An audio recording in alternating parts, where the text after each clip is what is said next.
Solo.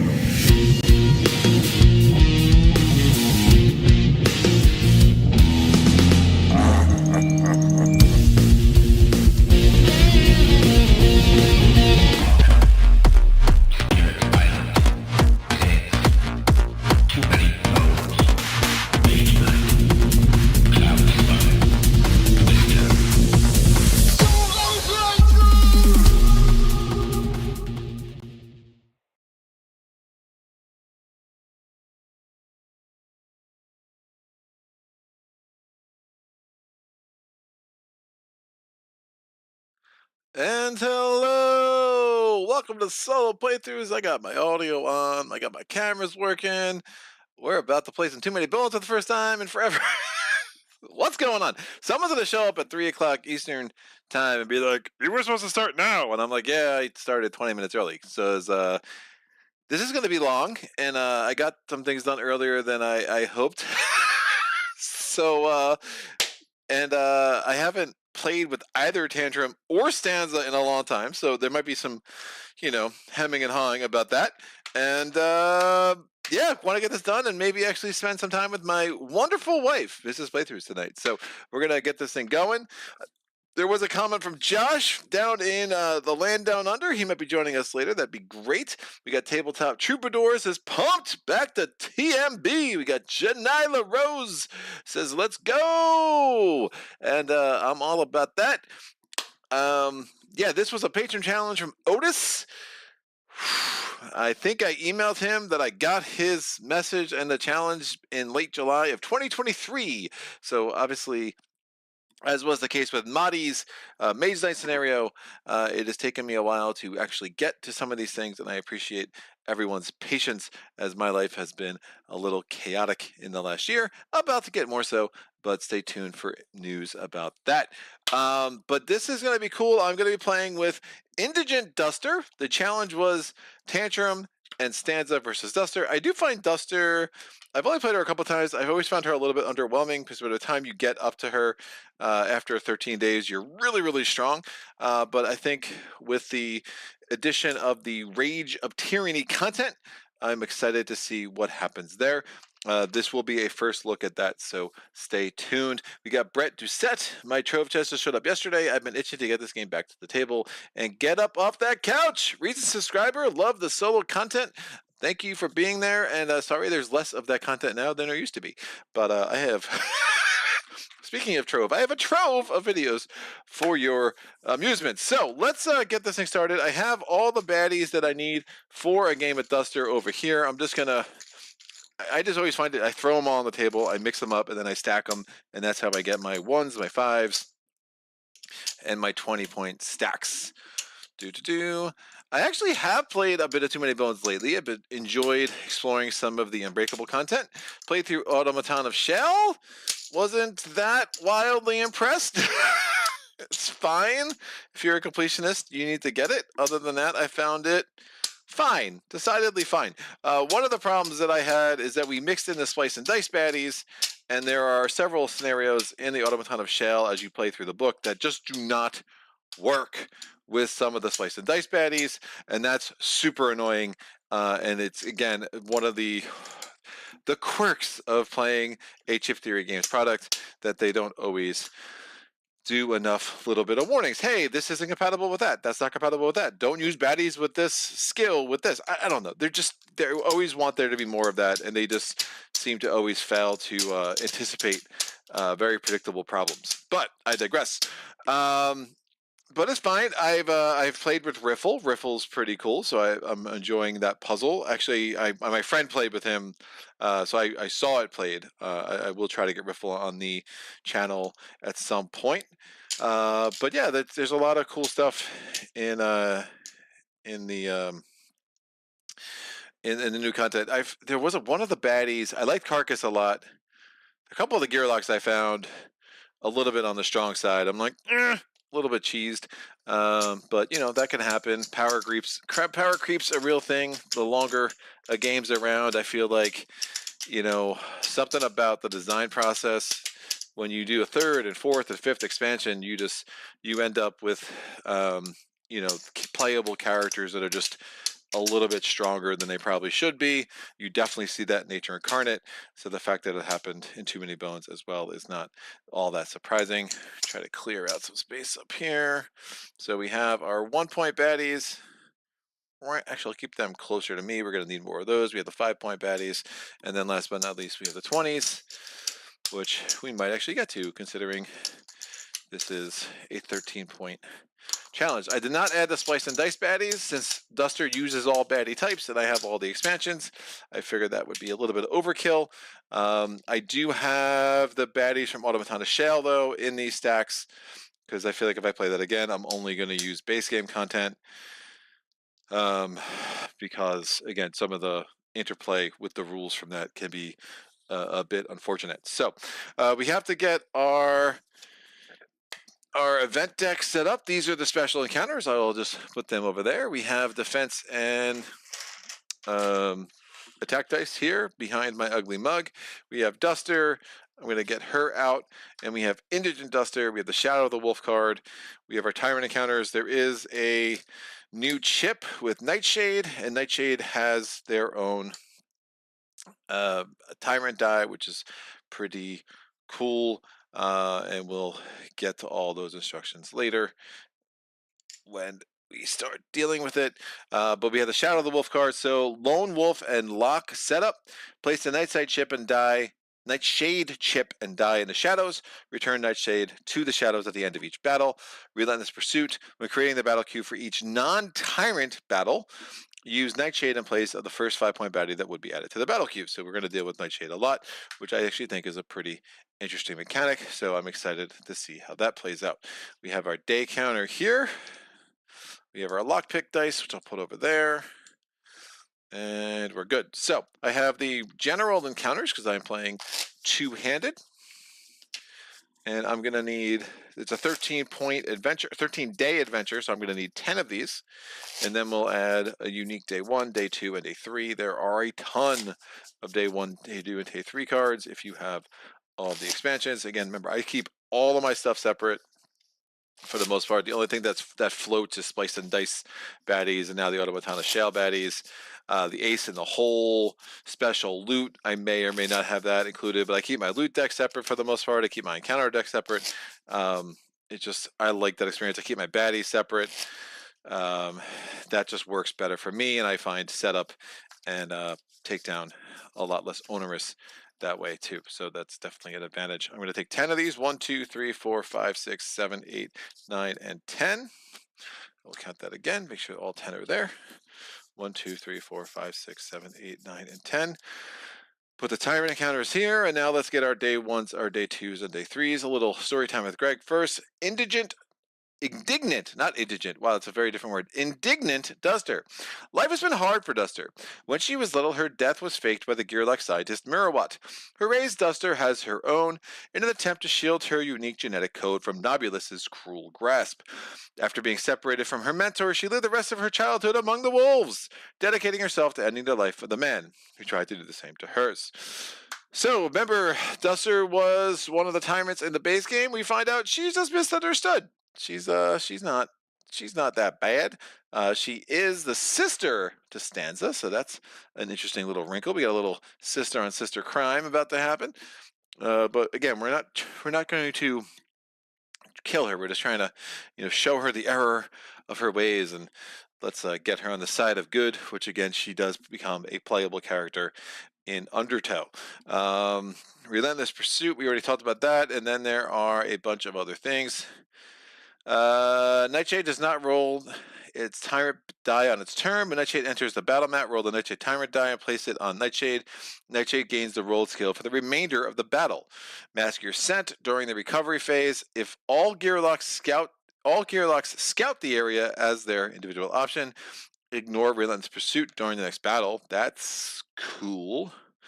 Nightshade skills, Killer Instinct. Any turn Nightshade loses hit points from damage dealt by an adjacent Gearlock and is not defeated, Nightshade heals 1 hit point and deals 1 damage back to the Gearlock. Woof. Loses hit point with damage by an adjacent Gearlock and is not defeated. So it's basically a... that's weird. So it's basically, what's the word? not retaliate. It's like basically lash back with a heal effect, and then Alpha Wolf Nightshade's hit point stat is equal to the current day number. Oh, interesting. And cool. So we'll have to leave this out as a reminder of some of those rules. And then we have this. We have Scales baddies, we have box type baddies, we have beast type baddies, we have trolls, and we have goblins. The only things we don't have are some orkies. That's right, orkies. That's what their mama calls them. So I'm going to go with it. All right, 1, 2, 3, 4, 5, 6, 7, 8, 9, 10, 11, 12. There are 12 day 3s. So I'm going to roll up a d12 here. That's a 1. I do play with some kind of house rules. Whenever there's movement, I play that the baddies will always prioritize moving toward one of the 4 centers if there's a choice. I don't play the game of them running around the outside. I have done that in the past. There's video evidence of this, but I just find that's a better game now that I'm more experienced. 1, 2, 3, 4, 5, 6, 7, 8, 9, 10, 11, 12. And also I play if I ever get 2 XP after 1 battle as a reward, I will spend 1 on skills and 1 on stats. It forces me to not just play the stat game, which can be just far less interesting than playing the skill. So this is a suboptimal way to play the game. It will make it harder. Obviously, if we die in an early battle, I am also very fine with just having the thing to run it back and restart it. 1, 2, 3, 4, 5, 6, 7, 8, 9, 10, 11, 12. Great. So 12 day 1s, 12 day 2s, 12 day 3s. Again, I do not have the ace in the troll day 1 encounter. I don't really love the aces enough. If someone's like, what the heck is that? Well, it may or may not exist, and we'll just leave it at that. So day 1, I think that's it. I got Tantrum's little sheet down here. I got Stanza's sheet over here. We'll be referring to those often, especially as we kind of get acclimated to what they are all about. We have our baddie reference thing, our Gearlock adventure guide, which I don't know. We'll see how loot goes. I might have to move this off the table at some point, but that could work. Brett said I thought she was Boomer's sister, and yeah, Brett, she is Boomer's sister. Oh, I said Stanza's right. Boomer. She came with Stanza. It is Boomer. Thank you for the correction. Get up off the couch. I only have the base game 20 bones and really want to get into it. But while the player cards and mechanics are a lot to process, any suggestions on which Gearlock pairing I should try first? I mean, if you're getting into the game, I think playing true solo with all of them is your best bet. Like, it is a better game to Gearlocks, but you do have some solo encounters that are worth exploring. I think Boomer is obviously your first go-to. You kind of learn about counter dice. You learn some of the different acronyms and stuff they use. I mean, the rulebook is very acronym heavy, which is a barrier. Also, I don't think the rulebook is just very well written at all. It's an organizational problem for me. I was fortunate to have a friend that knew the game that kind of taught me, and then I kind of went from there. But I think if you play them all true solo, it's great. I mean, Patches is really great true solo. Pickets is interesting to learn true solo. Tantrum's great true solo. So they're all playable true solo, and then you could start getting a little crazier. Some of the, I think your choice of adversary, I don't think Nom's a great learning experience. I think Nom's actually really hard. If you have like Boomer, you'll be fine.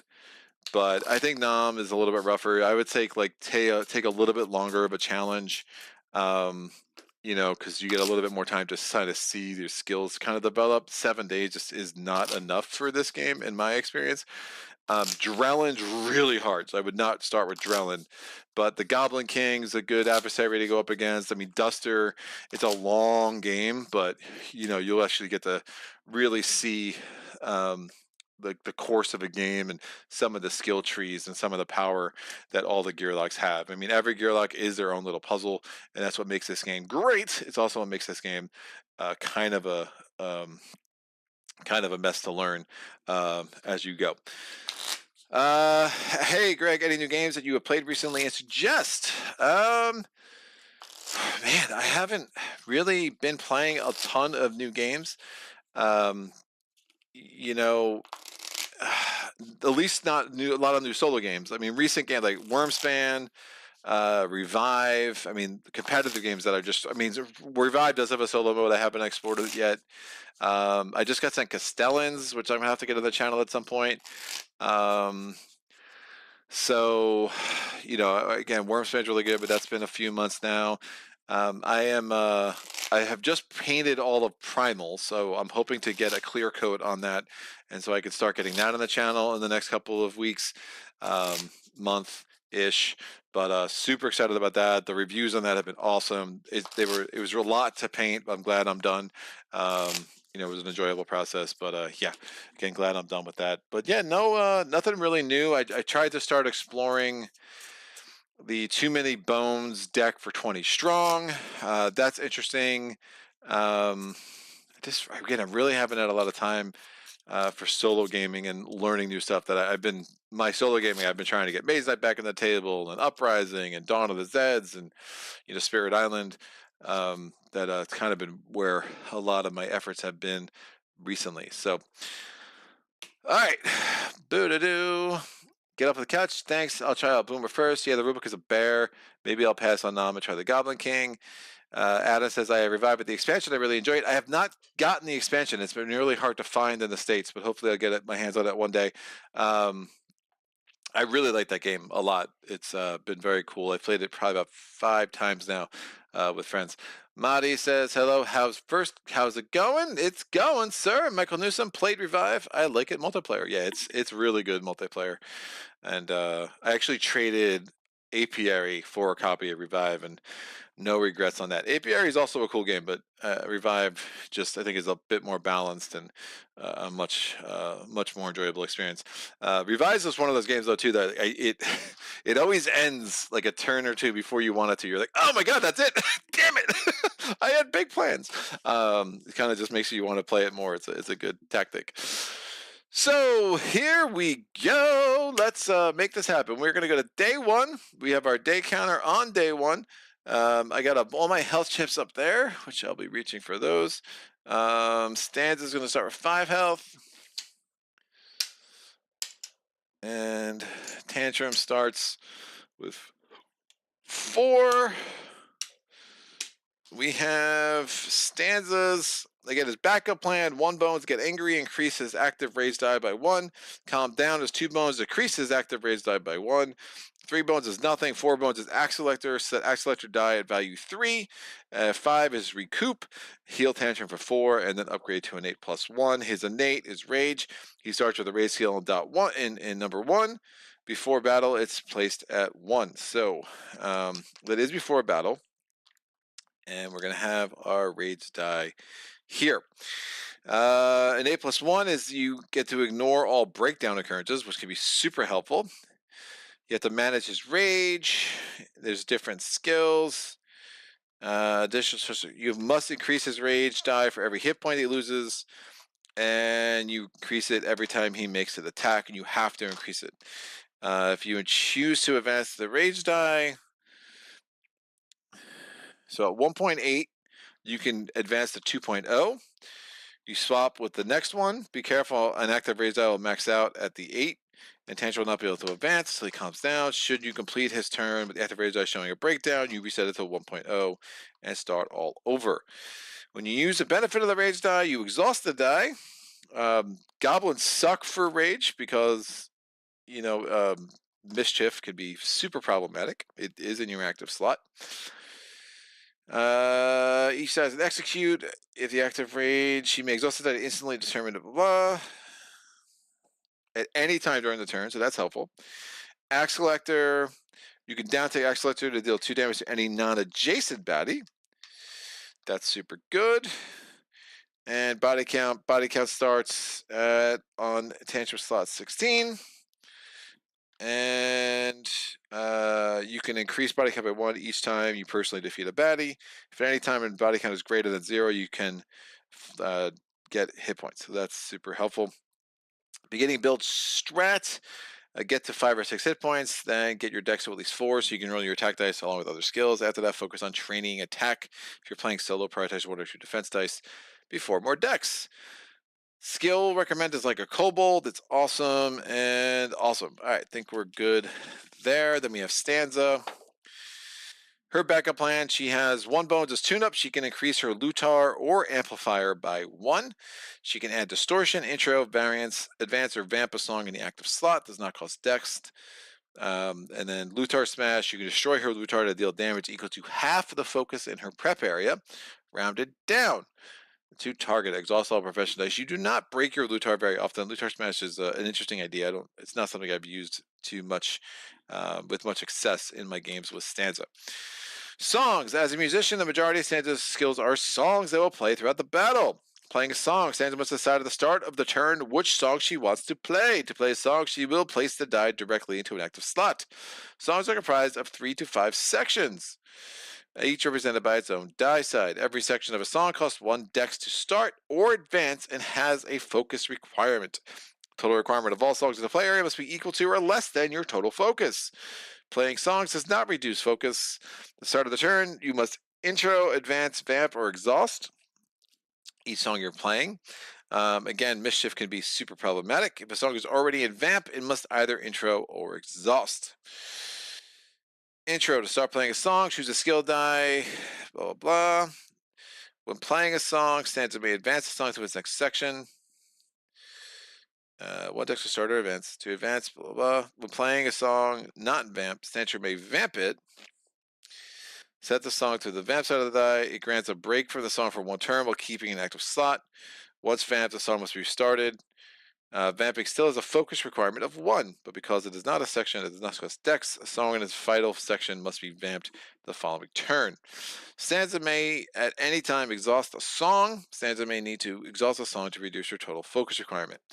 Gaining focus rather than playing a song, Stanza may instead roll it during the attack phase and roll phase. If she decides to use the focus rolled, place the die in the prep area, focus number on the upright. This is now added to her lutar die by calculating her total focus. Start a turn, Stanza may play a song from her prep area by placing an active slot with section 1 face up, losing its focus contribution. Once a song is being played, it may not be rolled for focus.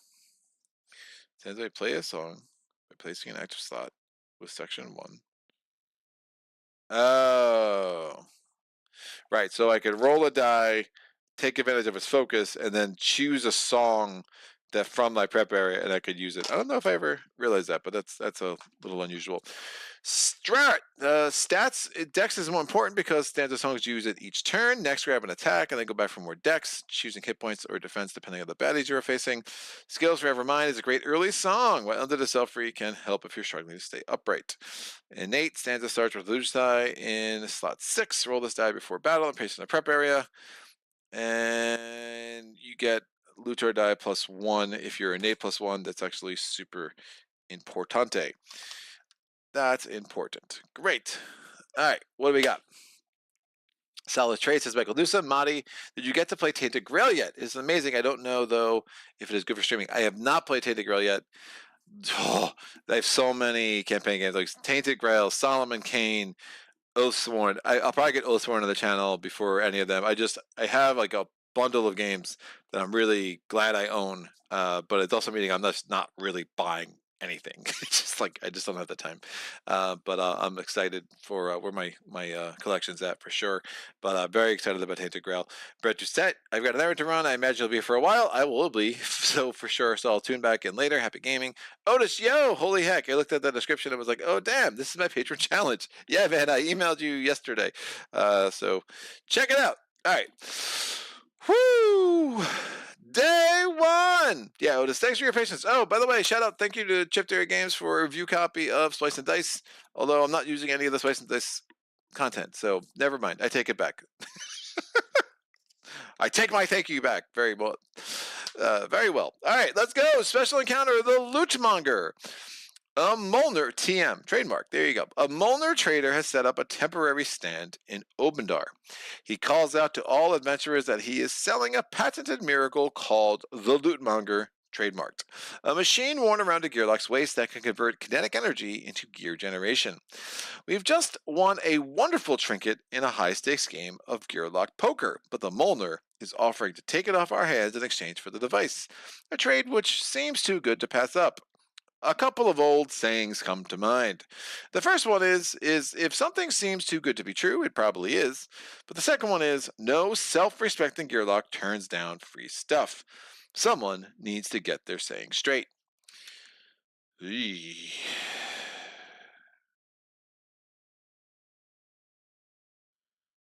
Oh.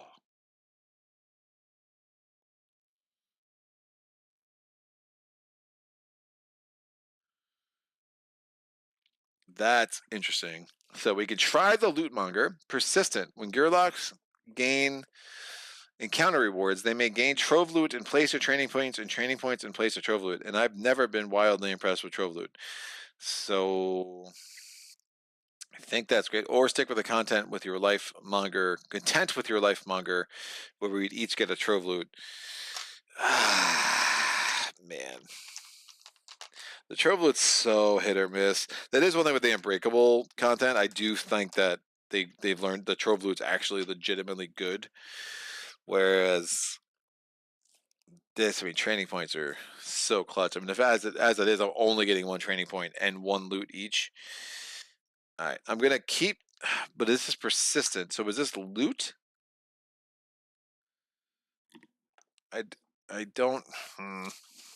Does this count as loot itself? I would guess not. It doesn't say treat as loot, so I don't know.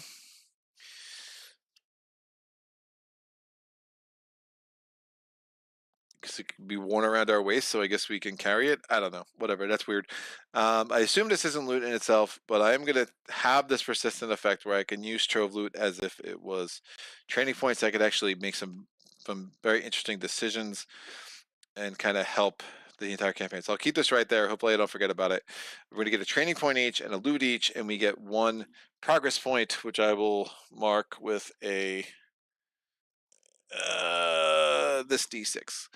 So we have one progress point between the 10 what we need. Obviously, once I get to 7, I will get a different die.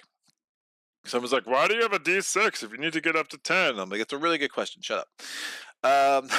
I mean, please be quiet. Shut up. Shut up's not nice. I'm in a rare mood today, kids. If you haven't told, there's like no good. Where am I putting this? I'll put it up there. Does that work? Oh, kind of. That will work. Because I'm assuming it doesn't count as loot. And if someone says it does, then I'll refigure it later. I'm going to get a loot each. The loot for Tantrum is a mech pick. During your lockpick attempt, you may bypass a lock of 4 or less without using action dice. Nugget. Here's a mech pick. It might come in handy if you master unlocking. Take it with you. Well, that's crap because I'm not planning to get any trove loot. And the other one is a fortunate discovery. So Stanza's going to get rid of that loot and get one of her consumables. We have Lutar strings. We have amplifier. Oh, I think I also start with axe collector also starts in play. Lutar strings. I think I get Lutar strings and try to get myself up to an 8+1 because that could be super, super helpful. Great. That was the end of day 1. I will scout with both of my friendly gearlocks here. So Tantrum's scouting effect is going to be, he gets a 4, so I can look at the top 5-point baddie. Now remember, the first 5-point baddie in this game is going to be our friend Nightshade. I guess he's not our friend yet. This is the Goblin Alarmist. Signal 3. No, I hate you. You're awful. Because it's just a lot of 1-point baddies that I don't feel like dealing with. Late game, fine. Early game, no. So I cycled that. Stanza is going to scout. She rolls a 2. Our first 1-point baddie is Thick Skin Careless. It's a troll brute. They're pretty harmless, so that will work. I just happened to. I've been a while. I didn't remember what Otis says. I just happened to pop in. Akatar says it has to say loot to be loot. Thank you. Love the chat. All right, let's make this thing happen. So that was day 1. Very exciting. We go to day 2, and let's see what this says. So, howl of a good time. Wolves can smell a battle a mile away. Their instincts make them cunning opponents, but allies? While the Ebon have chosen to greet us at Omendar's doorstep, a pack of wolves stands nearby. How thematic. We're playing as Duster. We got a pack of wolves. This is amazing. Stands nearby watching the Ebon closely. One wolf has a Gearlock bandana wrapped around its neck. From Duster? Now, this is an Age of Tyranny card, so this is interesting. It never hurts to have a little help in battle, but it could be carefully laid trap. Duster always tends to be one step ahead. Nod to the Alpha Wolf. The wolves surround the battlefield, herding our attackers into a much more beneficial position. Battle queue is baddie points. Only 2 baddies may be in the battle mat at a time. Or motion to the Alpha Wolf to hold off. Yes, we need all the training points we can get. We are doing option 2. Better safe than wolf food. That's what I always say to myself. So the battle mat is going. The battle queue is going to be the day, which is 2 times 2, the number of Gearlocks. That's 4. Advanced math for y'all. So we have lane 1, lane 2, lane 3, lane 4. Lane 1, we have our Troll Brute. He comes in with 3 health. He is a melee baddie attacking the strongest Gearlock. He has Thick Skin 1 and Careless as a bones effect. Clay Golem. Break comes in with 5 health. If we use attack dice to reduce their health, we have to exhaust that attack die for the rest of the game. That could be rough. It is a melee baddie in lane 2. Next, we have the Kobold Tracker. Kobold Tracker is... Oh, I never took my thing. Do I want a skill already? Wolf. Forever mine. Yeah, I think I'd take Forever Mine. That would have made sense.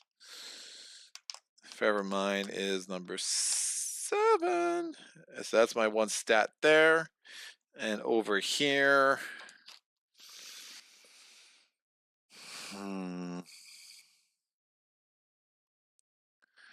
Get hit points up to 5 or 6. It's probably a good idea. Let me get up to hit points 5. All right, great. So I took a stat over here. I took a skill over here. All of that makes me super happy. So sorry for actually forgetting my training point. What am I thinking? All right, let's make this happen now. So Kobold Tracker, Hardy, compound. So his number of dice he rolls will be equal to the round number. Hardy, he can only lose 1 hit point a round. A turn, I should say. That's actually a key distinction. That goes there. And then finally we have the Troll Romper. Troll Romper comes in with 3 health. He has Thick Skin 1 and Careless. So he's pretty much very similar to the Troll Brute, except he does not have a defense die. And that's it. He's not... What's different? He attacks the weakest? I don't know. What's the difference? But he goes there.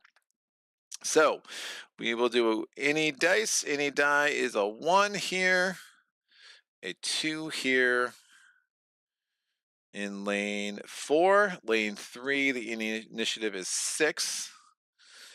And that's going to go there. And then lane 2 has a 2, so that will be in front of lane 4. We have our round number die there. We're going to roll our any dice for Tantrum and Stanza. Booyah, it's a 4 and a deuce. But that is fine. Start. 1, 2, yeah, again, remembering how hard dice work. All right, we put the rage die in at 1.0. None of these suckers have mischief, so that's good. Beginning of the game, we are rolling the Lutar die. I rolled a 2, so my focus is 2. Isn't that just amazing? The answer is no, it's not amazing. That's really kind of crappy. So we'll have to figure out how to make that work. We good? Take the training point. Yep, training point. Still want to put the 1 hit point die in the health box. Still might want to put the 1 hit point dot in. Oh yeah, God, it's been a while. I don't know how I play games without you all. Mike Owens, hello. Can't remember the last time I saw too many bones in your channel, but I'm always here for it. Oh, it's been a minute. It has absolutely been a minute. So let's make this happen. Kobold Tracker. I'm going to choose who he's going to attack. I'm going to actually have him attack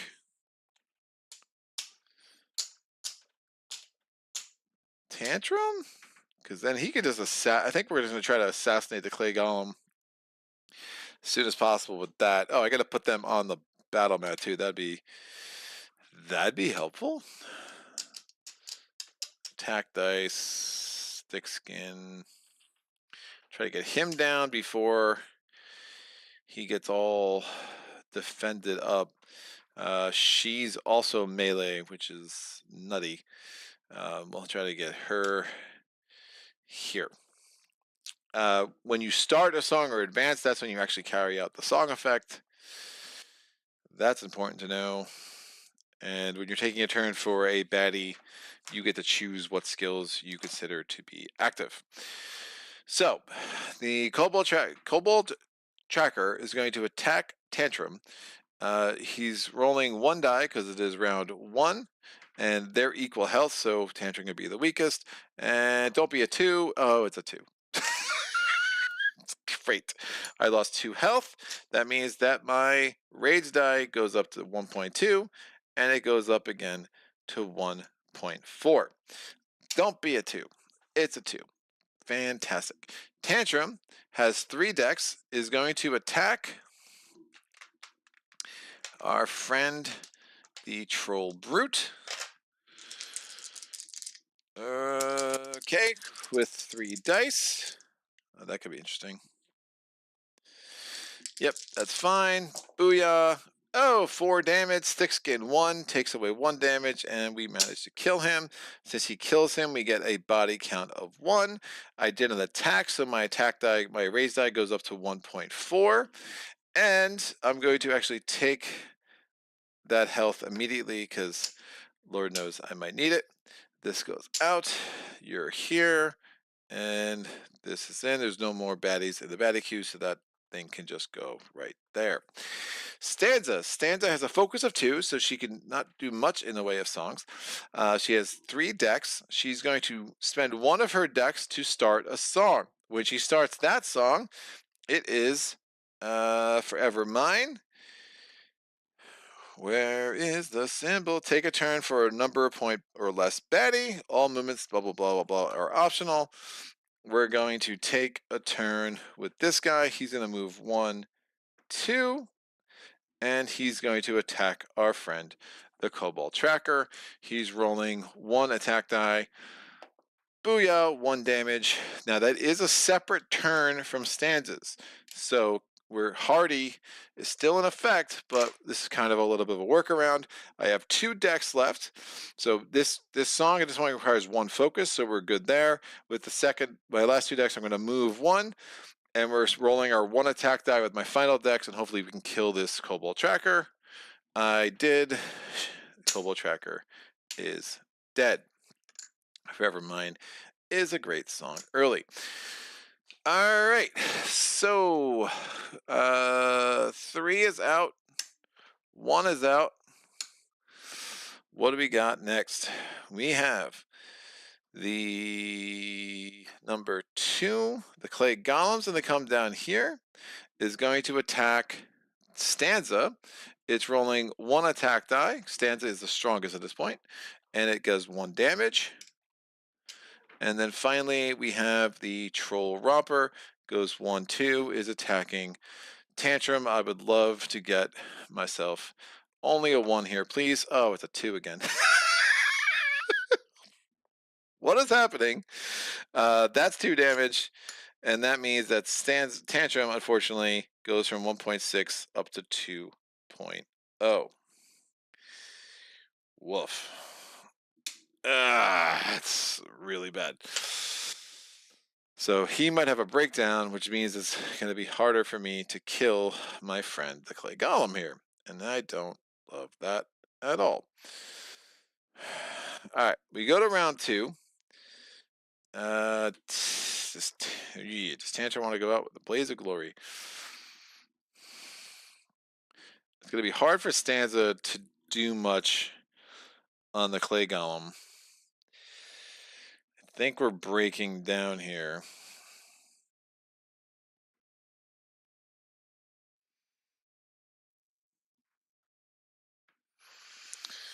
That thick-skin 1 is also not going to be super fun, but I could do some damage to the clay golem, and then I could have him just have his dice broke, and then he'll just bleed out fatigue. So Tantrum's going to go 3 attack dice against the clay golem. Remember, I don't have to apply all 3, but we'll see what I roll.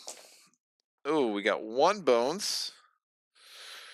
I did 2 damage, which is not enough damage. I did attack, but I'm already at the top end of my turn. This is going to go back to 1.0 because I had a breakdown.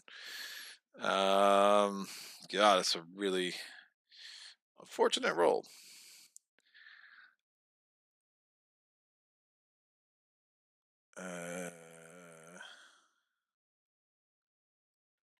Yeah, I'll take.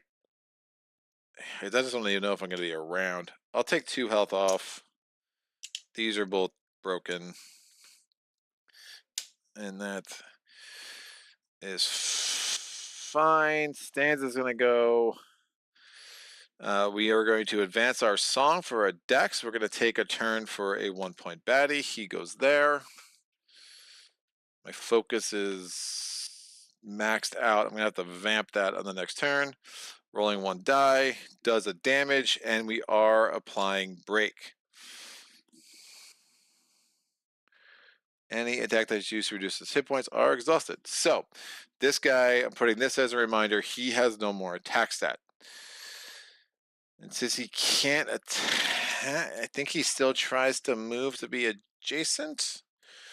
I think that would still be the rule.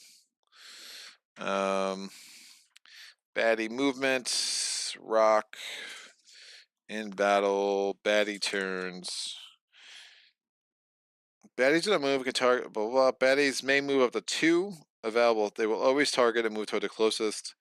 So they will always target and move toward the closest, even if he can't attack. But that's fine. He's just gonna have to die by fatigue. Now we have 2 more decks with Stanza. She very much. Yeah, I think we're just sacrificing Tantrum at this point just to survive this round. So she's going to move 1, and then we're rolling a defense die. With our other one, it is a bones. Huzzah. Again, getting bones. I have Lutar strings. Might not be the craziest thing. I would like to get the innate +1.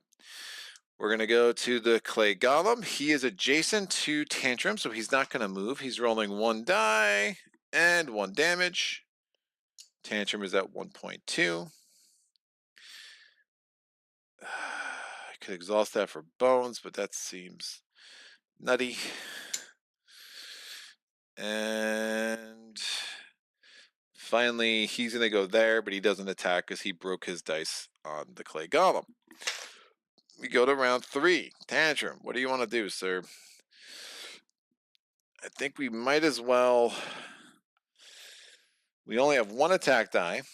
There's not much else we could do there. So we're just going to roll our 1 attack die, and we're going to roll it against. I still think trying to kill him might make some sense. We have 4 health here, 3 health there. We're going to have to vamp that. It's fine. Yeah, Tantrum's going to be a sacrificial lamb here. Going to roll 1 attack die against the clay golem. It's 1. Fine. Tantrum cannot attack anymore, but he'll die in the first fatigue round at this point. Yeah, because nothing else can attack. I mean, I guess Stanza can use an attack die and just kill him at this point, which is great. So we have to vamp. It still uses 1 focus, but it does not use any dex. Where is the vamp? Oh, I'm throwing stuff on the ground. Where's the vamp? Vampy vamp. All right, we vamp that. I have 3 decks. I'm going to move. I'm going to use an attack die and a defense die. I don't have any defense in the active slot, so this is fine. Bones, bones. Woof. That was not the roll of dreams.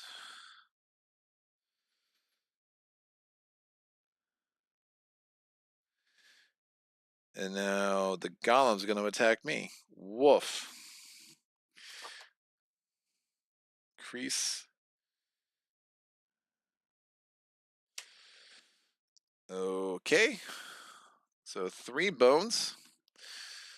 The clay golem's attacking. Please just roll a 1. It's a 1. Stanza loses 1 health. She still has 3. And this guy can't attack because he broke his dice on the clay golem. We go to round 4.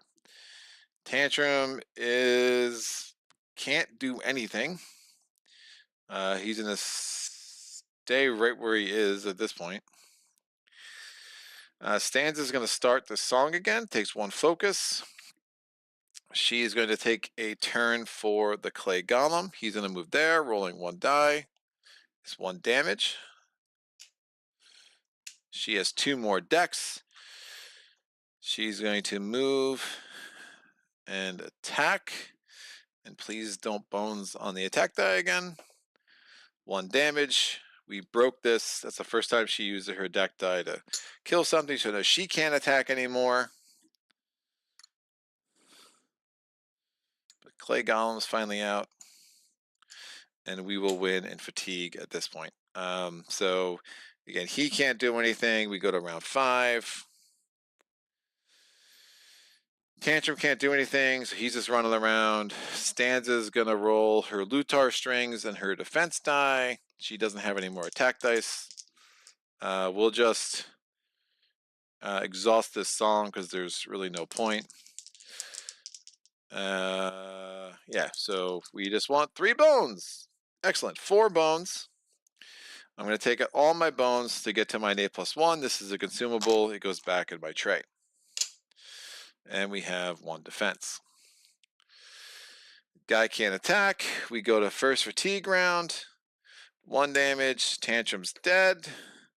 Everything exhausts at that point.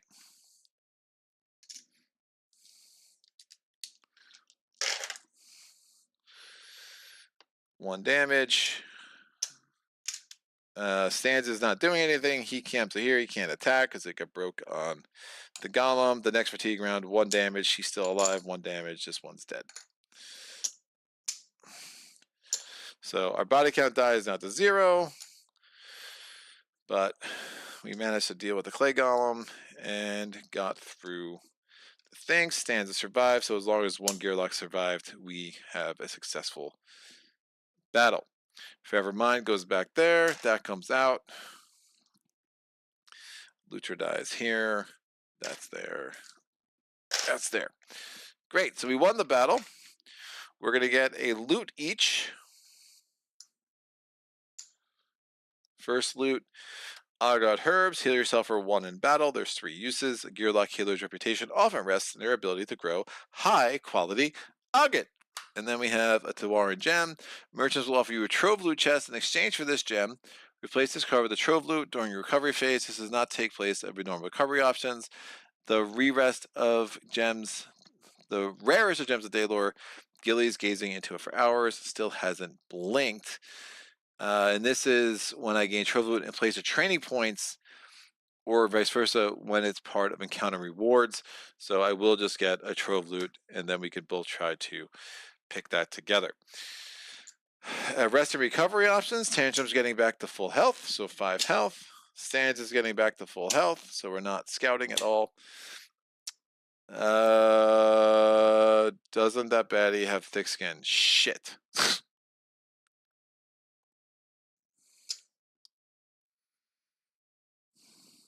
It does.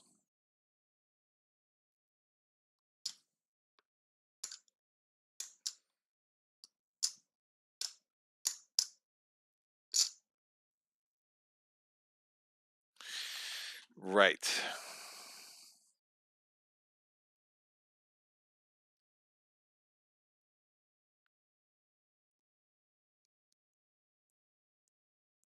So I probably lose.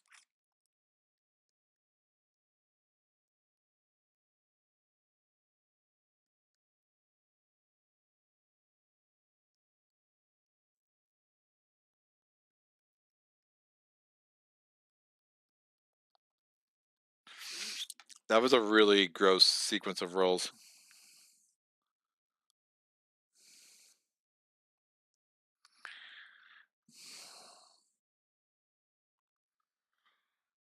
Yeah, I think we just run it back. I mean, it's the way to win it, but that's a problem. Yeah, because if I by bonesing on my defense with Stanza and my attack, then she lost a health. We got pretty unfortunate.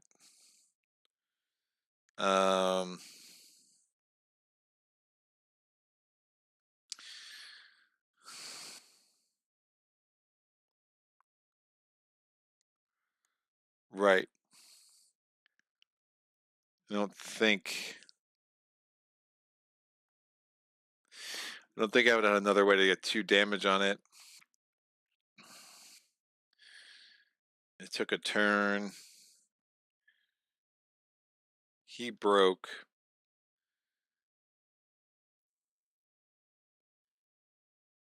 So I would have had to roll a 2 with the romper.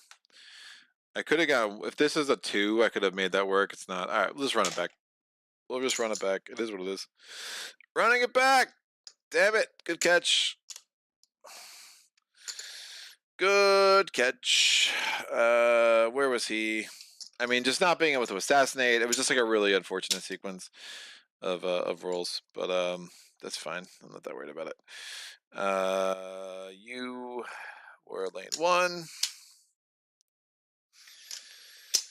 Thick skin. All right. That was that. I had this back. I'm not an A+1 yet. I rolled a 2. I'll keep that, and we'll go there. And 4. Actually, I'll just roll. We'll just run the whole thing back. 2. Round 1. 2. Tantrum. 4. I don't have that yet, but I'll get that next turn. I don't have that yet. Technically, we'll get that next turn. 1, 2, 2, 2, 2, 2, 2, 2. I think that was right. Yeah, I think that's the order they were in. 6. So I rolled the same exact numbers on my focus die and my initiative dice. Great. Stanza. Rage die. All right, Cobalt Tracker rolling 1 die against Tantrum. Please don't roll a 2. It's a 1. That's better.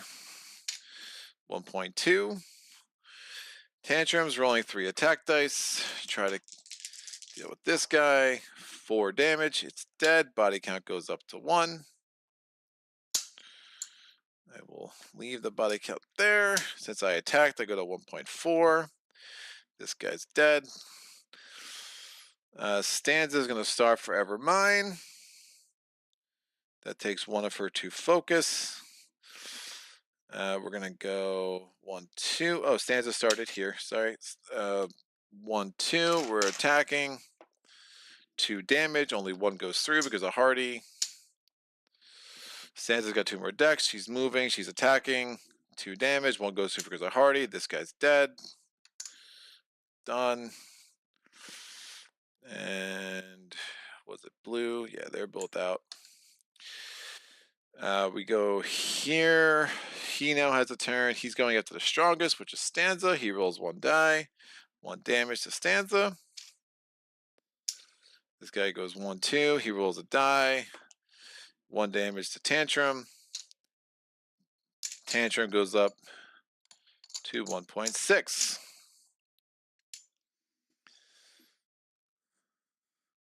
That's any time on my turn I can take that out.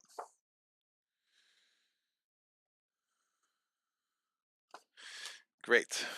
We go to round 2. Yeah, it's going to be wildly easier. Rolling 3 dice. I do 3 damage. Because I take a scan, it becomes 2 damage. Since I attacked, I go to 1.8. And then I'm immediately exhausting it to execute the clay golem.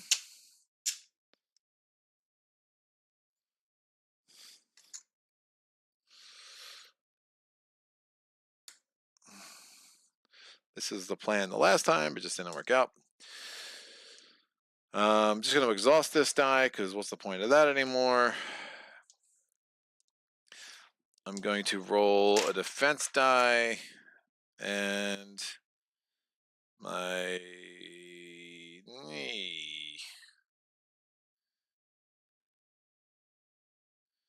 I'll move 2. He's going to be attacking Tantrum because she's the weakest. I'll move 2 and roll a defense die because I want bones. That's not a bones. That's 1 shield. This dude's attacking Tantrum. He's attacking with 1 die. He bones. He's careless. He does 1 true damage to himself, so he's dead that way. That was easier. And done. All right. We're going to recover, get back to full health because we did lose 1. Tantrum's going to recover. We have a body count of 1 now, which is that's better. And he's going to get back to full health. So he's got, we're good there. We do that. So we have this trove loot now, and we have our agate herbs. And this can come back here. This comes out. We did not get to an 8+1, so that's a little bit unfortunate, but overall, a much easier battle. All right. Ooh. Oh, for execute. Hells yeah. I like it. So...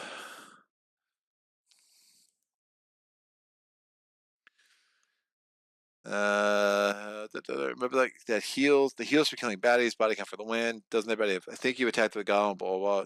Takes from a blockade. Too many bones. You could have smashed a Lutar if you know that.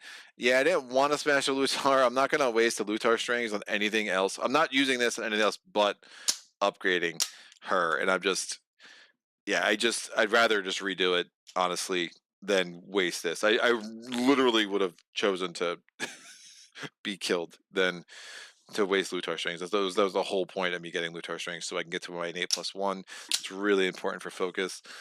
I would just revert the innate body count for killing golem. Yeah, so didn't revert the innate. I hear it though. It is what it is. Had I thought about it, maybe I would have, but I much prefer the way that played out because that was just a really weird sequence of events. You see how easy it was the second time around, right? I mean, I won in round 2, so it's like, okay. All right, so we have 2 training points for each of these clowns. We're going to do 1 stat and 1 die. I will take like a kobold because I love it. And my stat, I will take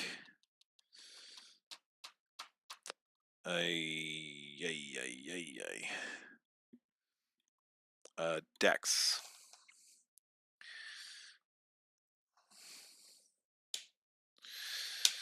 All right, Stanza. She's gonna take. She needs Dex real bad, right? Yeah, so we're gonna grab a Dex for Stanza, and then we're gonna grab. I kind of love Axe Blade, but Old Selfree is also nice because I like healing.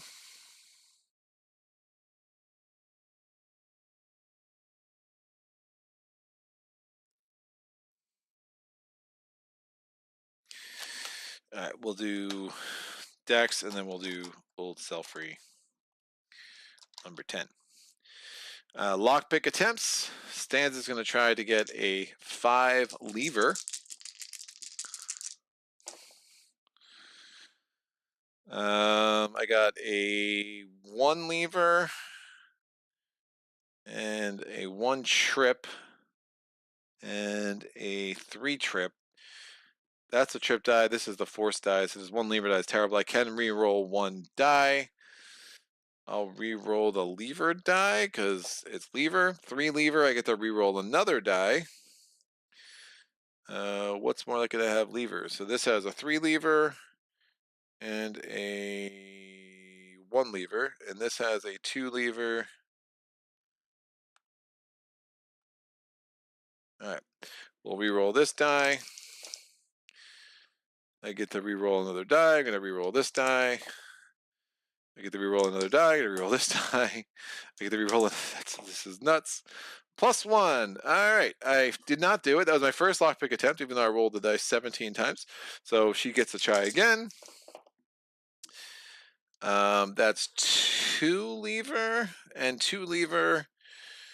I guess I rolled a trip die, but only one of these 6 sides has lever, so I don't really love my chances there. I'll roll the lever die.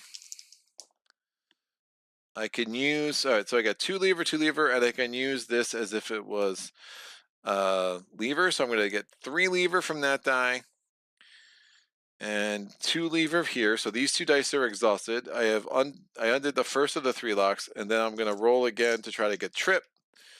I got 4 lever. Tantrum is going to use the mech pick to bypass the second lock, and now he's trying to get 5 force. 2 force. I can re-roll a die. Does anybody have a 3 force on them? This one does. That doesn't do it. That was his first lockpick attempt. He gets to go again. 3 force, 6 force. So this is opened. It is the utility belt. Backup plan extension. 2 bones to unexhaust any one die. May include a fellow gearlock die. Usable once per battle. Turn card sideways after use. The future of gearlock convenience. The ancient history of gearlock fashion. All right, so that is now open. It's one of the nice things about playing 2 players, because like they both get a lockpick attempt, so you can really unlock each other's things a lot quicker. She killed that. Yeah, the guy killed himself. Yeah, make sure his body counts right, and I think we're good to go. So that is another progress point. So that's 2. And where did I put the first card? Oh, that's over there. Great. Day 3. We're still on day 3, people. Here we go. This is why I started a half hour early. Ferris and Gustavo. All right, Cooper Trooper. The river's waters are especially choppy today, and a crowd has gathered to watch a daredevil try to survive a journey through the rapids. An event announcer seeking to make some quick loot has set up shop, promising a play-by-play as the adventurous lock either survives or is cut to ribbons. Are there any takers? The barker calls, scanning the crowd for a brave soul or a sucker. This crowd'll make it worth your while if you survive, right? The audience roars. Cross by boat. You enjoy a pleasant day on the waves. Cross by kayak. Each gearlock must exhaust 2 skill dice or temporarily remove 1 stat die from the gearlock mat until the end of the next battle. So that is a training point and a loot each, or cross by barrel. Each gearlock must roll all of their skill dice except consumables and counters, and attack and defense dice equal to their attack and defense stats respectively. All dice with a bones result must be exhausted and remain exhausted going into the next battle. Well,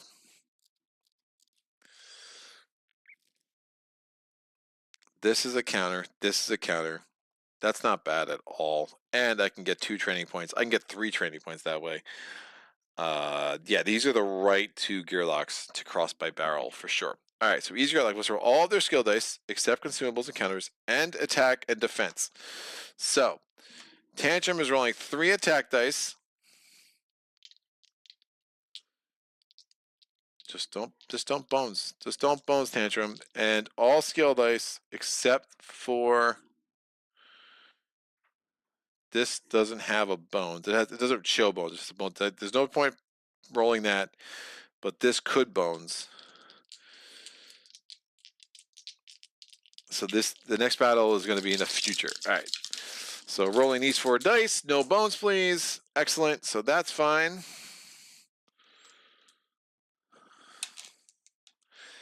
And Stanza's rolling an attack die, a defense die.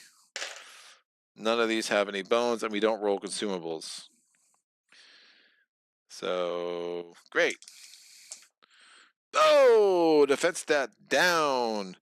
So her defense dice is exhausted next turn, which is fine. I could just train it up. So I'm going to forgo the trove loot for each of them because whatever. And we're going to get, I guess I could take a trove loot for Tantrum. Tantrum's going to get a trove loot and 2 training points, and Stanza's going to get 3 training points. So her defense stat is a 1, so she's going to try to train up her defense with her first training point. Bones, second training point.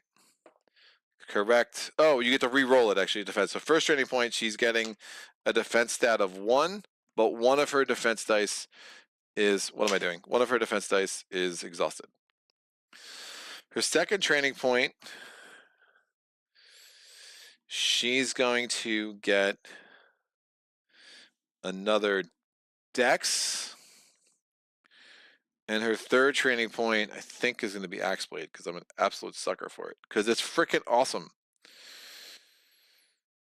So good. So good. All right, Axe Blade. So she took 2 right now. So she has 3 stats. One's exhausted for the next battle. And she has 3 skills that she took. And she still has her Lutar strings. All right. They're both going to scout. They're both scouting.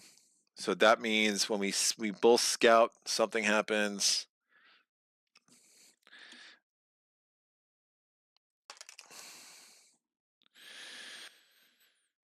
During the current phase, I've also get scout the area, ignore relentless pursuit. Oh, great. So we will not have to deal with Nightshade next turn, which is probably for the better. So we're both scouting. We're ignoring relentless pursuit. We're going to scout. Where's the D5? There we're at D6. It's like a D5. It's just different. So 4. Thick skin taunt. That's fine. You could do a lot worse. Scouting with Stanza. It's a 1. Poison 2. Melee. Poison's really bad. He only has 4 health. I really don't like him. Fine. We'll keep him. Just because. Because. Alright. Tantrum still has 2 points to spend. We will get him up to 6 health. And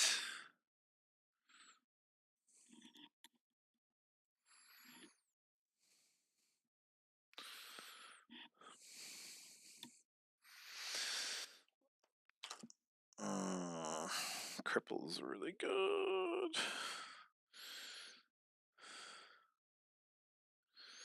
I think I want to get like a worm and like a wolf. I'm going to get all of the green dice. And then get another rage. Yeah.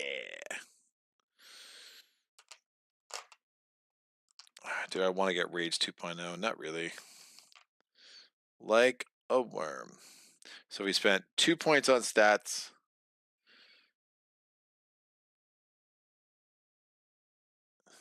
Oh, this, I never take this up. So 3 points on stats, and we have 2 skills.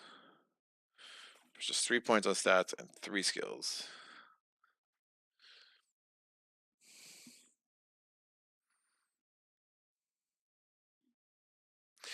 Right, and we took a trove loot. That's fine. Let's make this happen. So we both get a lockpicking attempt. Tantrums first. We need 3 lever. +1, so that's good. That die exhausts. We're going to go for trip now. I get to re-roll a die. I'm going to re-roll the trip die.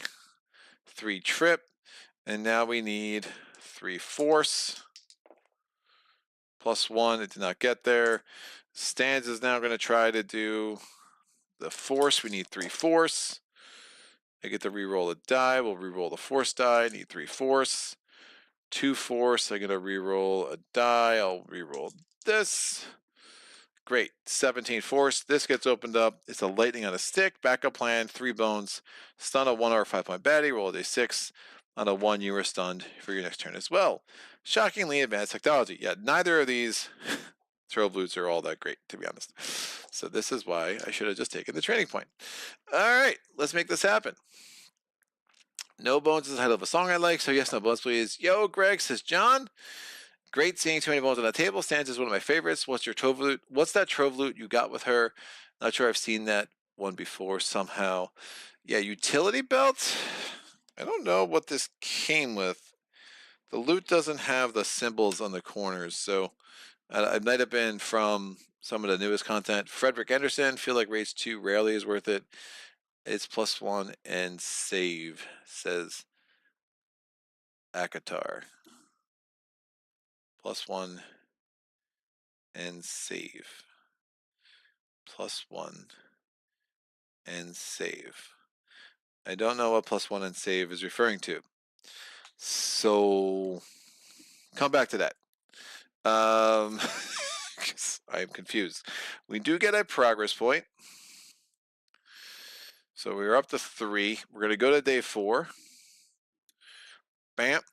And now we have 1, 2, 3, 4, 5, 6, 7, 8, 9, 10, 11, 12, and 13 cards there. So I'm going to roll a d20, and let's get our first normal encounter. So I count from bottom to top. So I'm going to count backwards, starting from the top. I know advanced counting here. 13, 12, 11, 10. Here is numero 90.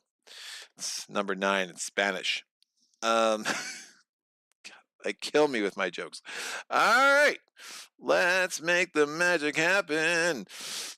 Stared silly. How long have you been staring at this ugly creature?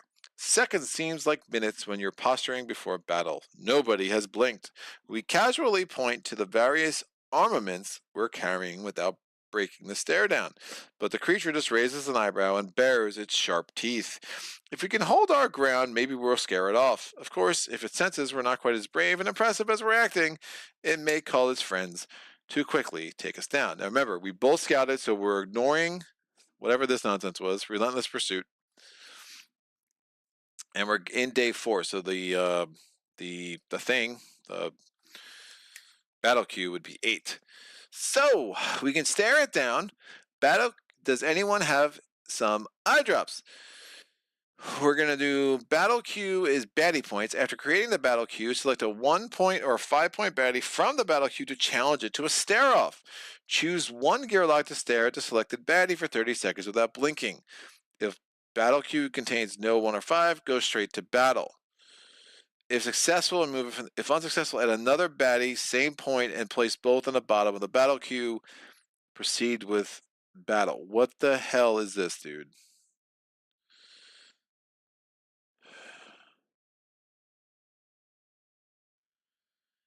I mean, this is just nonsense. Or poke it in the eyes. Baddie points. Lane 1 baddie with lane 1 marker is stunned for rounds 1 through 3. Play stun effect for baddie.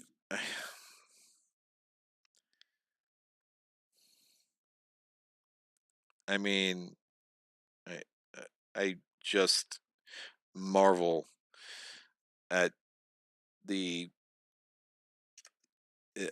I don't know, man. I it's like once a game with chip theory that I'm just like, what are you doing? Like, this is silly. All right, great. I'm gonna just fail the blinking contest, and we'll add another 1-pointer at the bottom. But how are you selecting? None of this makes sense. So essentially, I'm just going to add another 1-pointer and just stop stressing about it because it's just idiotic. I'm going to get a 5-pointer, and then it would be 3 1-pointers to get to 8, and I'm adding a 4th 1-pointer because I failed the stare down. Because that's a thing that I wanted to do in my game of Too Many Bones. All right, we get a 5-pointer goes here, 5 health, done. I swear, like whoever they get to playtest these things, it's like they fall so in love with their own like inside jokes and the fun times that they had in their office that they just forget that actual real people who actually like, strategy in games are playing these things. This goes here, and then we have finally a dire wolf pup which goes here. So the skills we have a careless 1. We have the troll growler, rolls 3. It has taunt. His 6th gain rolls 2 defense dice, so he could be pretty gnarly. The poison 2 there could be interesting. Having him poison him could be super fun. And then we have the lashback 1, so if we don't kill it, it will indeed go after us. As far as the numbers here, that's a 2. This is a 3. This is a 3. That's lane 4. And lane 2 is a 3 as well. Can we not roll a 2 with Stanza? That'd be nice. 4 and 4. Heck yeah. Okay. And done. Oh, we have 1 exhausted defense dice, so remembering that. All right, what's going on? We are the champions, my friends.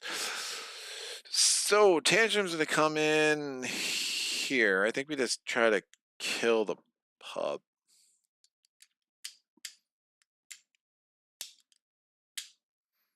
He has 4 health. Definitely want to start thinning the crowd here.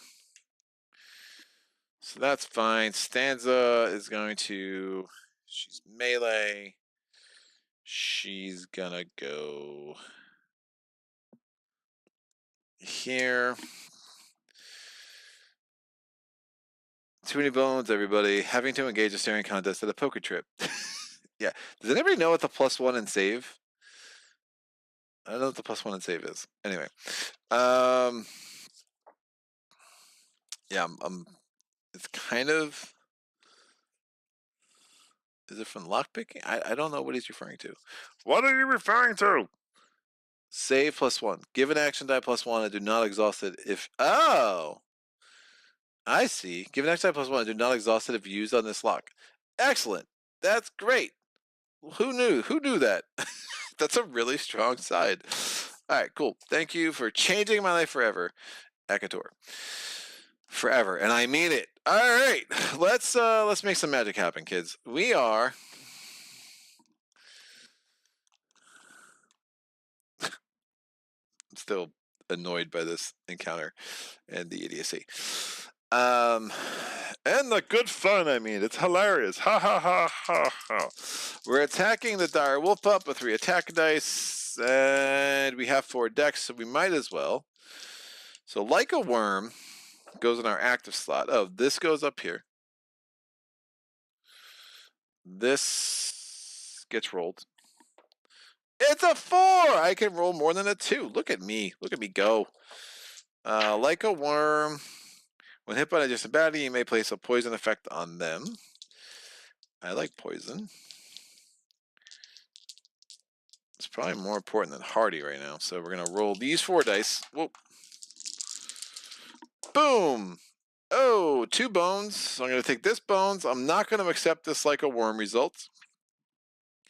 And I do 2 damage to the pup. Since I attacked, I get +1 there. I did 2 health. Since he's still alive, he does 1 damage back to me.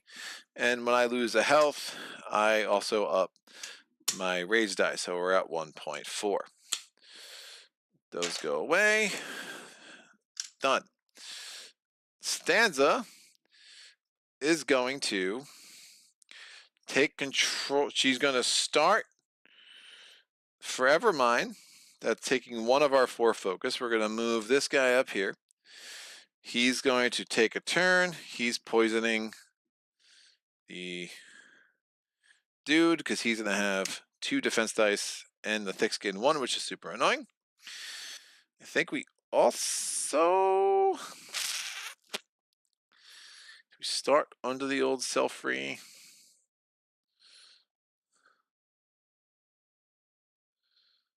Sure, we'll spend the 2nd dex to start this. And that gives...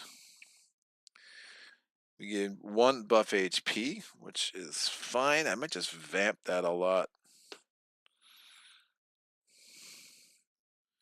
Second one, everyone gets a health, which is not great. All right, so that's 2 decks. I have 3 decks remaining. I have 1 attack stat and 1 defense stat. And I have Axe Blade, which I might as well use on this guy. Axe Blade plays a poison effect die on target too. Great. I'm going to do 1 attack, 1 defense, and Axe Blade. I'm not accepting Axe Blade because I bones. I will take my 2 defense, however, and I will do 1 damage to him. All right, done. The number 3 is this guy. He's trying to get back to Tantrum. He moves 1, 2. The Troll Youngins rolling an attack die and a defense die against Stanza. 2 damage, takes away my shield. He gets 1 shield on himself. Number 3 is the Dire Wolf Pup attacking Tantrum. Does 1 damage. Takes my raised die up to 1.6. And then we have this guy. He takes 2 damage because of the poison. He's going to move here because it's the closest gear lock. Rolling 2, and the poison goes down to 1. He's rolling 3 attack dice and 2 defend. Stanza, don't die! So 3 shield. 3 damage. We lose our buff HP. We take 2 damage. And that's that. So end of the round. We go to round 2.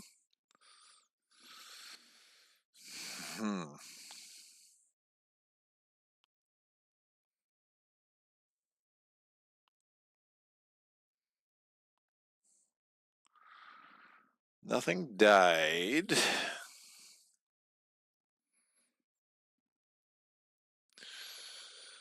I think Tantrum.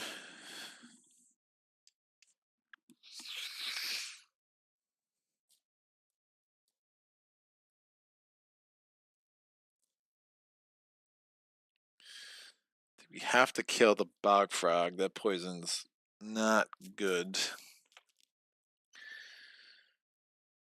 We'll use my gut herbs to get back to full health. He attacks the strongest, so that's fine. Tantra's coming here. We're attacking, and that's kill an adjacent baddie, right? Yeah, great. We're going to attack him with 3. Oh, he has thick skin too. Woof. Woof, woofy woof.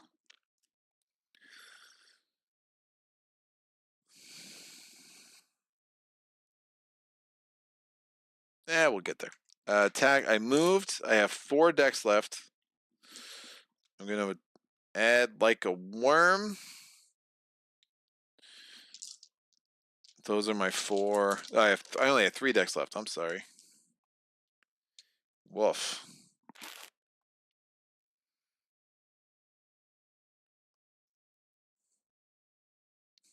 I move for 1. So I'm rolling 2 attack dice and like a worm. I do 4 damage, so I get through all of his stuff, but there's still a thick skin, so I managed to do 0 damage. But I did get like a worm 1, which it goes there. When hit by I can place a poison effect die on him. So we'll whittle him down a little bit more. That's fine. I'll do 1 and 1. You know what? I'm only going to apply 1 of my damage. I had a 1 and a 2. And I'm just going to actually keep both of his shields up there. So there's no chance he does anything else. Since I attack, this goes up to 1.8. I'm exhausting my rage die to kill the bog frog. And the last 1 point baddie will come in next turn. Out. Stanza.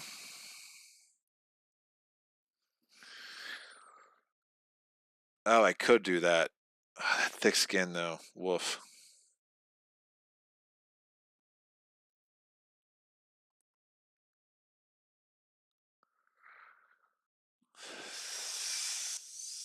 Stanza.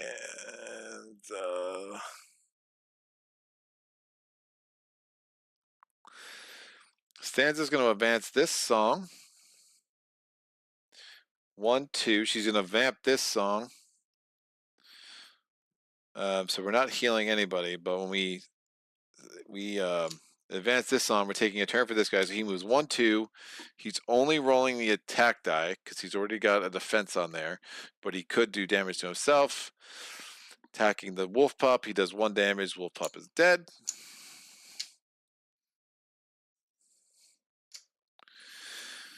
Stanza now has 4 decks left.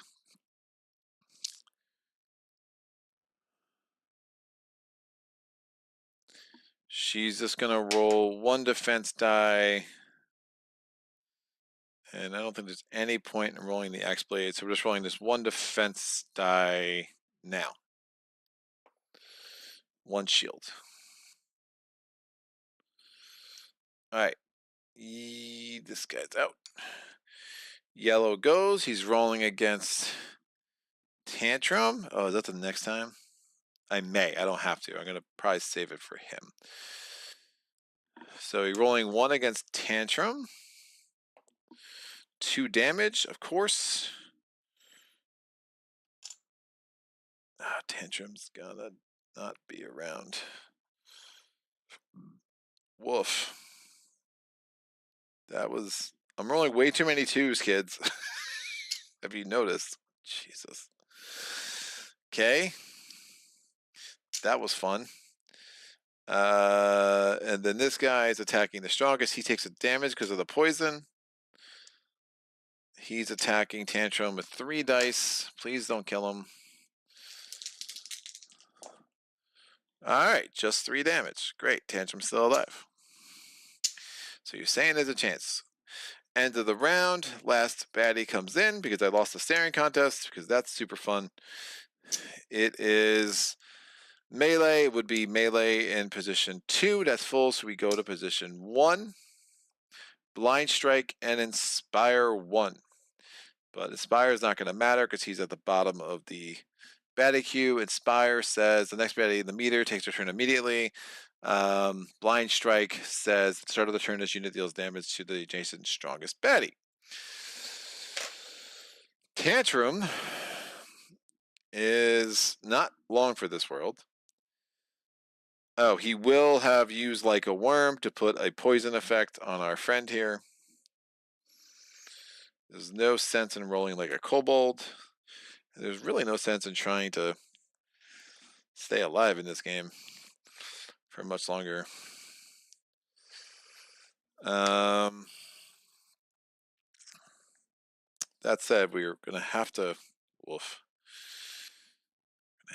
get through that. Essential bones there. Could try to stun somebody. Alright, we're gonna roll 3 attack dice and the like a kobold. We're attacking him. We just need to get 1 through. So that means we need a 4.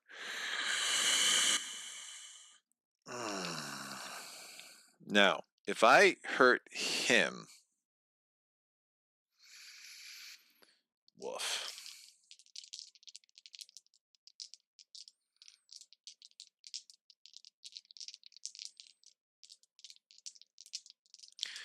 See what I roll here. Because I have this Agat herbs, that might be worth it.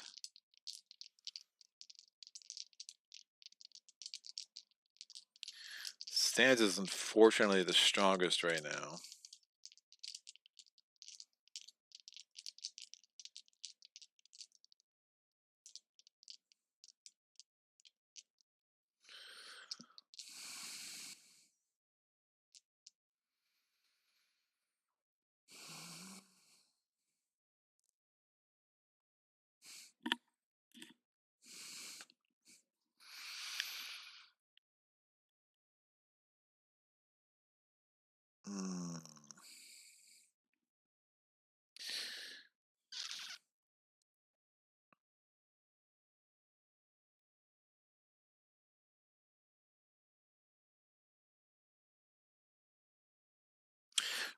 Oh, shoot. I don't even think that's right.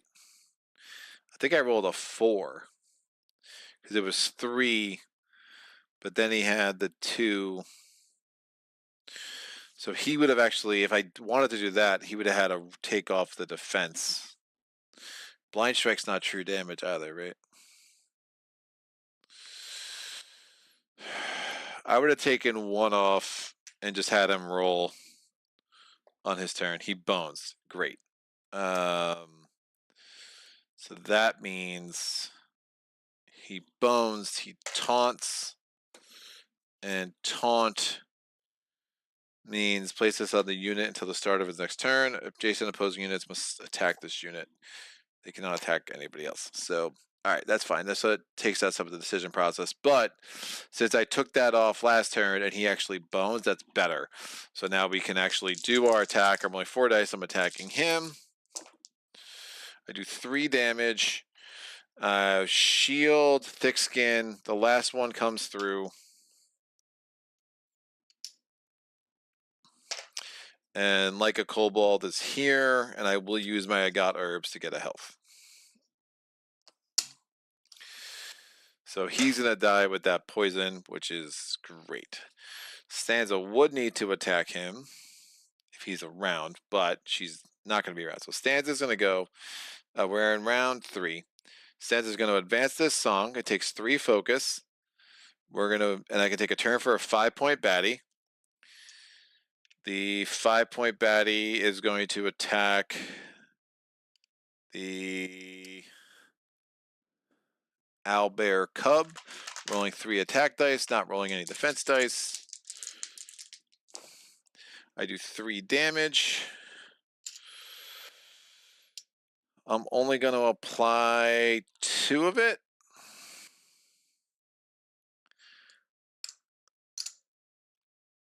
I think that makes more sense. Excellent. Then we're going to advance this. That's all my focus now. We get 1 buff HP. We have 3 decks left. We're going to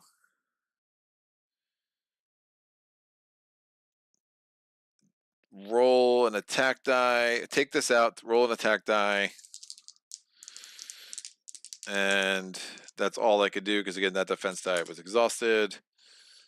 And I could roll X-Blade and try to get bones before I decide if I'm using Lutar String. All right, 2 bones, perfect. And I'm not going to use the results of X-Blade.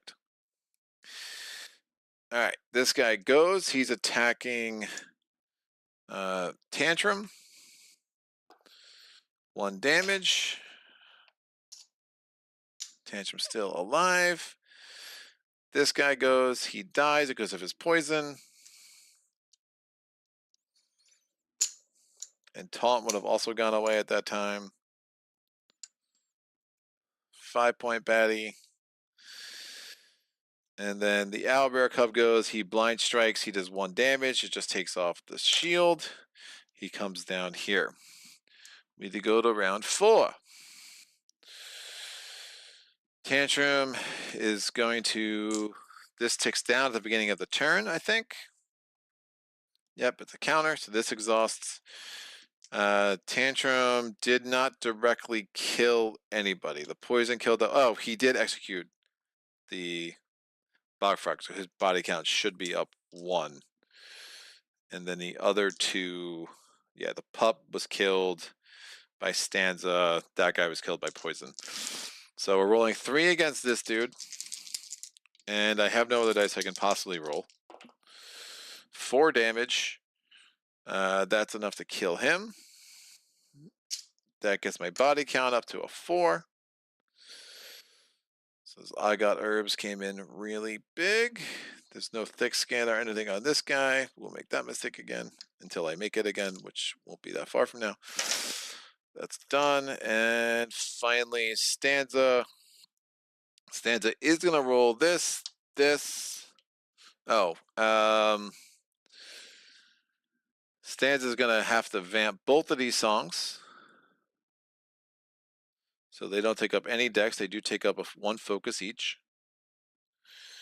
And she's rolling these 3, these 2, an attack die, and a defense die. Give me 6 bones, please. Excellent. So you do these in any order. So 3 bones, 6 bones. These all exhaust. I have 2 bones left. We're at an 8+1.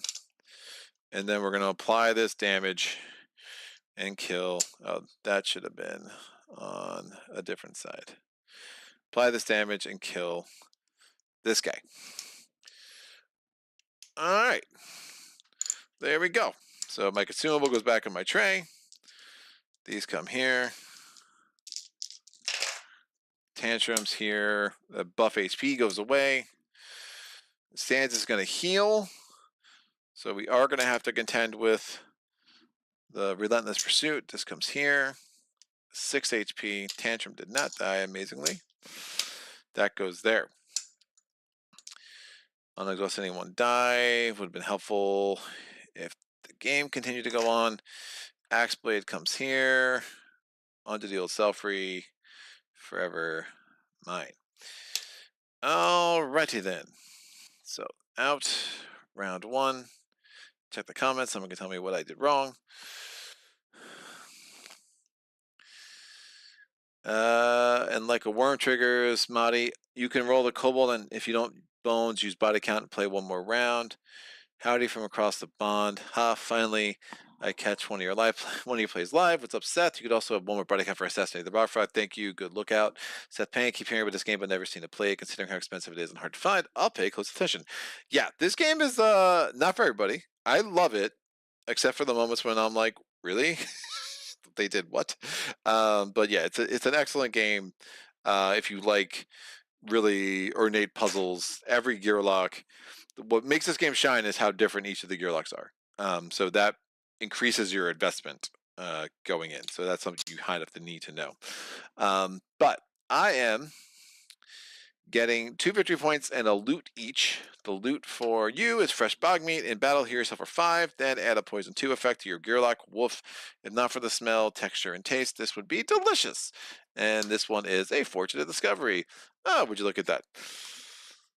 That goes there. I would not mind having a bunch extra focus as we get later into this game. So I will take that. This can come back here. So I get 2 loot. We're going to get a stat, and we're going to get a skill. I would like to hold your hand. Training attack is hard. So, oh man. Having some dex is nice, though. All right, I'm going to roll 3 attack dice. I bounced. So the skill I want is like a wolf. It's really loading up on the green. Think so. Yep, I'm pot committed. We're going to do that. And then I'm going to try to attain attack again. I bounced. Of course I did. Do I take a defense die?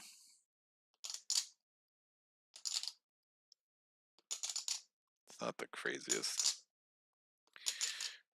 Take a defense or another dex.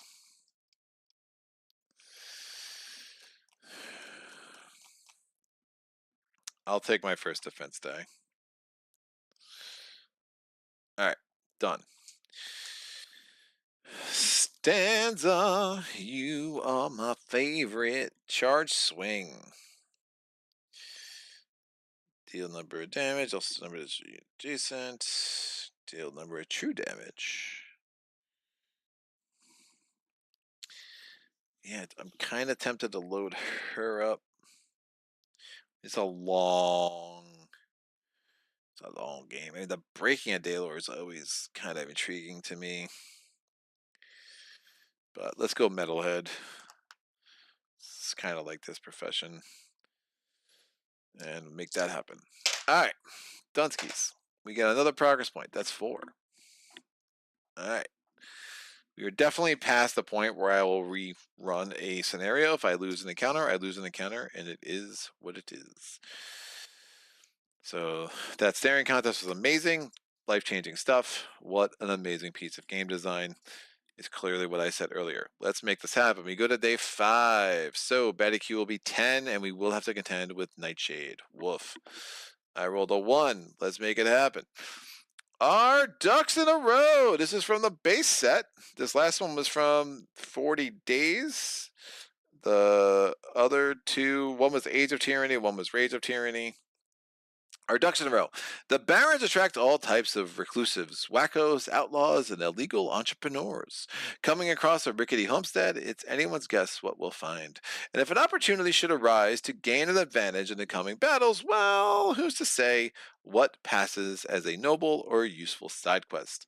With said shack, not sad shack, I might be sad, but said shack just ahead, it looks like we'll have a chance to find out what such an opportunity holds. From a distance, it seems like a harmless farm of sorts, but we Gearlocks know to never trust first impressions, especially this far north. So, help a... Oh, God, I hate this. I hate this one, too. Woo! Help a farmer in need. I forgot this is what this was. Not a very epic task, but no story is complete without a quest to clear out rats in a basement. The number of rats you must face is your party size plus 1, so we have to face 3 rats. Roll a d6 for each rat to decide its hit points. The first rat has... I mean, this is wildly swingy, too. First rat has 3 hit points, so... Blup. Second rat has 1 hit point. Third rat has 2 hit points. That's nice. Place hit points on the battle mat in melee positions 1 through 4. Then ranged, the rats do not move, attack, or take a turn. Place Gearlocks in their starting positions. Party now has 1 round to do as much damage to as many rats as possible. Treat this as normal battle. If your party defeats at least all but 1 rat, you succeed. If you manage to kill all the rats, the farmer is very pleased and gives you a tattered map. Shuffle special encounter Ebonite Doorway into your encounter deck if you have not already. So, great there. And I think we can do this. We go there. So, kids, let's make the magic happen. So, Tantrum's gonna go. He has 1 turn. He's rolling 3 dice. And that's about all that makes sense for him to do. I really need my extra collector. Woof. Woof and woof. So I need getting at the 4. I mean, that's one of the nice things with Dent Defense about him is getting up to that 4 so we can really load up the axe collector. So woof.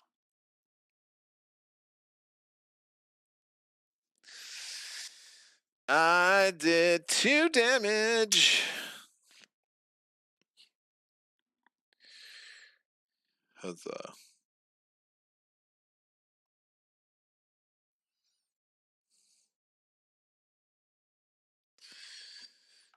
I cannot kill all of them now. But I can kill 2 of them. That sucked. Alright. Hopefully Charge Swing doesn't bones, because then I'm only killing none of them.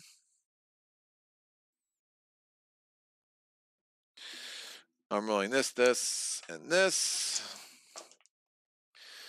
Alright, so...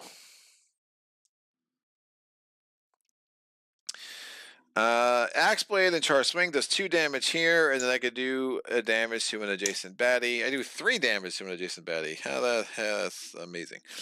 So we killed 2. We did not kill all 3.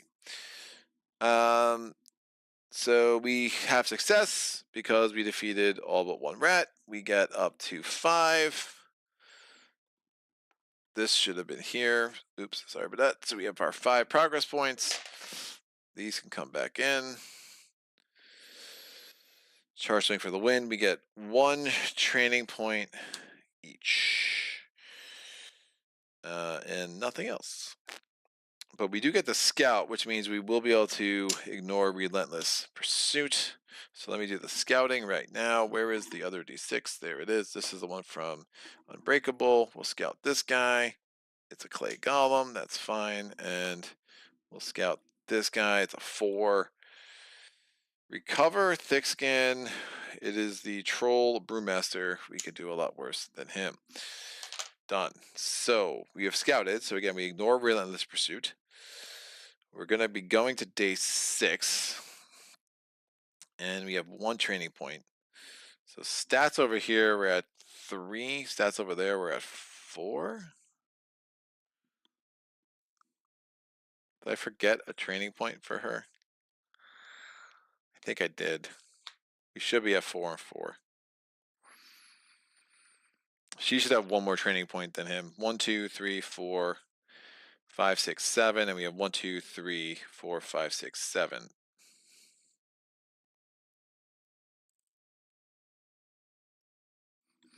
One, 2, 3, 4, 5, 6, 7. 1, 2, 3, 4, 5, 6, 7. Yeah, she should have 1 more because I took things. So I just forgot to take something for her. I will take a health.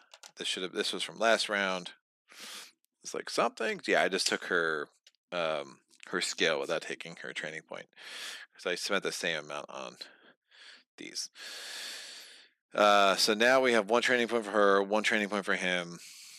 Tantrum is going to try to really get this attack stat up. I do want to be rolling 4 attack dice, but I really need dex if I'm going to do that.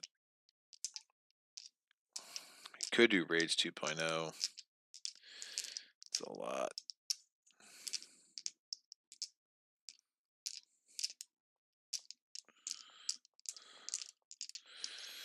Let me get my dex up so I can roll the 3 attack and the 1 defense. And then over here for Stanza, she will take the true damage is my friend. We're going to get Fury Cleave. So her stats a little bit lower, but again, I still only have 2 songs. I'll get into probably the purple.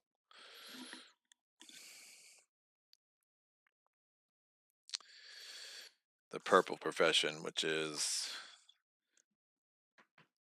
the emo screamer. All right, so that is the end of day 5. We're going to day 6.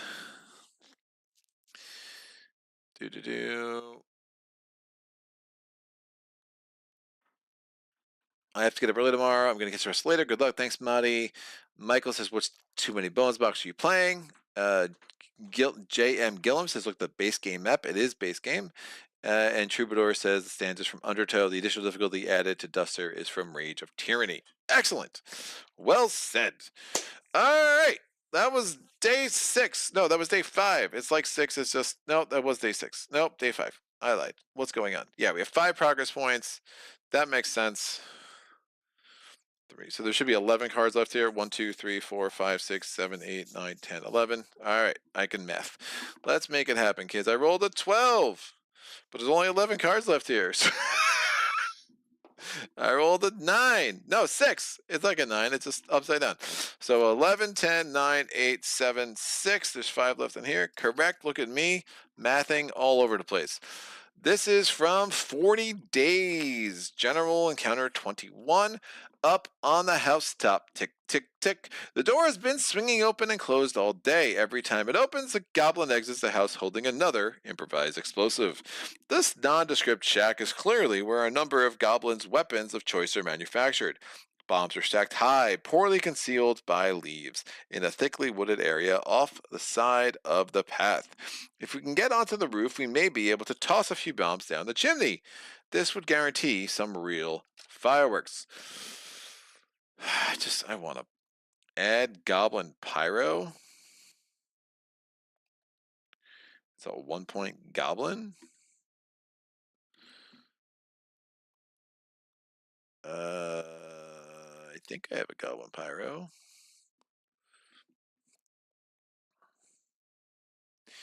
Otherwise, down through the chimney with a sparking wick. Place an attack die on lane 3. Each gear lock range position.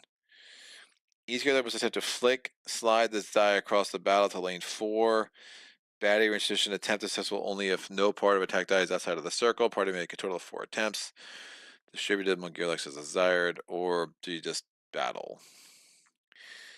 I mean, it's 2 training points each way. I feel better about battling with these guys. So instead of playing a weird flicking game, so I need to find a goblin pyro. I think I have a goblin pyro. Are you a goblin? Goblin rioter. Goblin pyro just doesn't ring a bell. Bog frog. Goblin bomber. Is this a misprint? The hell is the goblin pyro? No, there we go. Goblin pyro. Look at that. Okay. I recognize the art. I genuinely don't remember the name. All right, so we are Fox Sports. We are Penn State. We are a bunch of things. I'm wondering how many people watching this have no idea what either of those things I just said are. So we're in day 6, so it's going to be 12. We both scouted, so we don't have to worry about adding Nightshade. So we got these 2, add a Goblin Power to the top, and then we have the Clay Golem and this. So there's our 5 baddies. So 12 points of baddies plus the Pyro, so 13 points of baddies all day long. Goblin Pyro is in lane 1, ranged, attacking the weakest. It only has 1 health, but it goes at 5. Okay, cunning. What does cunning mean? That's going to be a thing. Opposing units may only target this unit if it is the strongest unit on the battle mat. Woof. What? And if I'm controlling a unit, it does become opposing. That's a thing. Alrighty then. That got more exciting. We have Recover 1 and Thick Skin for the Troll Brewmaster. It's going to be in lane 2. It's a melee. It attacks the weakest. It has 5 health. Done. Lane 3, 5 point. Ooh, Goblin Howler. Dive, Flight, and Signal 1. So his first turn is bringing in another 1-pointer. And it's also going to gain Flight, cannot be attacked, cannot be targeted. And then it dives, it will go adjacent to the immediately place to the weakest available opposing unit and target it. So that's super fun. That's melee, goes there, and then the Clay Golem, 5 health. This will be an interesting battle for sure.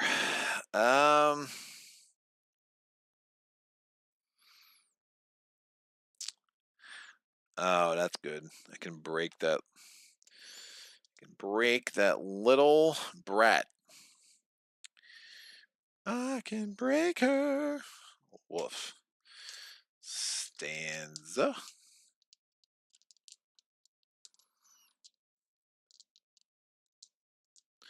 Break only affects attack dice. You are a 5. You in lane 2 are a 3. In lane 3 we have a 5. That's a lot of attack dice coming my way, man. In lane 4 we have a deuce.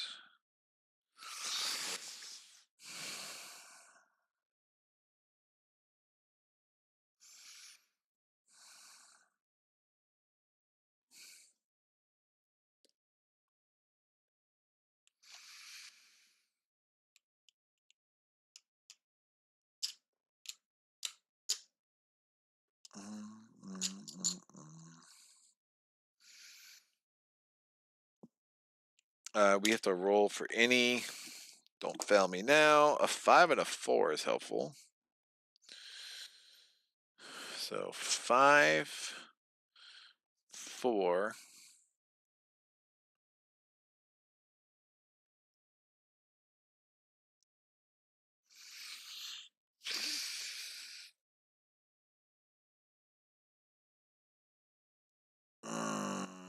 Yeah, we gotta do it. Just got to do it. All right. Tantrum has 5 decks. Gonna roll 3 attack dice. Like a kobold and like a worm. And no defense dice.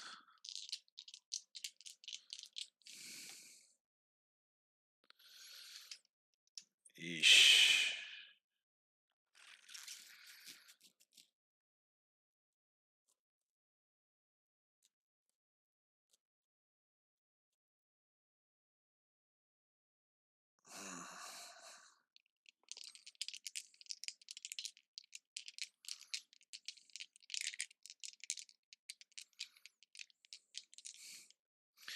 I think we come here.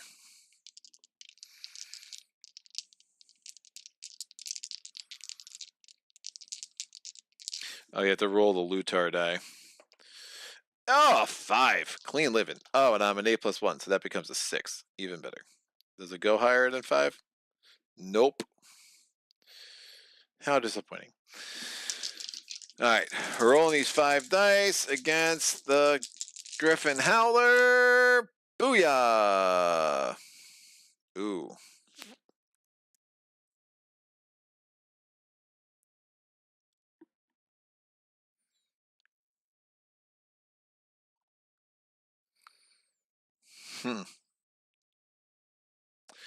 That is not the roll of dreams.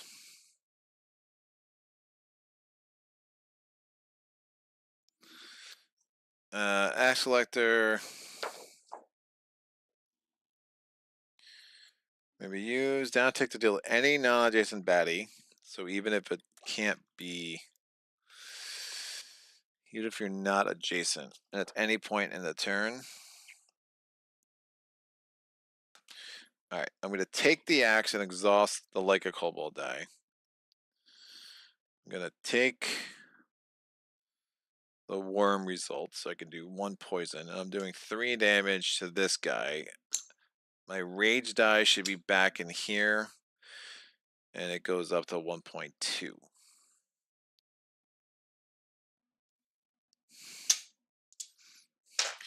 Not the roll of dreams, but it's something. Alright. This dude is going to attack Stanza with 2 dice. It's attacking the weakest. They both have 6 health. Does 2 damage.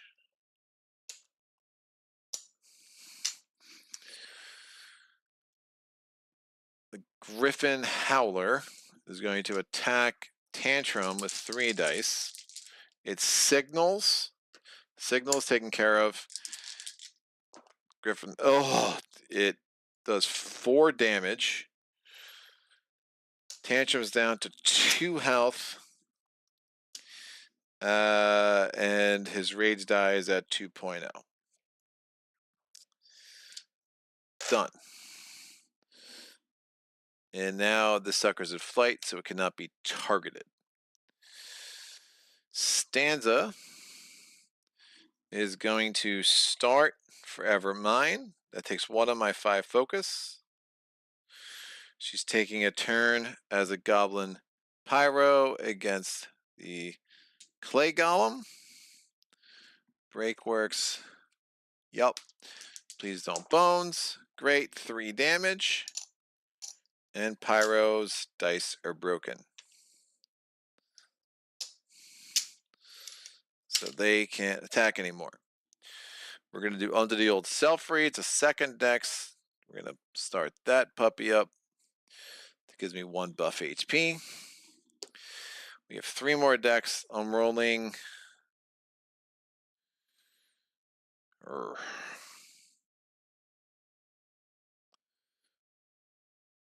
Oh, man. Should I get greedy? 3 attack dice. I have the buff HP. I think we're okay. I'm going to roll all 3 of these dice against the Troll Brewmaster. Alright, so I have done, I think this through, 2 true damage.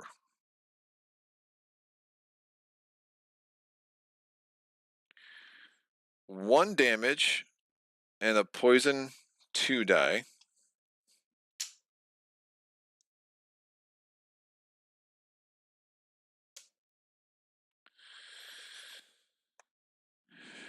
And 2 true damage. And I'm not going to use the axe blade. The charge swing that comes back there. That's my turn. The beginning of the Brewmaster's turn. Now he would recover 1, but he also has poison 2. I choose the order because they both happen at the start of his turn. Obviously, we're choosing the poison 2. He's dead.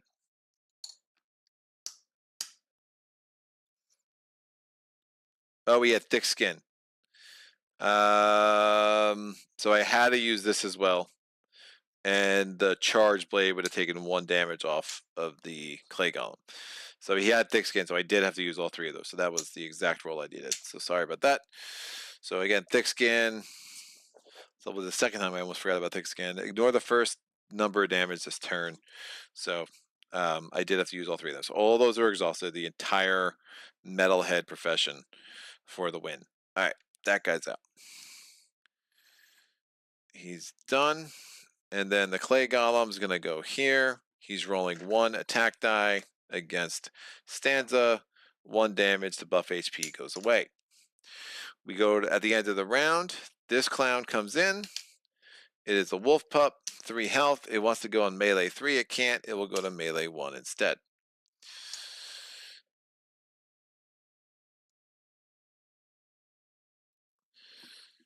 Tantrum is going to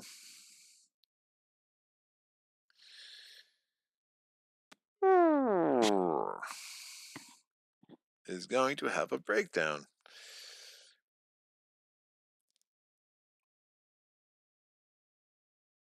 Is going to move. We have 4 decks left. We're going to tick down the axe collector to attack a non-adjacent baddie. Does not have to be a target, so I'm doing 2 damage to this guy. 2 to any non-adjacent baddie. It can only be used once per turn. So even though he was in flight, did not require a target, so that's absolutely legit to kill the Griffin Howler. And I still have 4 decks left. I'm going to roll my 3 attack dice and my 1 defense die against the wolf pup. 2 shield, 3 damage. 3 damage kills the wolf pup. It gets my body count up to the max of 5. Pup. Out. And good. This guy's turn. He's ranged. He doesn't move, but again, he broke both of his dice on the clay golem. Stanza. Cunning can only be targeted if it is the strongest baddie on the battle mat. What if it's tied? I'm guessing tied doesn't work. Stanza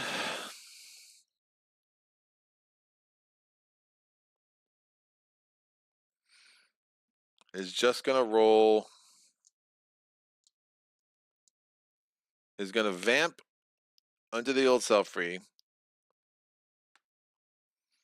Is going to vamp the other one as well.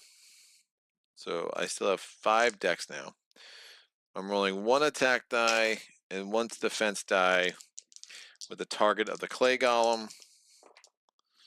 1 damage, so no more attack dice. I've let that be broken. It's fine.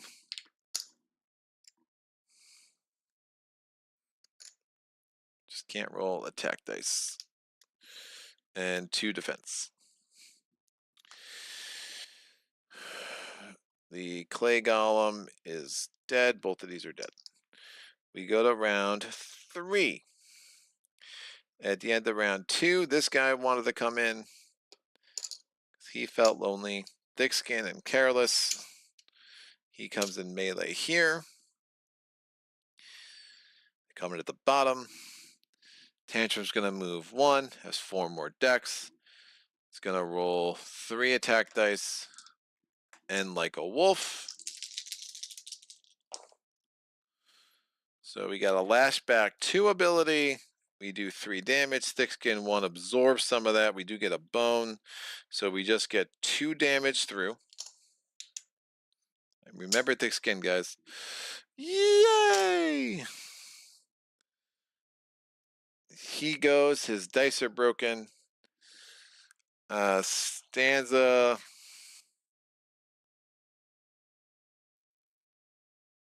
is going to advance this song. Get +1 HP. It's going to advance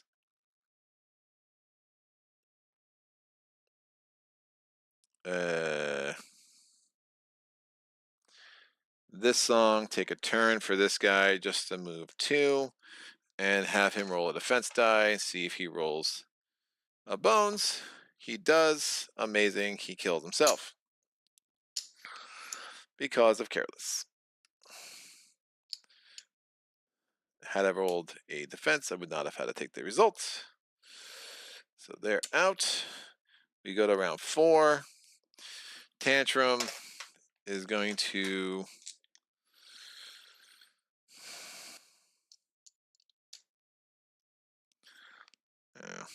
seeing if it was useful to use the body count, but I think we're both going to be healing next round anyway. So Tantrum is just rolling 3 attack dice. Oh, this broke down last turn. So that was never a thing. Might have broke down 2 turns. No, this is interesting. I think it actually broke down 2 turns ago, and then went 1.2 last turn. I think that would have been accurate. It doesn't really matter either way. There we go. Ooh, bones. Is this useful? Not really. I did attack.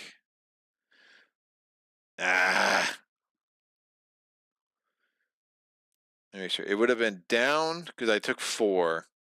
Last turn, nothing would have made it go. It would have said round 2 would have break down. Round 3, it would have been to plus. It would have 1.2. Round 4, it's 1.4.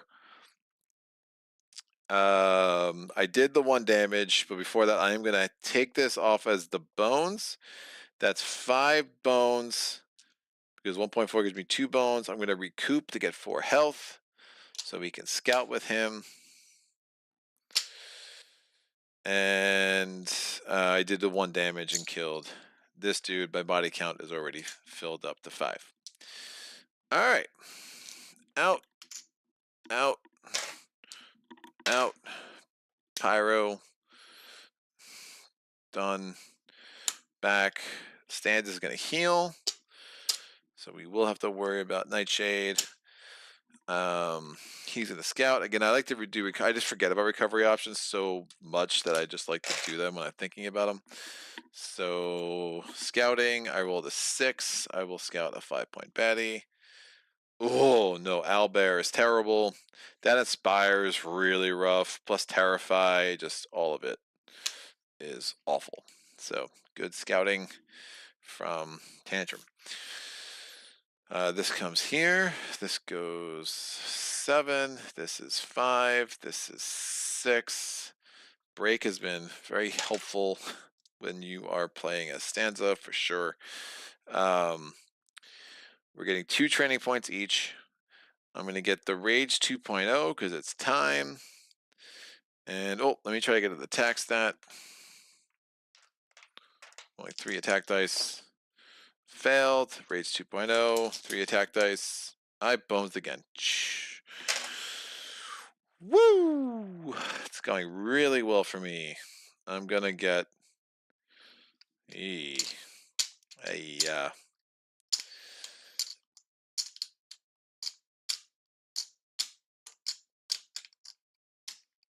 could just prematurely get the dex. Because you want, this is a Jura J thing, you want your dex to be attack plus defense plus 1. So if I just take the dex now, then I'll be in a good shape. I mean, I have these dice. I definitely want to be able to move. It's fine. 13, 15, 14, 10. Forever mine. Lutar die out. We will take another attack stat. We passed. Look at me. I actually can train attack. And then I do think we take the purple profession. River Deep.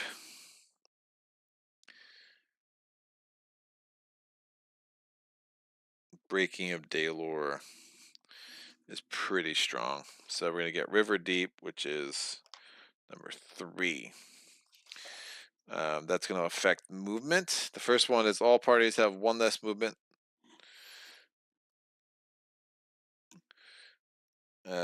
Second one is all parties have +1 movement. Third one is baddies have -1 movement.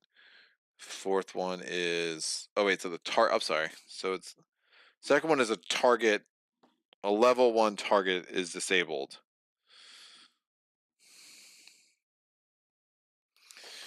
And disable means the unit's skills are suspended. Oh, that's nice.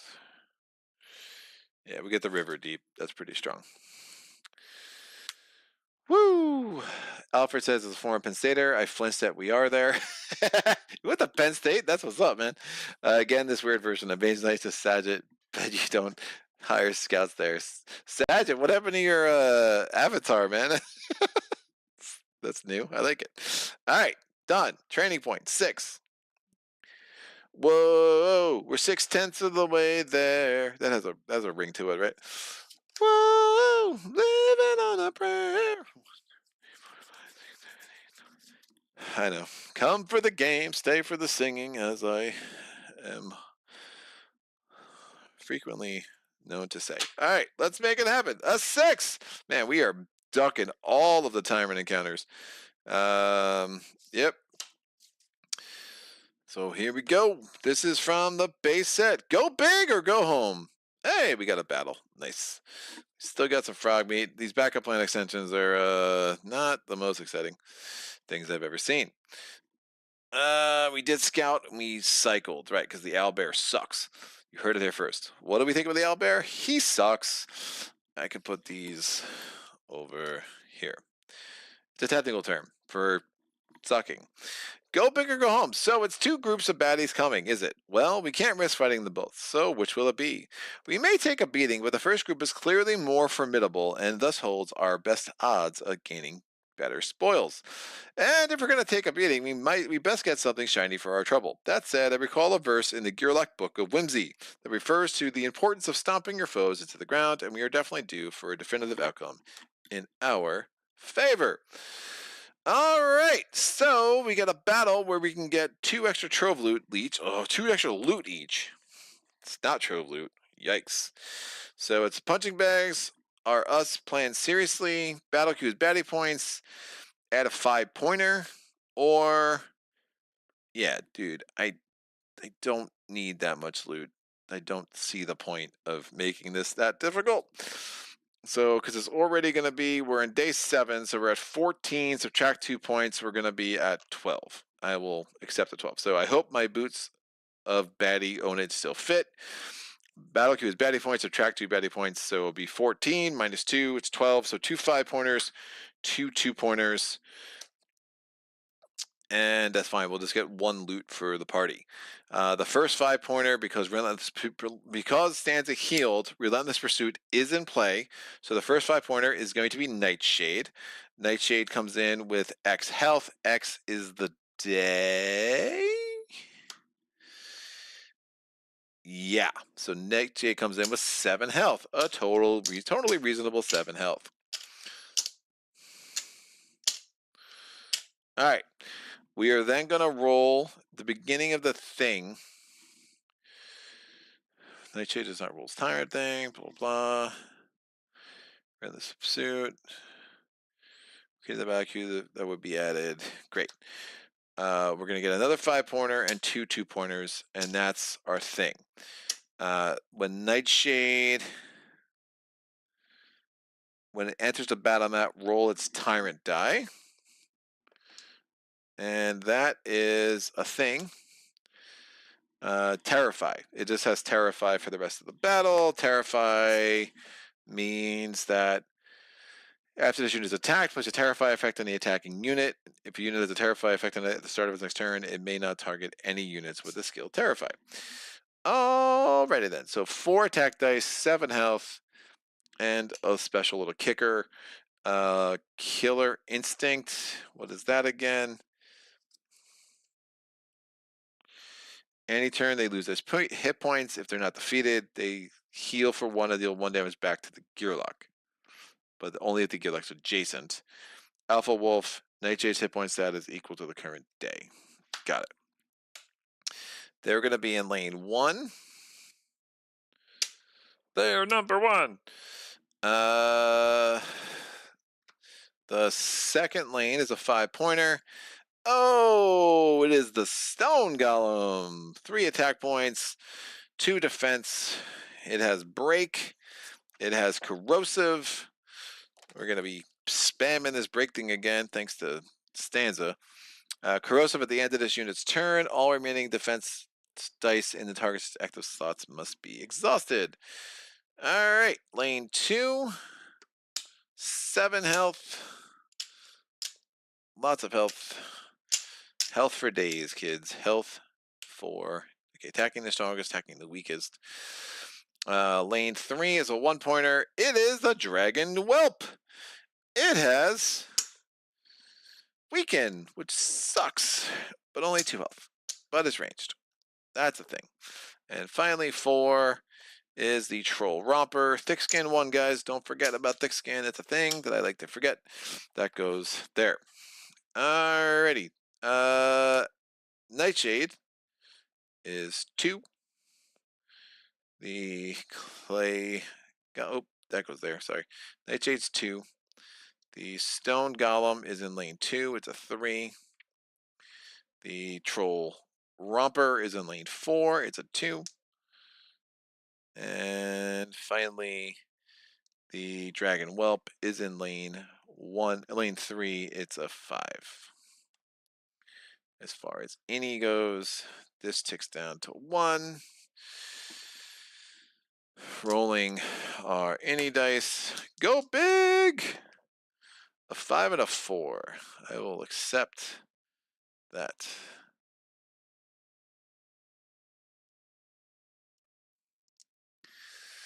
Do not want to be weakened.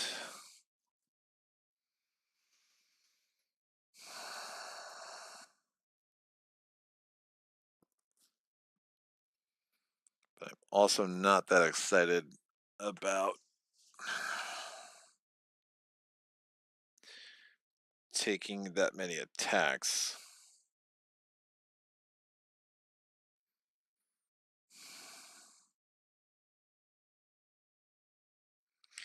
Yeah, I gotta take down Nightshade. I mean, that's just a brutal... It's a brutal relay. Brutal combination.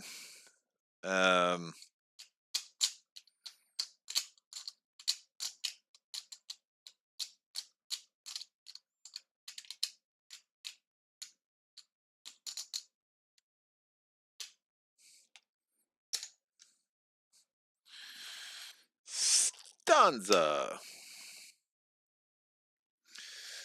All right, 6 decks. I'm rolling 3 attack, 1 defend. Like a kobold, and like a wolf. Woof.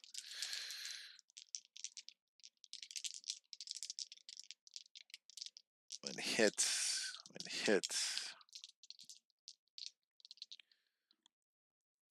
This goes here. We're rolling my Lutar die. It's a 2. It becomes a 3 because of my innate +1. So 3, that's not great. I have to try to figure that out. Like a worm? Sure. These are my 6 dice with Tantrum, attacking, Nightshade. Sorry, pup. Oh, killed it. Alright, so we get 2 rounds of like a kobold. Bones. I did an attack, so this goes to 1.2. We have a poison effect die 2. And we are doing 3 damage. Burp, burp, burp, burp, burp. Done. Now, Nightshade skills. Any turn, Nightshade loses hit points. Not defeated, it heals for 1 and deals 1 damage back. So I lose a health, and this goes to 1.4.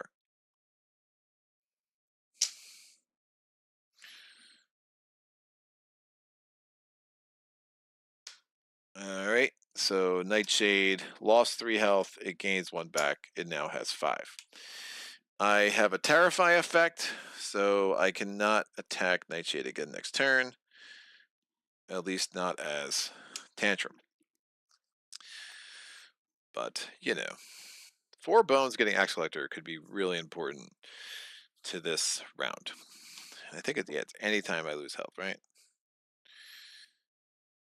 Yep, that is correct. So, Tantrum is done. The Dragon Whelp is going to attack the strongest. The strongest happens to be Stanza. So, 2 attack dice, 1 defense die for the Dragon Whelp.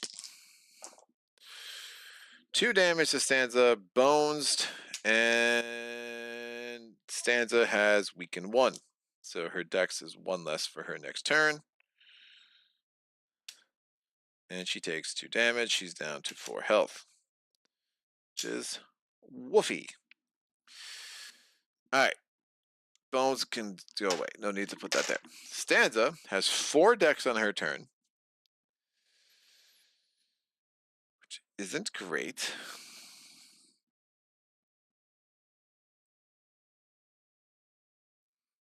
Attack 3.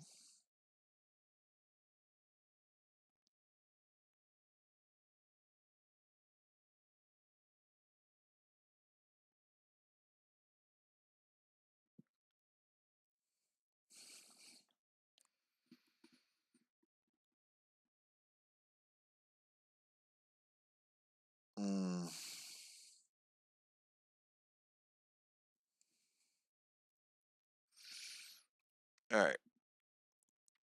We're going to play Forever Mine. That's 1 of my 3 decks. 1 of my 3 focus, and it's also 1 of my 4 remaining decks. We're taking a turn for the Dragon Whelp. It's rolling 2 attack dice against Nightshade. Because Nightshade is woof. And these skills, loses hit points dealt by an adjacent Gearlock. So this would not be dealt by a Gearlock, so it would not heal. Only 1, but we're going to also count the weaken. So Nightshade is weakened 1. It has 1 less attack stat next turn. That was underwhelming. And I have 3 decks left. I can get that.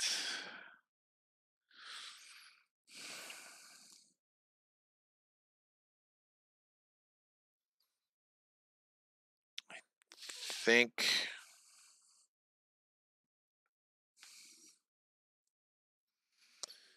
Stanza is in trouble.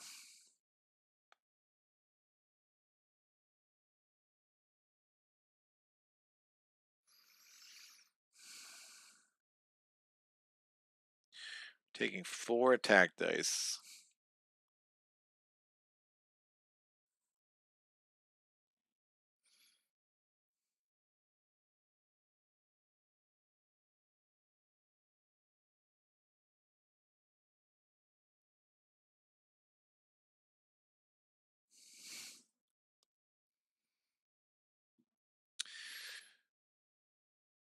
Tantrum's like a kobold, so that's helpful.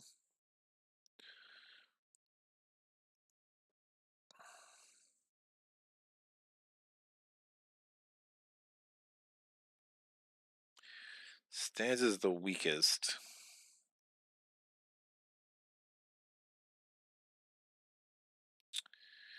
All right, we're gonna start the River Day lore.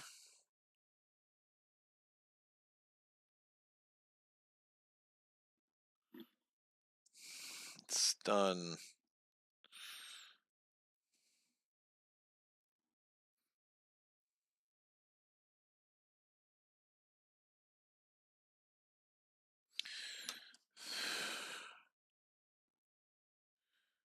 Affected unit.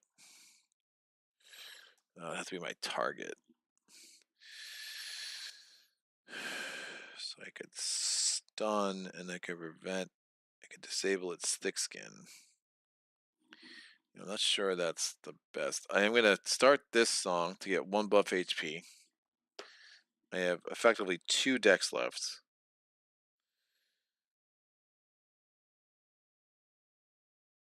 I'm going to move back 1 and roll 1 defense.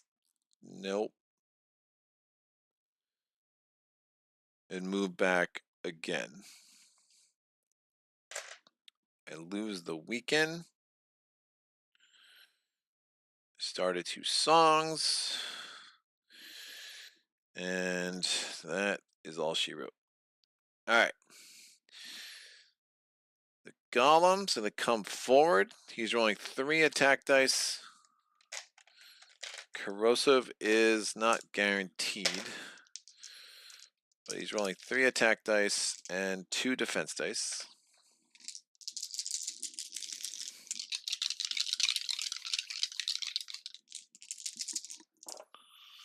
Bones, bones, bones. So corrosive would apply.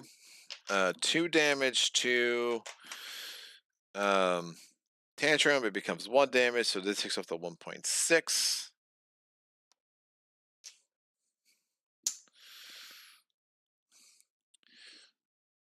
Nightshade's gonna go. Nightshade would roll 4 dice. It's only rolling 3 because it was weakened. And I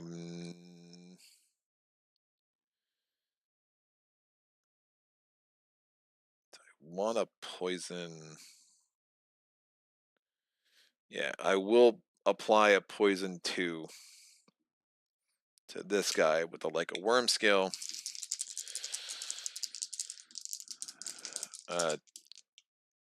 Nightshade's attacking Tantrum. 3 damage. Like a kobold becomes 1 damage. Tantrum ticks up to 1.8.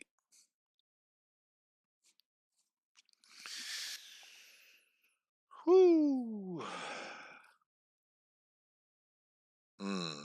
They try to assassinate a 5-pointer.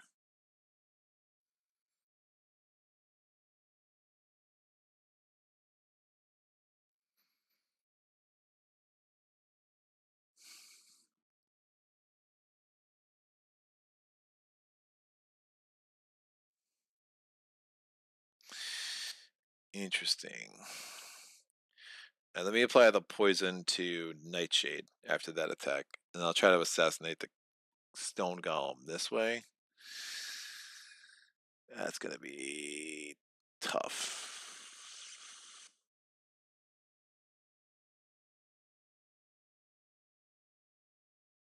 Yeah, I think that makes the most sense. All right. Thick skin. Troll Romper is trying to get down here, so he will go 1-2. And that's the end of the first round. Round 2. Tantrum is oh, he's terrified. He can't even attack that dude. Jesus.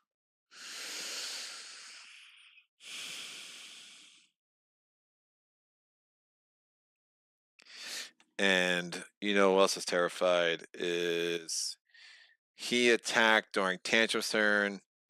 Right. He would have tactically gotten a terrify, but then it would have gone away. Yeah, he would have gotten a terrify, but then his turn happened. Nope. he still has a terrify because he attacked on Stanza's turn.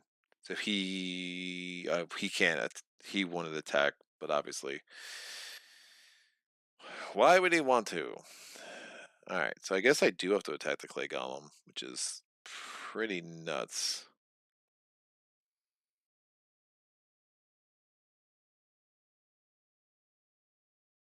That's fine. I would have applied the poison here.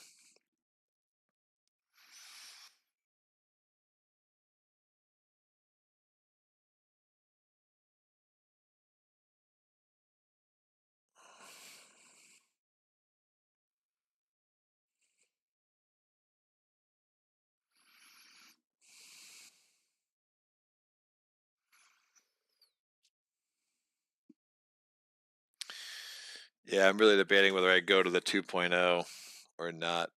And I gotta make that decision now. I also have this bog meat. Heal myself for 5. Lose 2 to start of my next turn. I'll still be like a kobold. This deck's down to 1.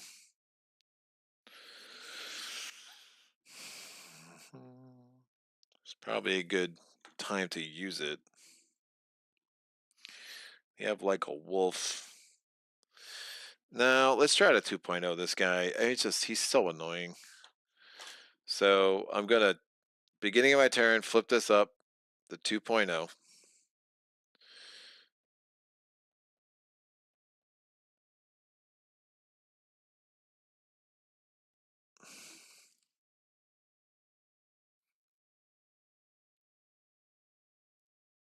Can't attack because I'm terrified. I'll eat the bog meat. Gets me back to full health. Get a poison 2. But I'm still like a kobold for the round. Cannot target that dude. But I can roll a defense die like a wolf. And if I had, as long as I attack. Yeah, so I'm gonna attack this guy, but I'm not gonna use it. But I'm gonna roll. I'm just really trying to chase bones a little bit here. So I have these 5 dice. And we're gonna attack the golem. Bones, please. 1 bones. I'm gonna add this lashback 2. I'm not going to apply any of these dice. This goes up to 2.2 because I did an attack.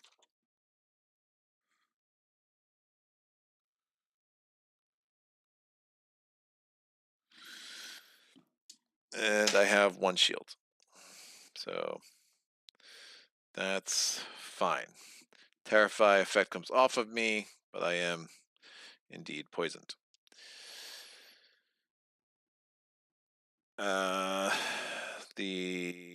This dragon whelp, he's rolling 2 attack, 1 defend. This effect's gonna come off. He's attacking Tantrum. He gets 1 shield. He bones. He does 1 damage, which just takes off my shield. Since I didn't lose any health, I don't up my 2.2. We're gonna go to Stanza. Stanza is going to. There's only a 3. We're going to vamp this song. We're going to increase this. And Stanza is going to have the Dragon Whelp attack. 2 damage. Yeah, Nightshade's not going to be around much longer. We're going to have this guy attack this dude. So just the 2 dice. 1 and 1. Thick skin, so 1 damage. And he's weakened, so he will not be able to attack his next turn. Why can I never pick up the die I want? What am I doing?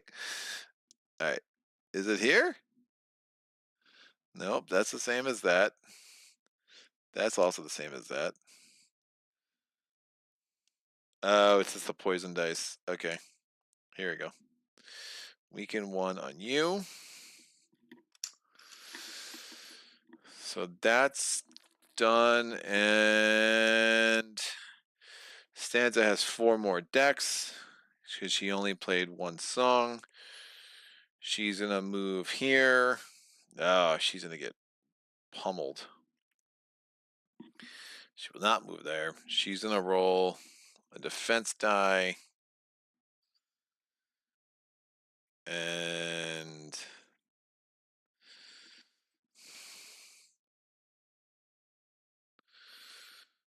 yeah, my focus is so maxed out.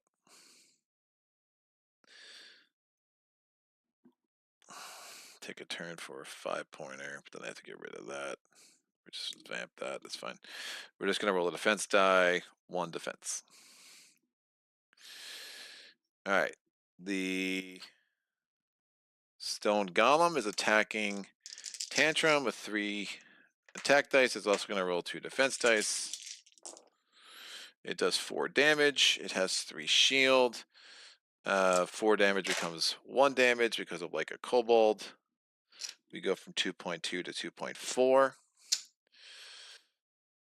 Nightshade is attacking with 4 dice because it's no longer a weakened 1. It takes 2 damage because of the poison, however. Poison ticks down to 1. It's attacking Tantrum with his 4 dice. 4 damage. 4 damage becomes 1 damage. This ticks up to 2.6. And then we have the Lashback 2, which kills Nightshade. Nightshade goes back over here. Body count goes up. We're already maxed out. Done. Nightshade out. This guy comes here. He's weakened, though, so he can't attack. Weaken comes off. We go to round 3. Tantrum goes first. Like a kobold is now out. Tantrum is going to... Who did the dragon... Tantrum is also weakened 1. Tantrum takes a damage because of the poison. It would have been 2. I would have had that effect go first, obviously, and that ticks up to 2.8. And then I'm exhausting this die to wipe out this dude. And then the 1.0 comes back. Stone Golem was assassinated. It takes a little bit to get that to come together, but when it comes together, it's nice. This would have gone down, but I am still weakened 1. No, I'm not still weakened 1. Stanza was attacked. No, he attacks the strongest. Yeah, I am still weakened 1. Tantrum has 5 decks left after the weaken's taken into account. So Tantrum's gonna go 1, 2. Has 3 decks left. It's rolling his 3 attack dice.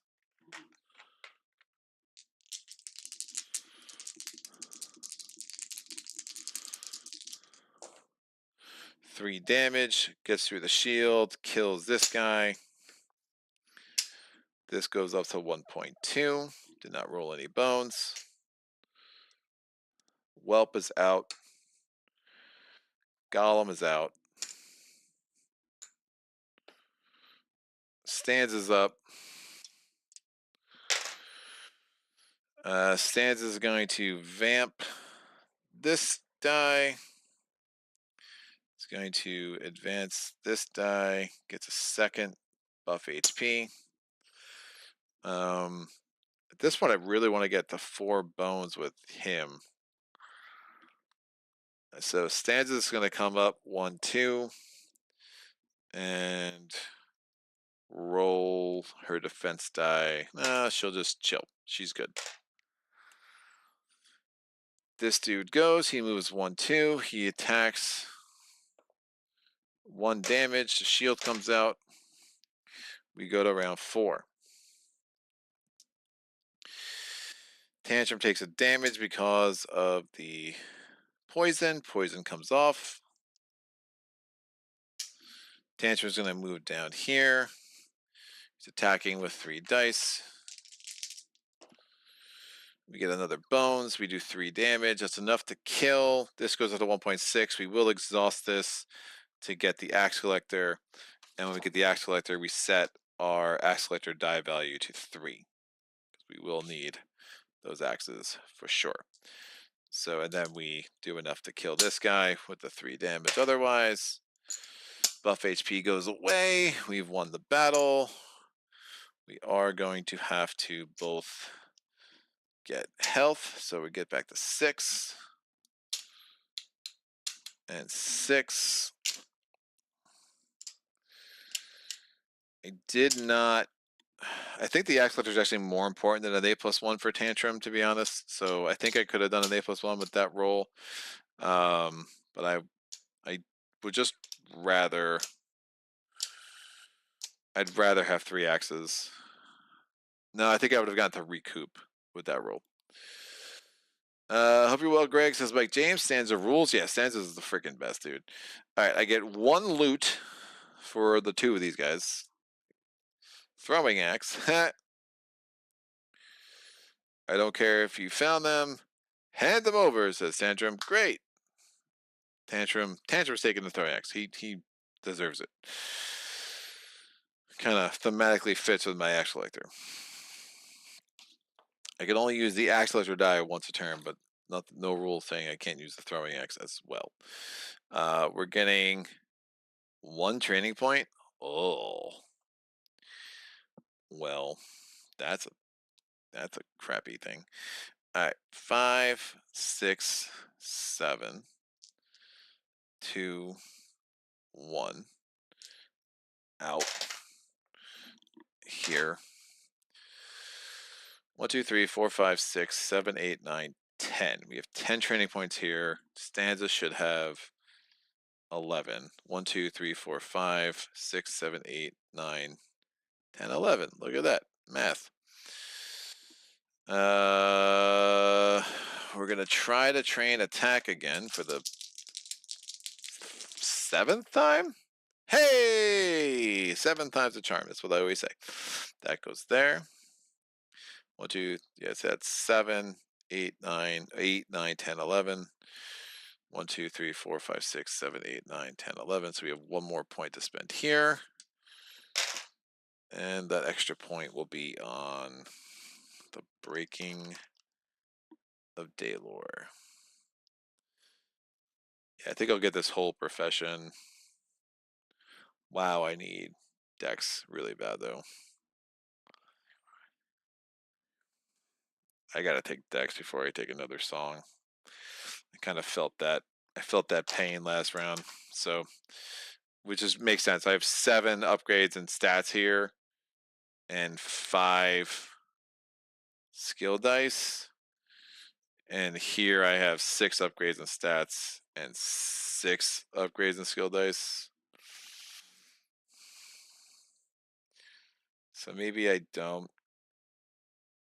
Yeah, I didn't realize I was that off kilter. Now let me keep this balanced. I won't take the attack die yet, but the next time I go to train attack, I'm accepting the result I just had for the record. For the record, I will start another profession. So, Way of the Wild,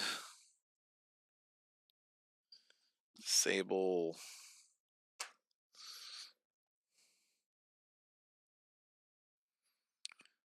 Cripple, Strengthen.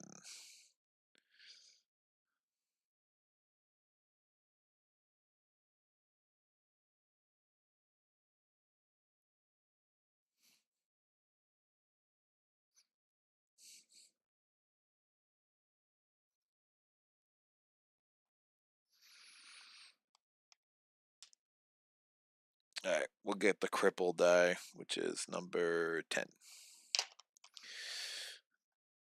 Cripple. Here we go.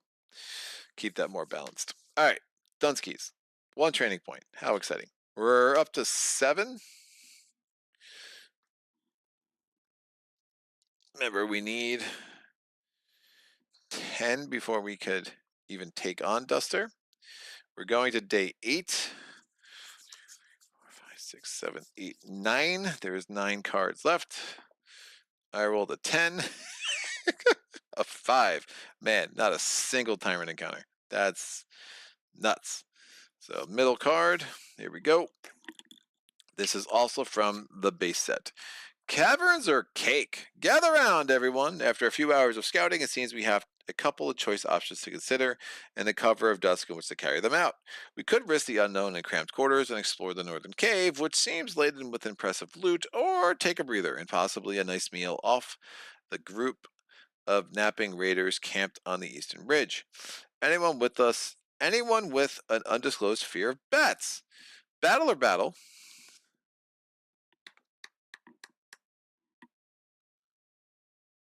Oh.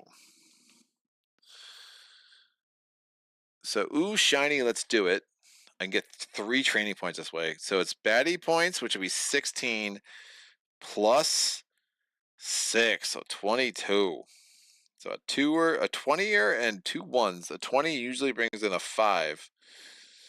Or never turn down cake. Oh man, that 3 training points feels amazing.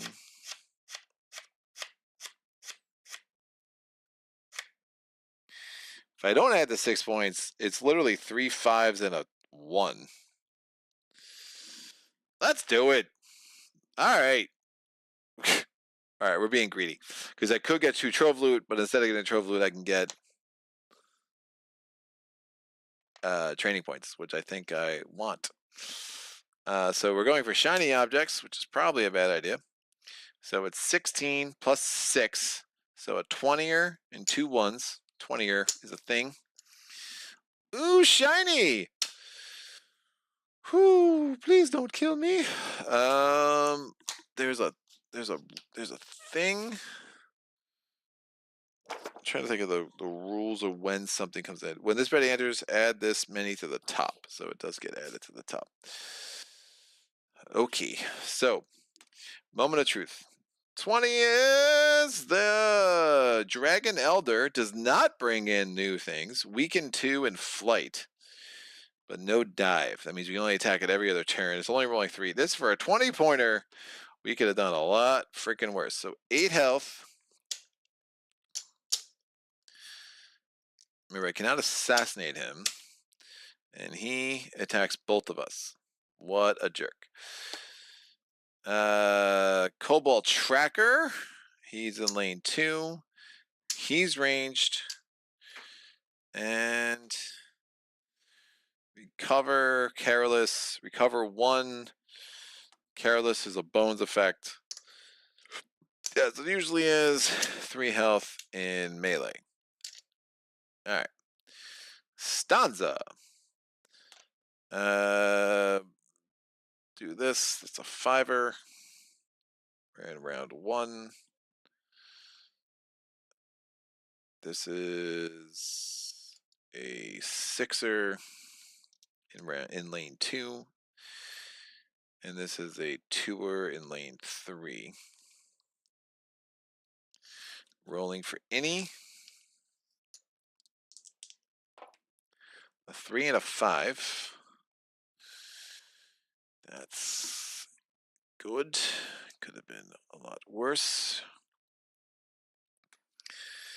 Stanza will stand there. Tantrum will stand there.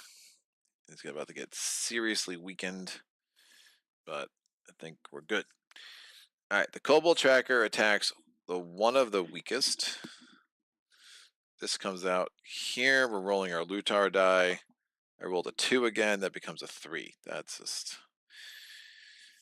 a sequence of bad rolls.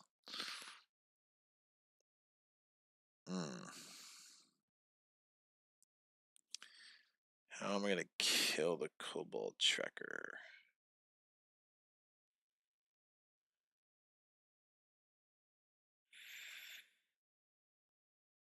Oh, they're both going to be weakened too. That's right. He's attacking both of us. What a jerk.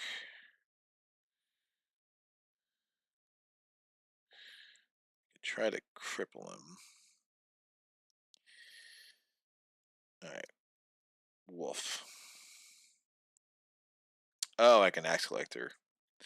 The kobold. That will work. That will indeed work. So kobold tracker is going to attack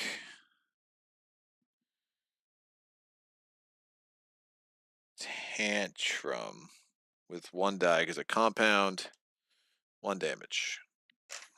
This goes up to 1.2. Done. Tantrum's going to go. We have 6 decks. Removing with 1. I'm taking the axe collector down to do 2 damage to the... Oh, wait. I'll do this instead. Throwing axe. I'm rolling a die. Does not cost dex. I bonesed. I'm going to do it again. I bonesed again. Woof. Great. I'm taking the axe collector down. I love loot. I'm doing 2 damage to the kobold tracker. It becomes 1. That's fine. I have 5 dex left because that does not cost dex. I'm rolling my 3 attack dice. My cripple. I like a kobold. And my... Oop, that's it.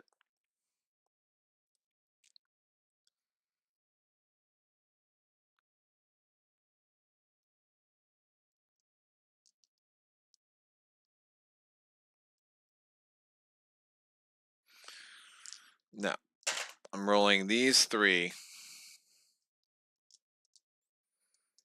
Yeah, I'm rolling these 4 dice, and I'm rolling a shield. I'm not attacking. Wolf. Nope. 1 attack. Let me tick this up to 1.4. So I'm attacking this dingbat. Make it happen. All right. 1 damage. Cripple. So this is baddie active. So immediately goes there. Place die on baddie. It's active. So he has 1 less attack die, which is helpful. Like a kobold for a round. I have lashback 2.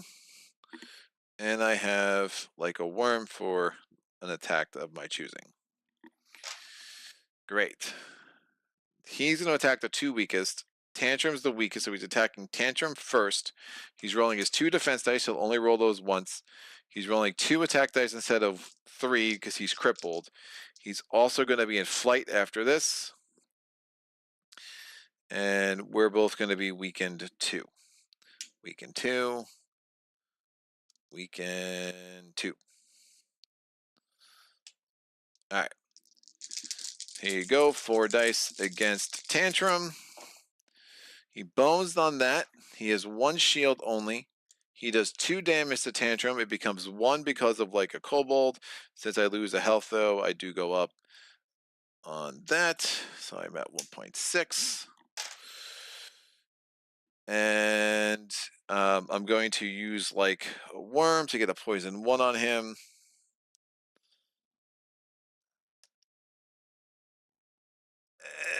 And like a wolf to lashback 2 on him. The defense die would have gone first. I get through the defense die. I do 1 damage. And that's that.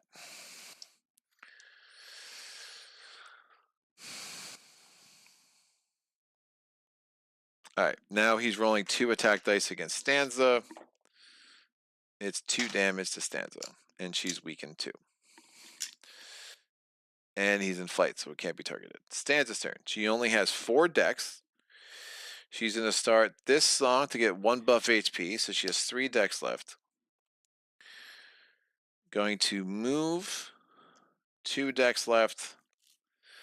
Rolling charge swing and rolling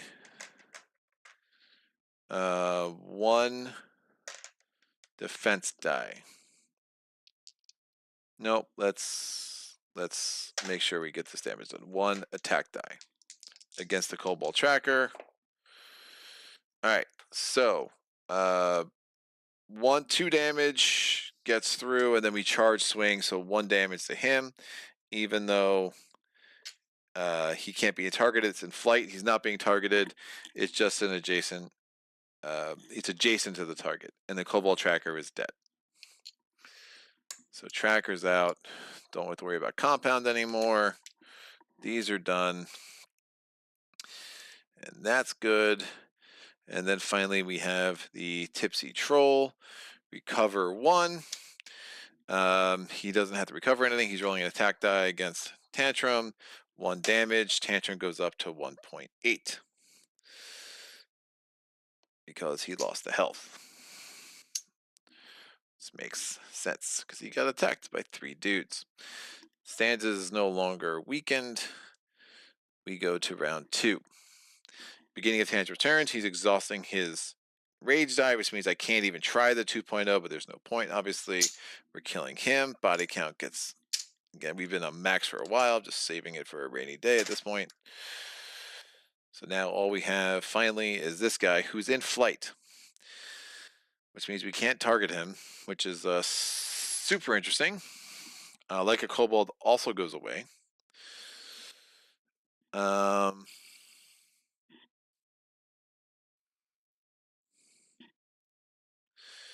Maybe 1.8 is a bad idea.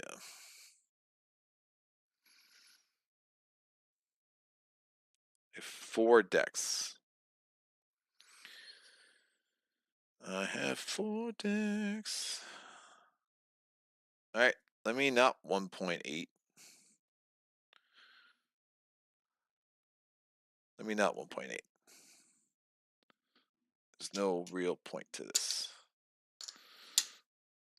So I'm going to actually advance this to 2.0 because of the health benefits. The health benefits advancing your rage die. Who knew? Too many bones, all about health. All right, I have 4 decks left. I'm going to use 3 on shield and 3 on attack, and obviously I'm targeting him. So since I can't target him anyway, I might as well make use of my decks. I'm attacking him. This goes to 2.2. I bones. I get 2 shield. That's helpful. And I do 2 damage.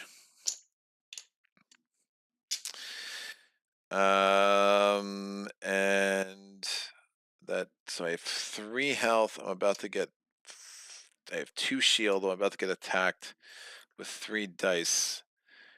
I kind of don't hate that. All right, that's fine. Weaken 2 goes away. His turn. He will lose flight. He takes a damage because of the poison. He's still crippled. He's rolling 2 attack dice and 2 defense dice. He's targeting Tantrum first. He bones on that. 1 shield. The 2. This takes away my shield. The 2 attack dice. So now attacking Stanza with 2 dice. Her buff HP goes away. She loses 1 health. He's done. Stanza's turn. Stanza's going to vamp this. Advance Forever Mine, so that's good. So we can take a turn for him. He rolls 1 die. I'm ignoring the recover 1, so that's, I only have 2 decks. Remember, I wasn't weakened. I am weakened now. Never mind. Weakened 2. So I only have 2 decks left. No, this is vamp, so I'd have 3 decks left, which is good. So taking this turn, 1 damage, the shield comes off. So again, I was weakened 2, so I had 4 decks. I spent 1 on that, so I have 3 decks left. I'm going to move, and with my last 2 decks, I'm going to roll Axe Blade and Fury Cleave.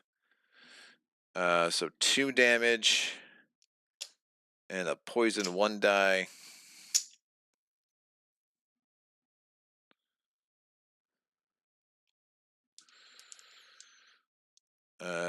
His turn, he recovers 1. He comes down to attack Tantrum. 1 damage to Tantrum means this goes up to 4.2. All right. We go to round 3. Tantrum is going to attack this clown before he's in flight again. So he's only got 4 dex. We're rolling 1, 2, 3 attack dice, 1 defense die, 3 damage, kills this dude, cripples exhaust, this comes here.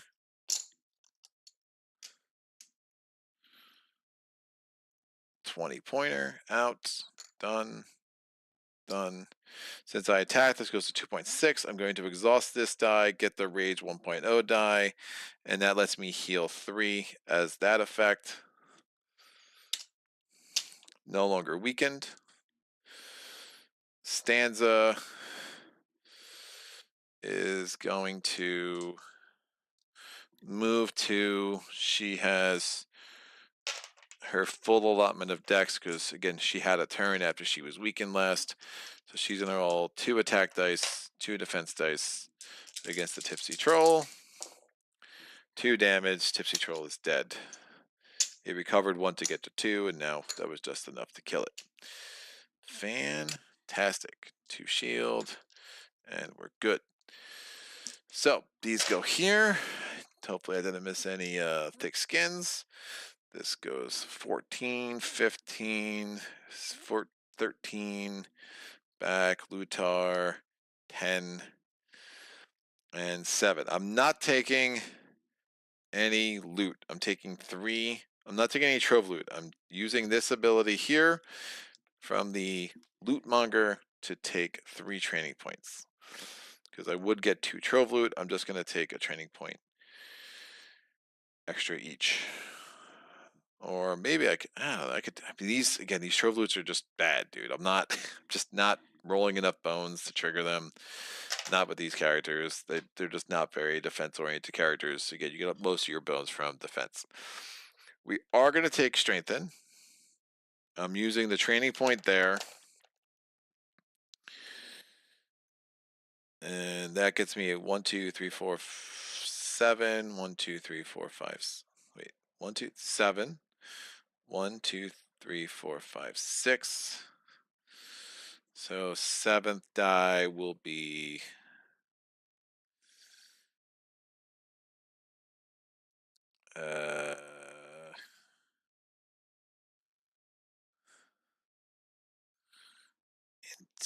intimidate's pretty good.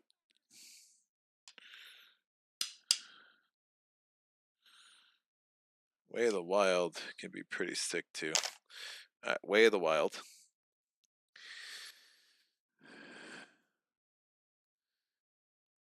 And maybe I'll take a trove loot with her. I don't know. It's more fun. We're gonna heal. Heal. So not scouting at all. 6, 6. They both could use another health. 1, 2, 3, 4, 5, 6. 1, 2. 1, 2, 3, 4, 5, 6. So 1, 2, 3, 4, 5, 6, 7. So 14. 6, 12. So if I take 2 and a trove loot, sure. Great, we'll take a trove loot. We're taking 2 training points. Breaking of Daylore. And a dex. Makes some sense. And we have this trove loot. So 7, 7, 7, 1, 2, 3, 4, 5, 6, 7. So we're very even. Both have 6 health. We'll do lockpicking attempt. Stanzas trying to get a 4 lever. That's bad. That's a total whiff. 4 lever. 3 lever. So we got it. This is the lever die. And we'll use this. Now I need 4 trip. 2 trip. I can re-roll. 2 trip, and I could use it as something else. So we're 1 open. Tantrum's trying to get 4 trip.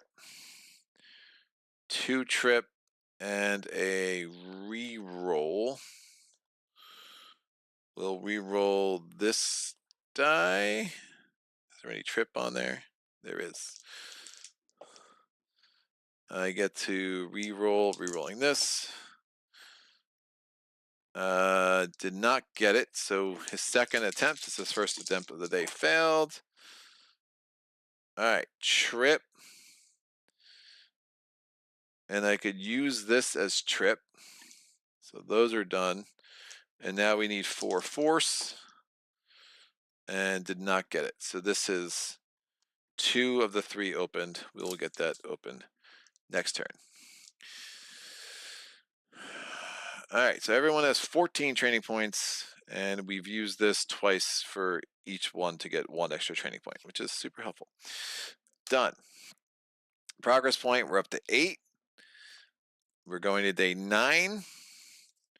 There are 8 left. Let's see the things. No comments from the gallery.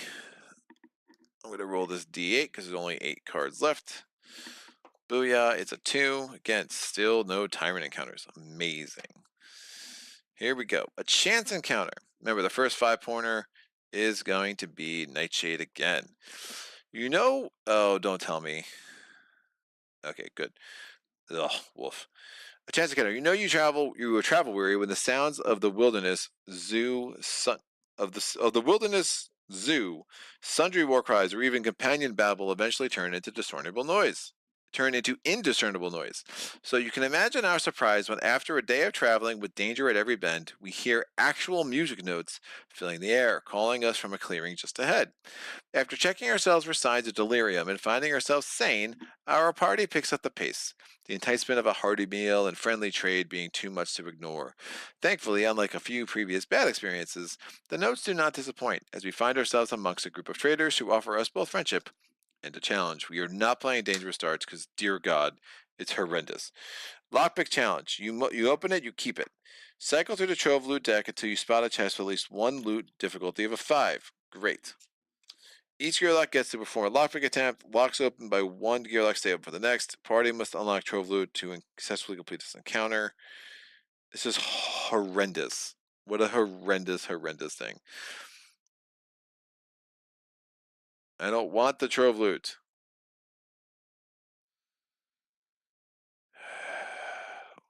This is terrible.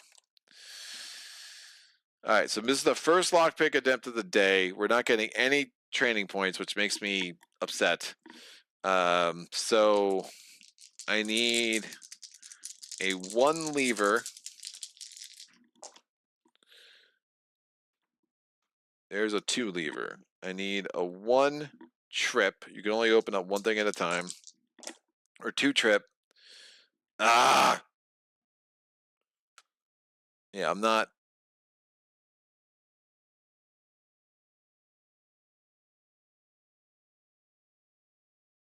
Yeah, this isn't happening. I'm just failing this. I'm not getting progress, and I don't care because this is idiotic. We got 2 trip. I can't even get 5 force with 1 die. So what's the point?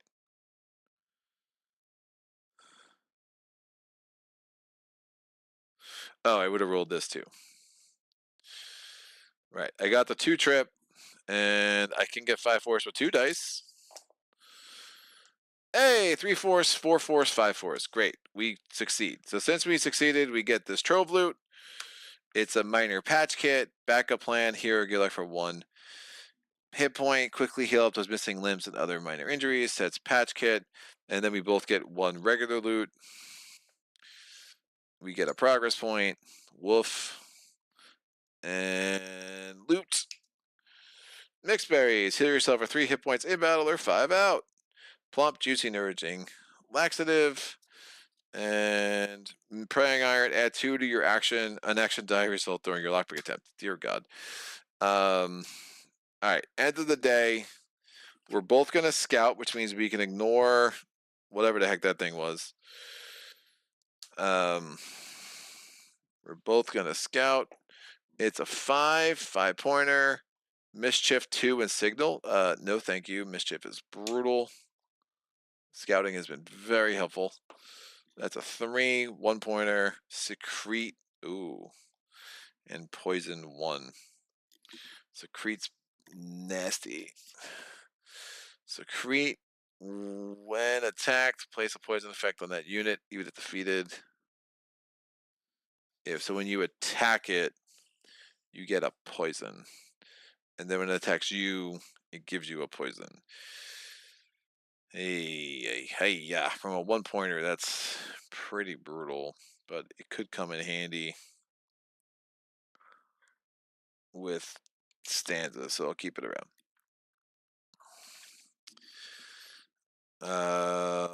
We are doing lockpicking. We need a 4 force. That's a total fail. Tantrum's gonna try again. We're trying to unlock this. That's a total fail. Woof. I can add a 2. Oh, I don't think I had to. I don't know. 3 force, 4 force. So we keep the prying iron. We get a shoulder-mounted rockslinger. Roll 1 attack die immediately after being attacked by a non-adjacent baddie. Apply roll damage to that baddie. Bonus from this roll cannot be used in the backup plan. Add 1 attack die immediately after being attacked by a non-adjacent baddie. It lacks sufficient archery, but I'll deal with it. So we just have a permanent 1 retaliate. That's cool. Rock on. And we have a prying iron, because that's what we needed, kids. Because I love Trove Loot. So look at me. I have 4 Trove Loot. Talking about, I have the thing where I don't need to take Trove Loot, and I somehow have 4 Trove Loot. Backup plan extensions. Backup plan extensions. And actually, I'll just put this up here, because that's the better order. All right. Great. So if I'm attacked by a non-adjacent baddie, look at me go. We are going to day 10. We do not get any progress points there, which is sad. This is me being sad. Whoa, look at that Trove Loot. That's freaking nutty. I think that's a special thing that might not exist. I rolled a 1, still no tyrant encounters, which is pretty nuts. A bed of bones! Over here, our scout calls, ending our pursuit of the owner of an old set of tracks we've been following all day in hopes they'd lead us to something special. Well, they did. Unfortunately, they have led us to a cavern filled with heaps of torn armor and gnawed-on bones of what once were other all-too-eager suckers. I mean, adventurers. What's more disturbing are the piercing eyes staring down at us through the dark. There's something very much alive in here with us. This is a base set encounter. Oh, hells yeah. We can get 4 training points if we do the first one. Oh, ha ha ha ha. All right, baddie points. Battle queue is baddie points. So right now it's a 20-pointer. We could add another 20-pointer. Between the entire party, choose 1 to 6 attack and defense dice to exhaust. Cannot be rolled this battle. Gearlux must have at least this much attack and defense. Roll a d6 at the start of each round. If it is less than or equal to the number of party dice exhausted, place a stun effect die on the 20-point baddie this round.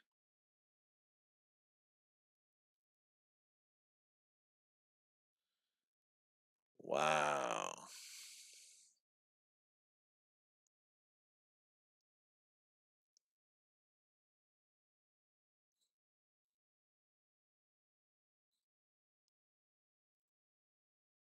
I mean, that's 4 training points. I gotta do it. So it's just 2 20-pointers. What could go wrong?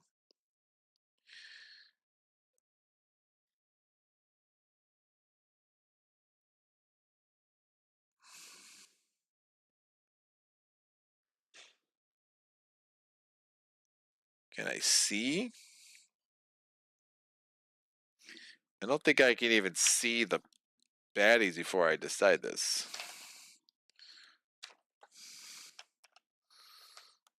Encounters, encounter types, rewards. Battle setup, battle setup. Every battle will start with the creation, blah, blah, blah. To build the battle queue, except for scattered baddies, the battle should be sent face down. They're unknown before the battle begins. It doesn't tell me before the battle begins.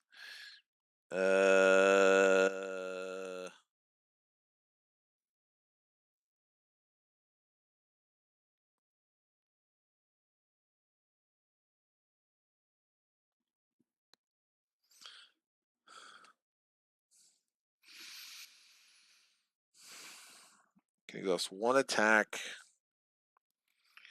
2 attacks, 1 defense. I could exhaust 3. Attack and defense.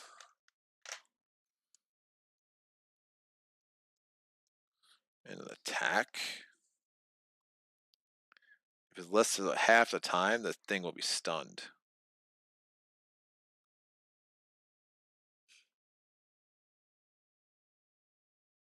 Oh, I like this. This is dumb, but I'm going to do it. So before every round, Greg makes bad decisions.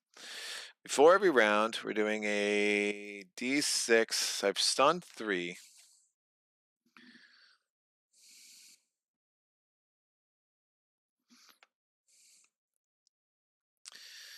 We're getting a 20 pointer, and we're adding a 20 pointer to the top. This 20 pointer is the one that we just added. It has dive, flight, stun if it rolls 2 bones. It's adding 2 5 pointers immediately. Woof. Dive, flight. Oh, it can also move adjacent. The last guy can move adjacent to. No, it could not. It was ranged. So this guy comes in with 8 health. Before the start of every round. So hopefully it's stunned in the first round. This goes in melee. It's signal. It does not signal, but it just stuns if it rolls 2 bones with its 5 attack dice. The first 5 pointer. Oh, it's a Griffin Howler. That has signal and flight and dive. Oof. I chose poorly. 5 health. There. Another 5 pointer. Ah! Poison 2. Woof. What is going on? 6 health. Everyone gets poisoned. It goes ranged. Next 20 pointer adds a 5 pointer. 7 health. Oh, shoot. No, I scouted last turn. Right? I scouted last turn, right? So we ignored that. I did this right. Wait. You're in lane 3. You're in lane 4. This got real. So he's lashback 3, terrify, and thick skin 2. That's a 20 pointer. This guy is the special one. So he's the one that might be stunned every round. All right. I have to set myself up before I know if it's stunned or not. Tantrum. Please roll high. 4 and a 5. In lane 4, it's gonna be an any die of a 5. In lane 2, it's gonna be an any die of a 5. In lane 3, it's gonna be an any die of a 4. In lane 1, it's gonna be an any die of a 5. So it should be in that order. We are going to roll my Lutar. It's a 3, becomes a 4. We're going to roll, we're going to put this up here. And Again, this is essentially 1 and 1. This is 3 and 1. We are rolling this. Please be a 1, 2, or 3. That's a 6. That's more. That is more than 1, 2, or 3. Dive, flight, stun. Dive, flight, stun. We cannot. Target loses a health. Everyone has to move 1 less. Yeah, all 5 of those guys are going. 5 dice is too much. This is a 5-pointer. That's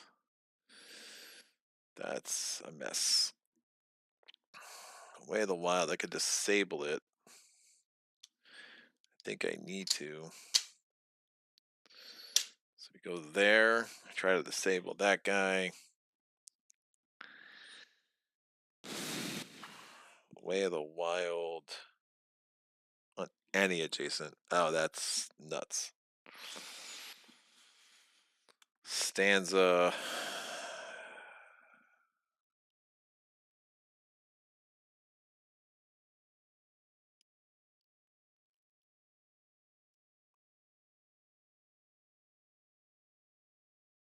Ugh, they all go so early.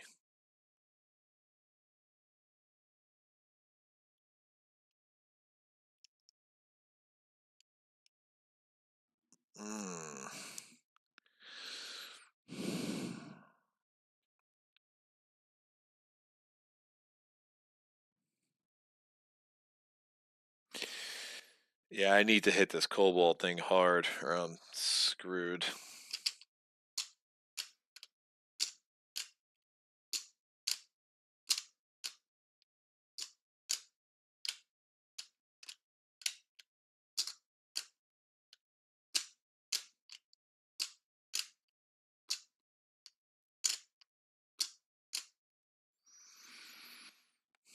I got it through this way.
Hmm.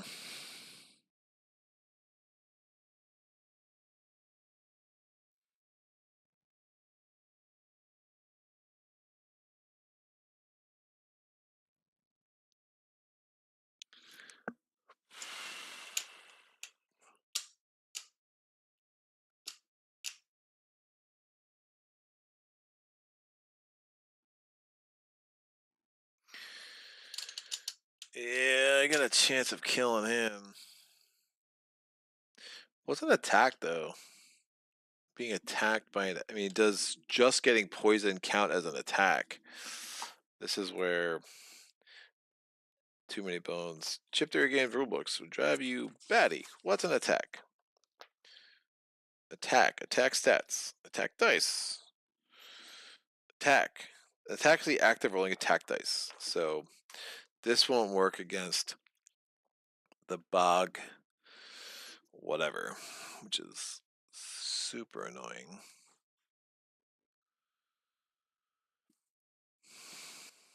Breaking of Daylor, all target all baddies. Oof.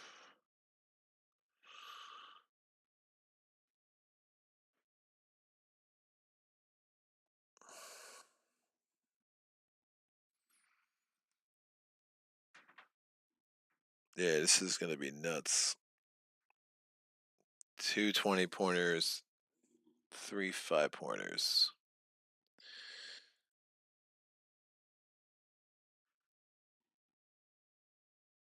If I hit like a kobold hard, I got a chance.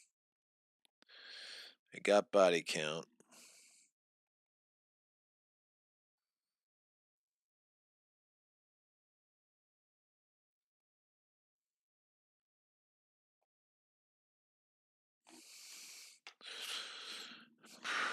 Probably should have exhausted this defense stat too. Because what's one defense gonna do for me?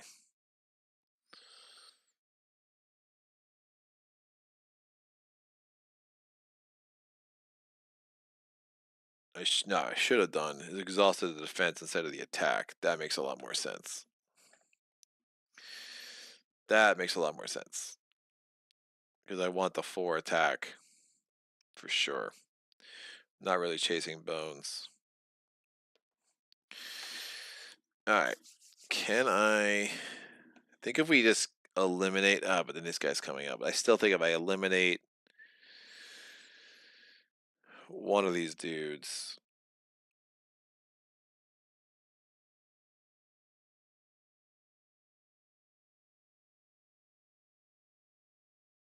Oh, that's interesting. I don't want it to signal. Although if I signal, that could actually work to my advantage. What are we bringing out? Ooh, secrete poison.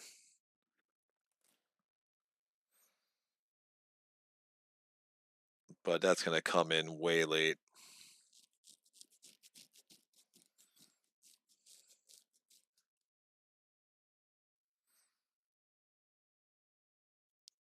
Yeah, I think I do this. I have 6 dice. I'm not going to worry about... I just need to do 5 damage.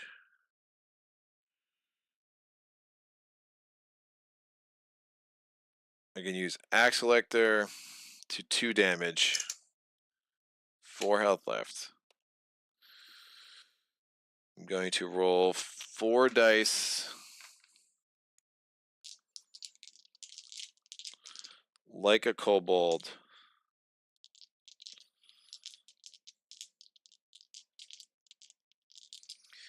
In Way of the Wild.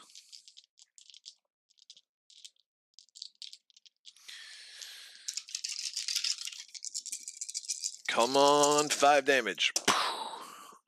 Oh, no. That's super game. Yeah, I whiffed on kobold. It's not gonna work. I'm mulliganing that roll. I'm just gonna get knocked out. There's no point. I mean, literally no point in playing this out. I'm gonna get wiped out. My bones. Yeah, we're mulliganing that. That never happened. If I do it again, I'm just gonna take the loss. Just because it is what it is. Hey, look at that. Like a kobold. It's great. Like a kobold, 1 round. So that was my mulligan for the round. She considered that a loss and just ran it back because there was no point playing that out. But like kobold, only 1, which is gonna have to do. Way of the Wild. So he's does that instant? What is that? Instant. Place a disable effect on any adjacent baddie. And this lasts for the entire battle. His skills are suspended. So no dive, no signal, no flight. I did 3 damage.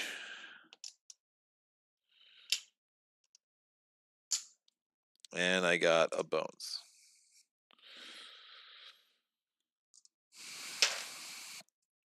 Alright.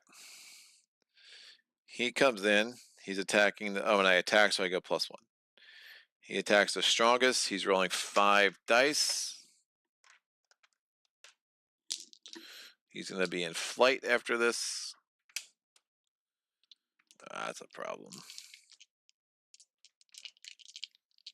Woof.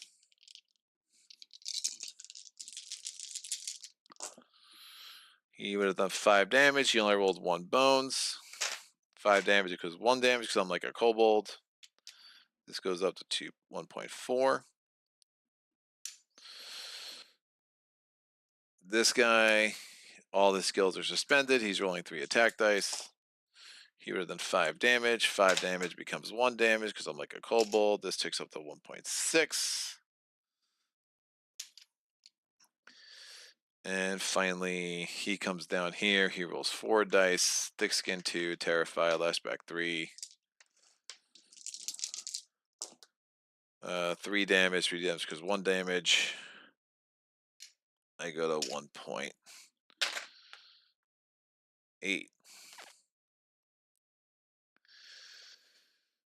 Done. Stanza. Stanza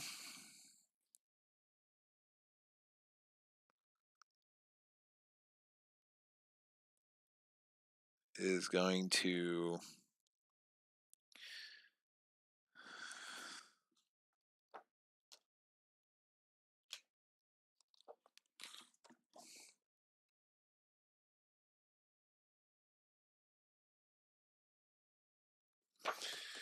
the song effect triggers immediately. She has 7 decks. She's going to start under the old Self-Free for one of her decks. She's getting a buff HP.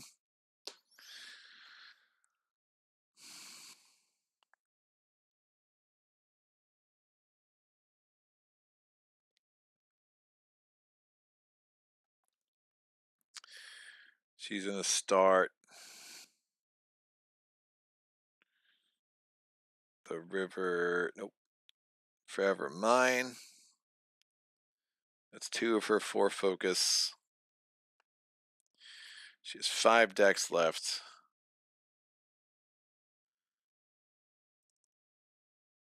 She moves 1. She's rolling. She's 4 decks left. She's rolling Axe Blade, Fury Cleave, an attack and a defense.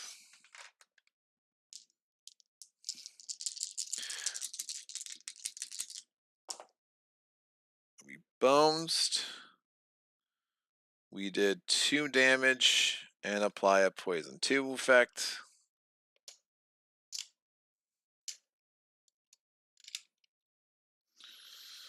This is done. This is good. This comes back. Tune up increases my Lutar die. I will do that. Get this up to 5. All right, she's done. Poison 2 triggers. This guy's dead. No thank you. Poison everywhere. That's the end of round 1. Round 2. We get a dragon delinquent. Jeez. Engulf, weaken 2. He comes down here. 7 health. Ranged here.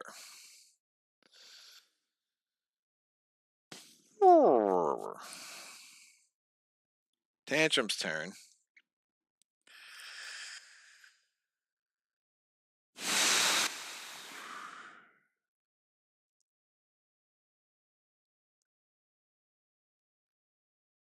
Like a kobold goes away.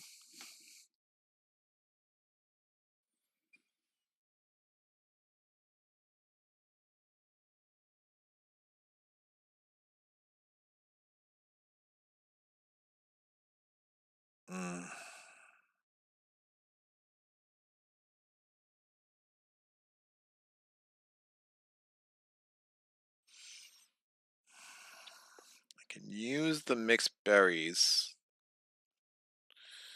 to get back the full health.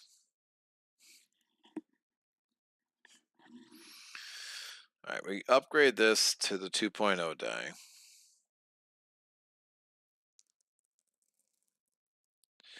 That lashback 3 is nasty.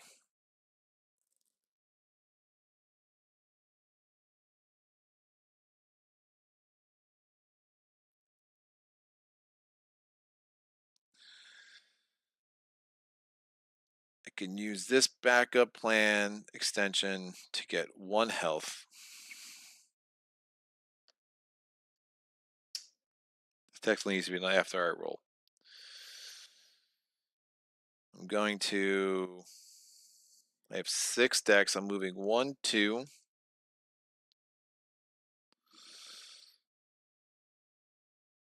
I have 4 decks left.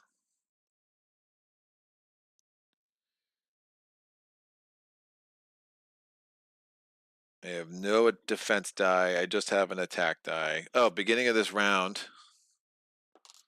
I rolled a 1. So he's stunned. It means none of his skill triggers, including die, flight. If none of his skills trigger, I think he just stays in flight then?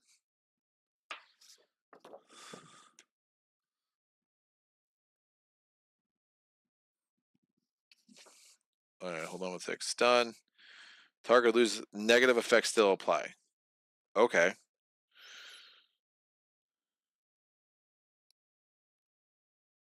So it will lose the flight because at the end of its turn, you just skip it next turn, but at the end of the turn, I'm assuming the flight dice still comes off. Someone can let me know if that is inaccurate. So he skips a turn, so that's helpful. So the only guy attacking is this wonderful humanoid. I think I use the axe collector to kill him.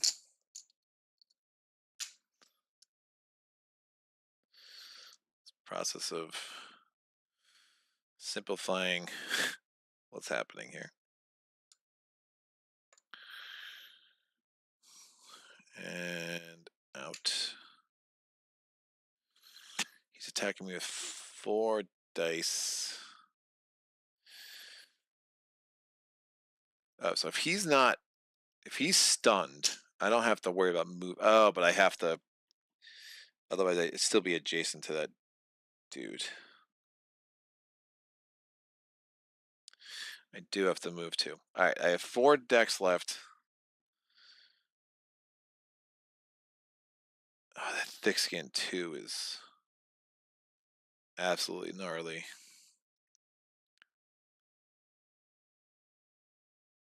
Four decks left. I'm not going to attack because that lashback is super gross. And if I attack it, then I'm terrified, and that's all bad. I don't have a defense. I'm going to roll these 4 dice.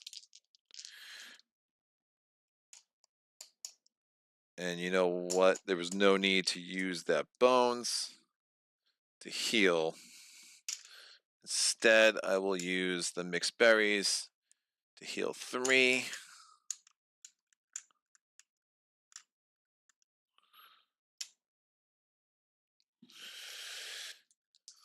And these are my 4 dice. I'm not attacking. Oh, wait. Does this have to go on a target? Cripple. An adjacent baddie, so it does not have to be on a target.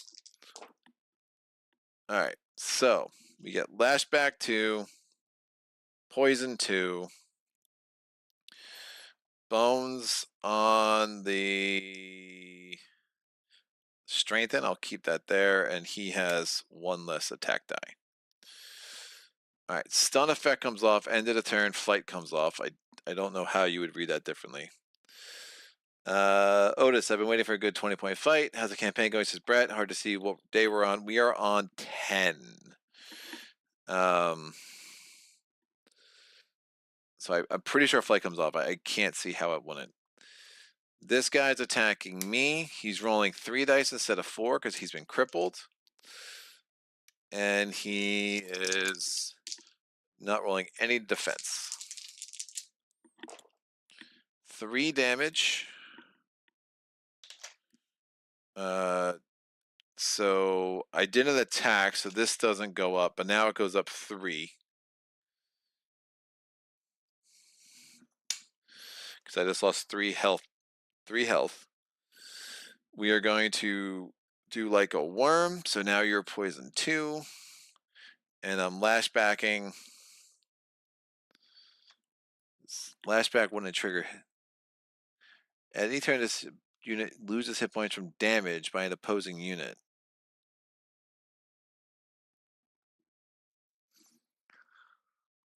Anytime from damage by an opposing unit.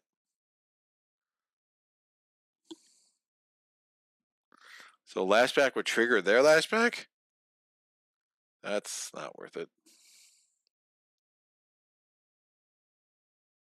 So I'll keep this here and not use it just yet. That makes more sense. But at least he's poisoned now. And we're good. Alright, Stanza. That guy's attacking the weakest. Weakened 2 if he rolls a bones. Woof. Woof, woof. Stanza has 7 decks. She has to figure out what she's doing with these songs. She's going to vamp. Oh, they all have full health. They all have full health.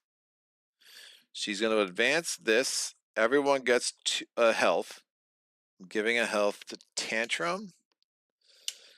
And Stanza has not lost any health. So she's at that takes up 2. This is going to go up. That takes up 2. I don't have any 3-point baddies that I can control. I can start another song.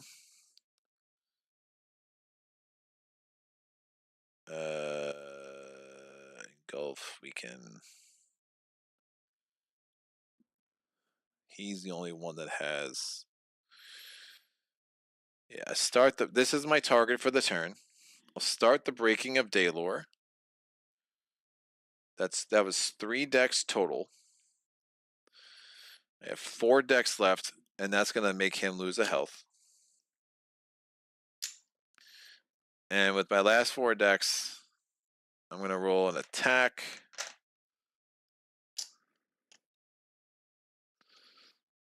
A defense. And these 2. I think we just try to kill him. Would I have to apply Electrify?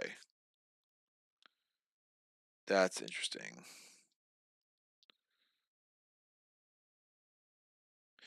I have to apply Electrify. That's obviously no bueno.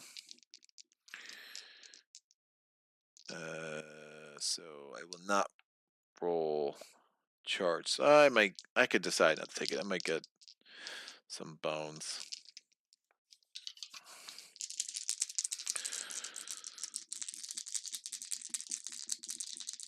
All right. Oh, man, we haven't done anything to him, but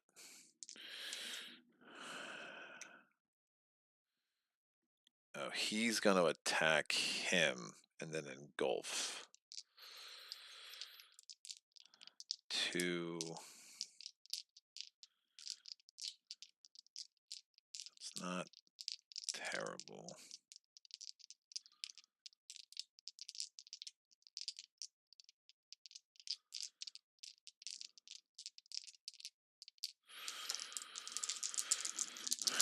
All right. Bam. Not going to use this. 3 damage. And 2 shields.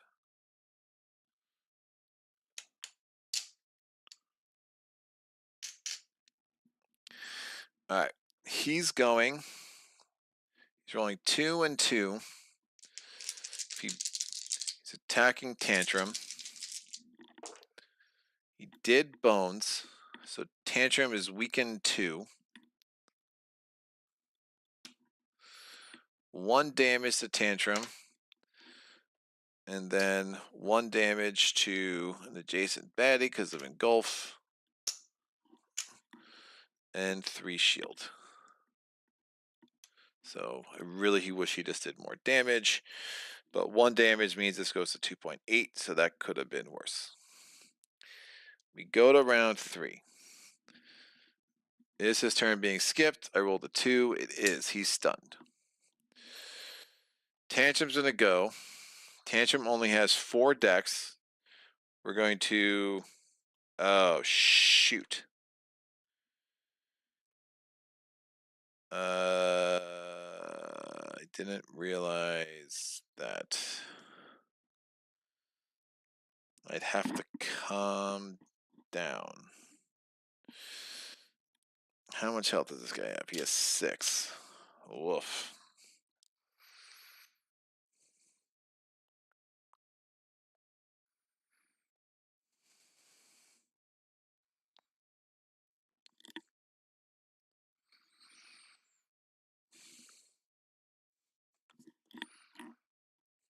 Hit points.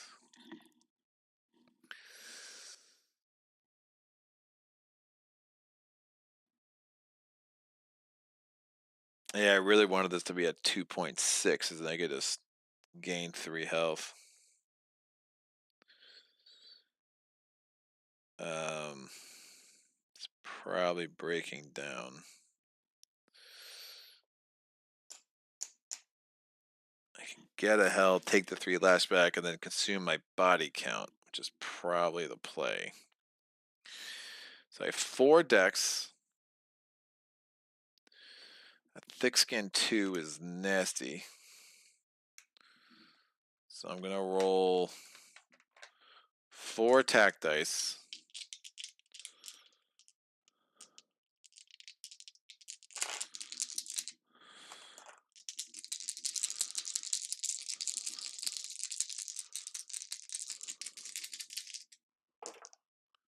Five damage.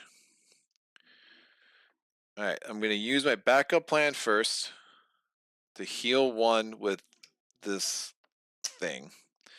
5 damage becomes 3 damage because of thick skin 1.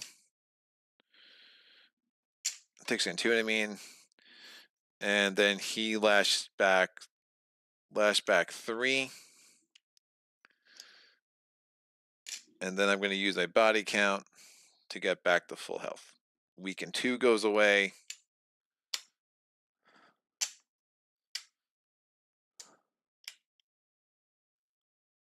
Six health. He's going to effectively die from poison. I am also terrified, so I can't attack him next turn, but I won't need to anymore. All right. This guy's turn is stunned. At the end of this unit's turn, place a flight die. This effect is already there. Remove it. Oh, that's weird. I guess that would work both ways. Or is that a positive effect? I don't know, man. There's a lot, man. I gotta go now, but I'll check the rest later. I guess, do we define what negative is?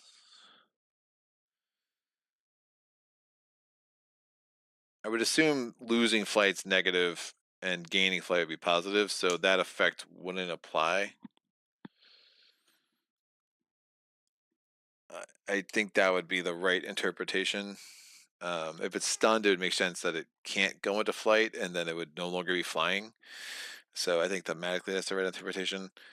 So his turn's done. This guy is attacking me with 3 dice because he's crippled. He takes 2 damage because of the poison. 3 dice, 3 damage to Tantrum. Oh, when I attack this would have gone up to 2 this would have gone up to 3.0.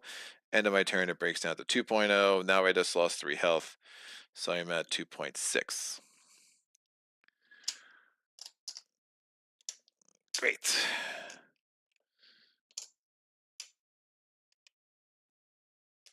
All right, Stanza's turn. Stanza is going to advance.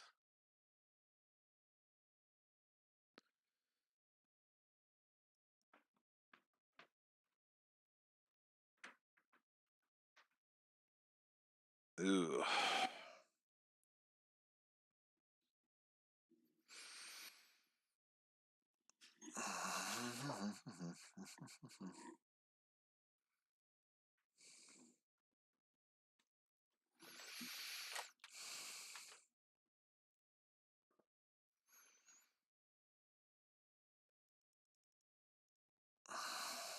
All right, my focus is 5. This would party all gets 1 buff HP.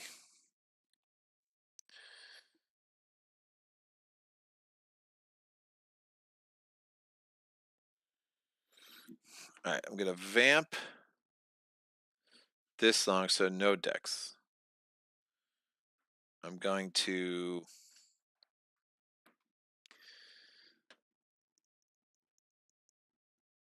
three. What the hell? I could have been rolling these for more focus. That was a mistake, but I think I've been maxed out on my thing every turn.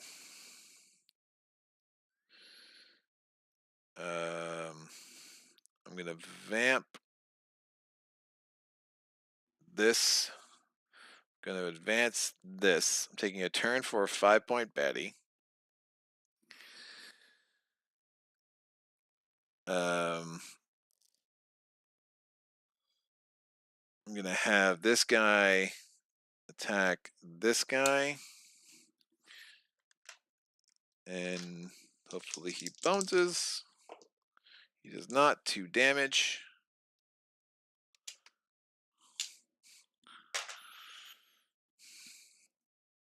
I have 6 decks left.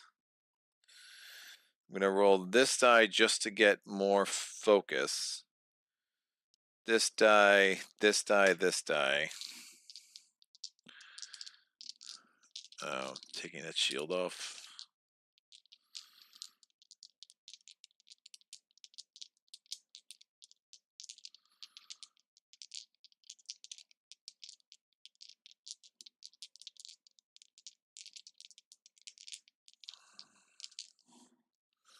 This goes down to 1.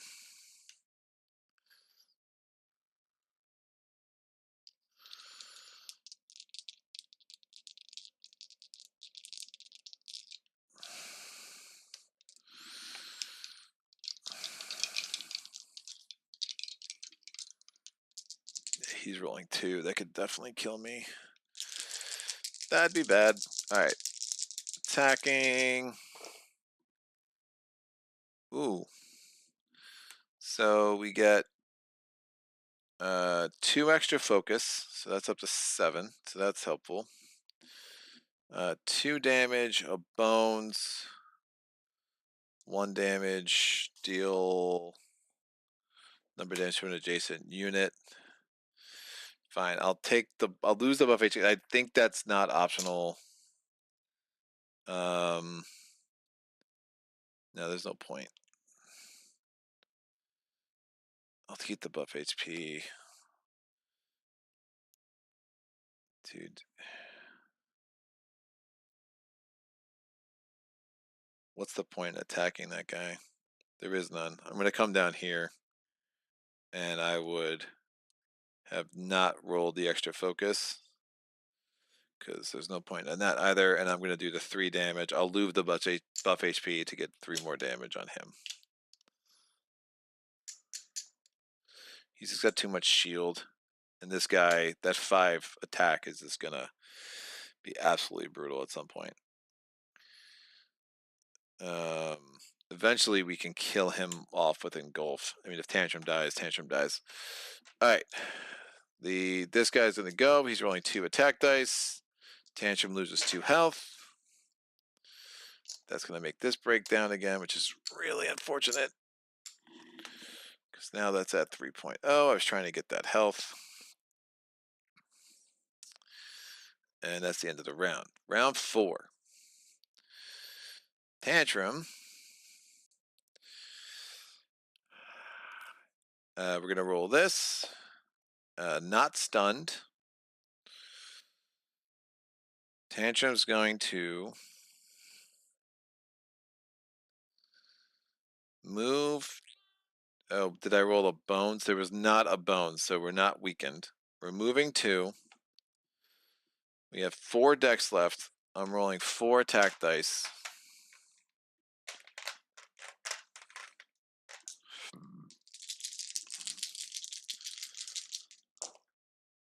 Four damage, no bones. We've killed this guy. Gets my body count up 1.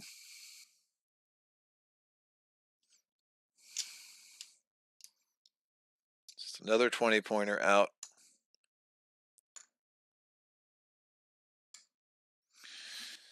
Yeah, Tantrums is not making it. Next guy, the poison triggers. He's dead. This is crippled.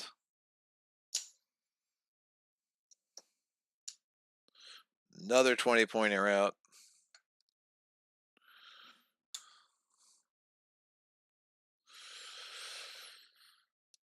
Stanza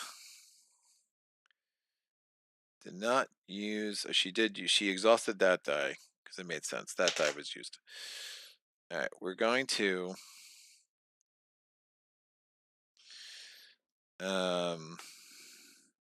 vamp this, so that does not use the dex. We're going to advance this, that uses 1 dex, gives us a butts HP. And I'm not adjacent to him, so that's not effective right now, but I do have to advance it. So target loses a true HP, so that's 2. I have 5 decks left. I'm moving 1. Yeah,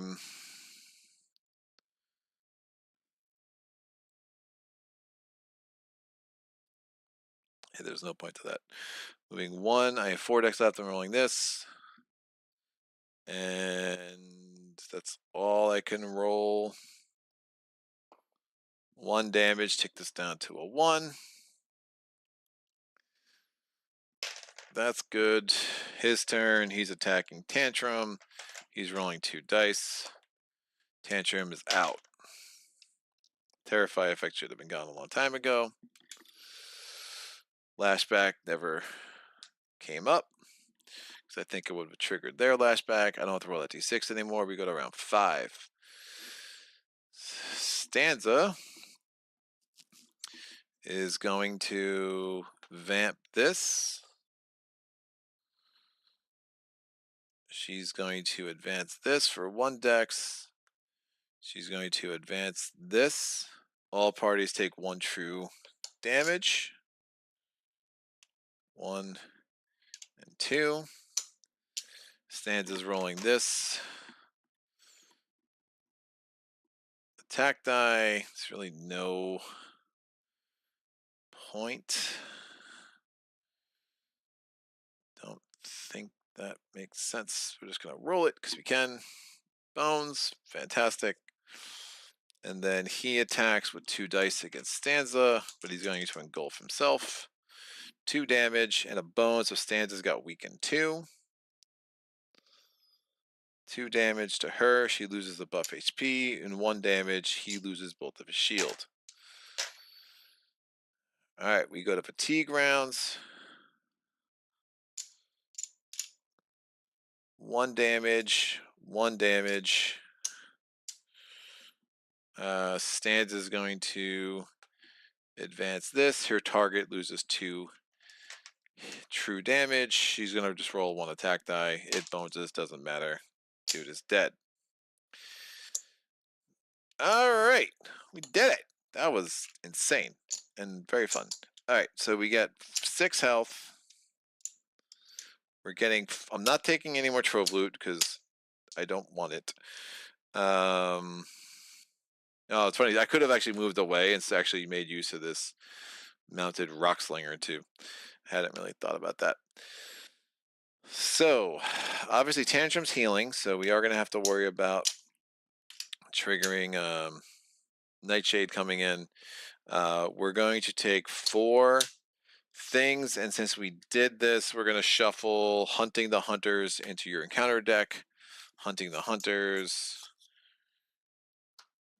Fantastic. So it just goes as a special encounter right there. We're at 10, so we can attack Duster at any time. We're going into day 11. That's out, that's out, that's out. Oh, did I roll too many dice? No, right. I took away my defense die because that was the better play. Right. So I did not roll too many dice. This goes here. 5, 6, 7. Again, there was that one reroll because not rolling anything on like a kobold was guaranteed loss. That would have broke down again. Oh, and when you break down, oops, when you broke down, it should have gone all the way down to 1.0. So, but it ended up breaking down again. So I'm glad I did not get that health. So that would have been a rules mistake as well. But again, it just broke down again. So again, when you break down, you go back all the way to 1.0. It does not matter what die you're on. With the 4 XP, let's get a health and a health. So they have 3 XP each.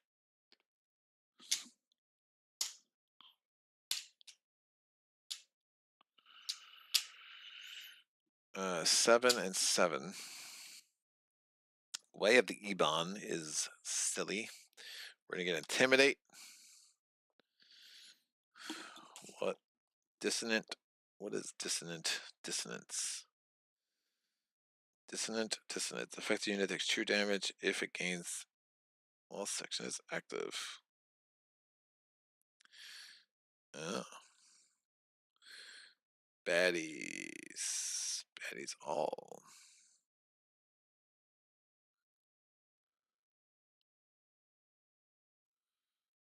Alright, we'll get the rest of this. Dissonant Dissonance. This comes here. This is over here. This is here. Round 1. 4. 10. 7. Woo! All right. So I've taken 1, 2. Right, I think we are 14 HP yet. So 8, 9, 10, 11, 12, 13, 14, 15, 16. So we have 2 more over here. We have 2 more over here because 8, 9, 10, 11, 12, 13, 14, 15, 16. So 18's ridiculous. Stunning Beauty, Second Chances, Bones. Second Chances apply to Stanza.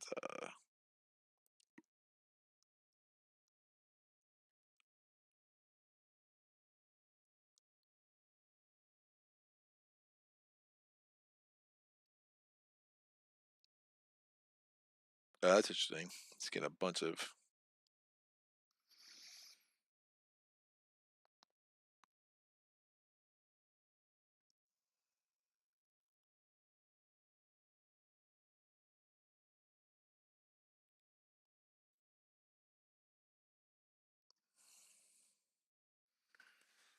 Rhythm and motion, affected unit gets +2 move.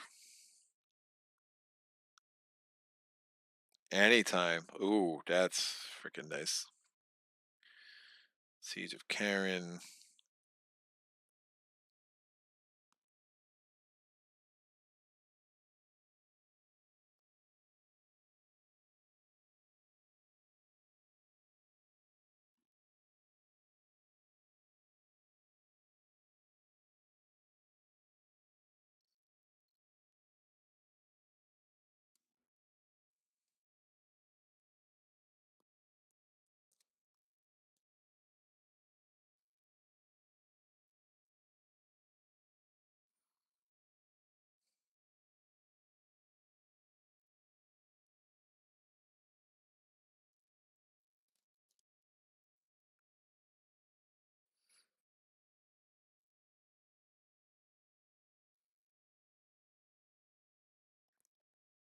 Only time will tell.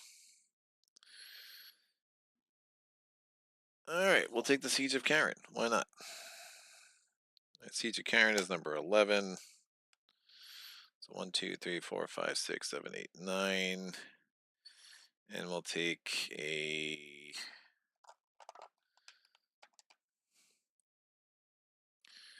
another Dex. Tantrum. We'll try to get another attack.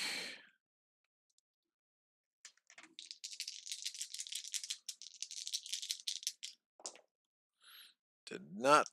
Actually, if I was going to do this, I could have tried this before too. The second time would have worked.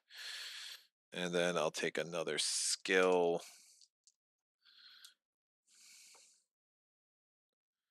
Anger management.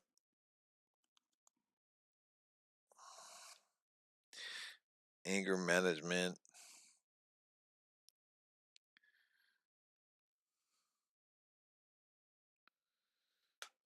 Increase or decrease active by exactly that much. Oh, that could be good.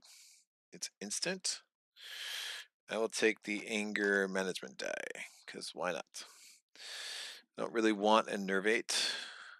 Place yourself adjacent to anybody. Oh. Ooh. I'll take a nervate. Alright, let me take a quick break. Wait. What's going on? Rudolph, our 2 Gearlocks. Your favorite number to play solo? Yes, usually. I'll be right back in a sec.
And we're back. All right.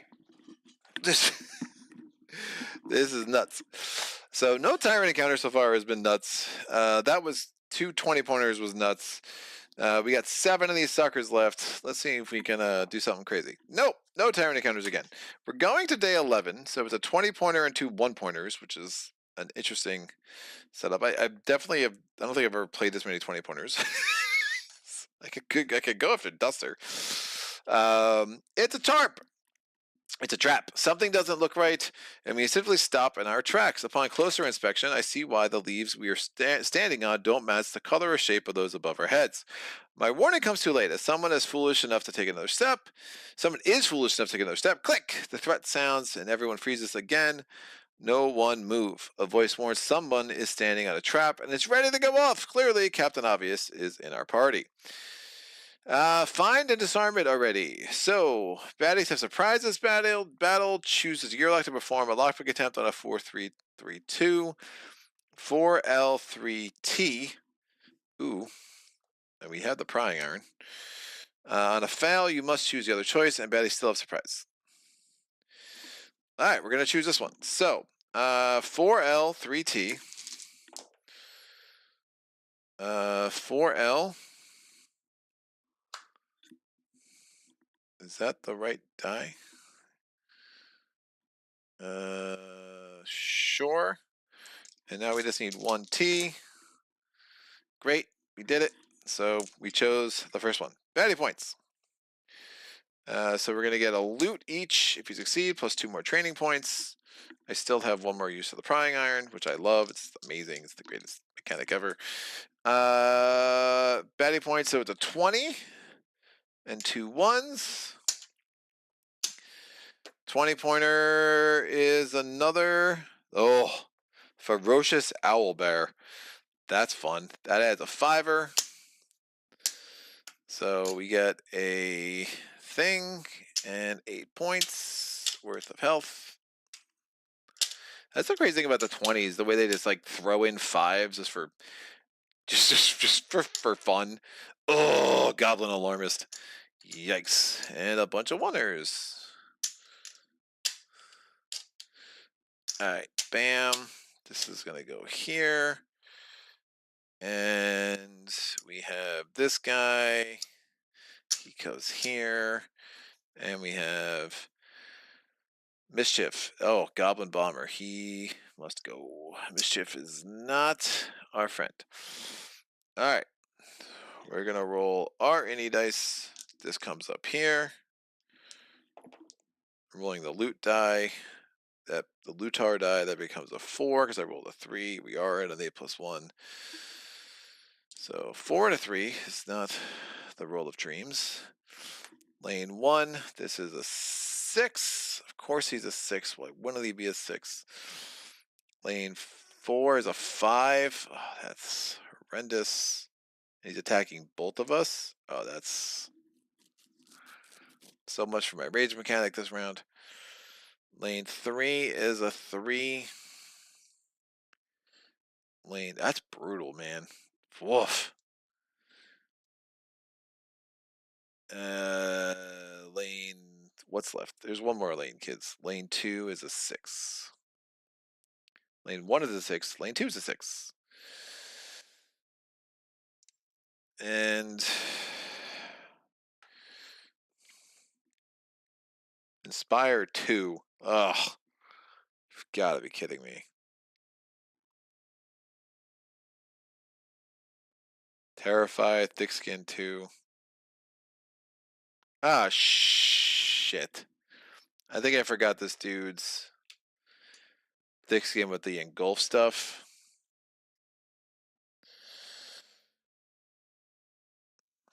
Does that apply for engulf? Yeah, I guess it should have.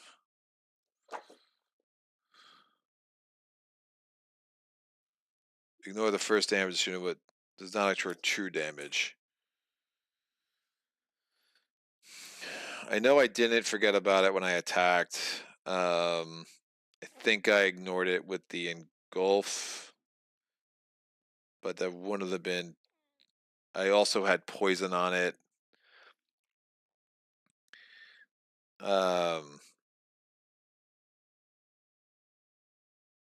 It just would have been 1 more damage on it somehow. I don't think it would have mattered. It's a thick skin because the poison. I know I did 3 damage. That got it down to 7. I had the lashback. The lashback is. I guess thick skin would have just ignored the lashback. That's funny. Yeah, it's impossible to refigure. I obviously wasn't. Oh, I mean, we got to fatigue rounds. They would have died the first round of fatigue. It would have definitely died the first round of fatigue, and it would have been before. Yeah, it would have. What it would have done? It would have attacked Tantrum, and then Stanza would have just taken the last attack from the uh, the the dragon, and that would have been fine because she still had plenty of health left at the end of that round. So sorry again. It was just that one more health point. Worst case scenario would have been fatigue because it was just that last round where it lived. So I don't think it would have been an issue. So Greg, remember thick skin. It's a thing. It matters. All right. Well, this sucks. Inspire 2 is just nasty. Owlbear is just brutal. 7 health is good. Yeah, I'm about to get pummeled. I can't survive. Because he's going to attack the weakest. He's going to attack the weakest. That's going to be 8 dice before we have a turn. Because a 2 level 6 is.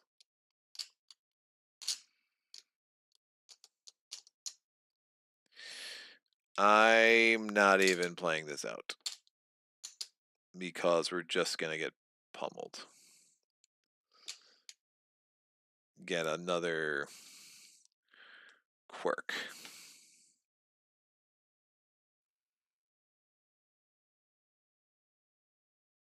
There's no point.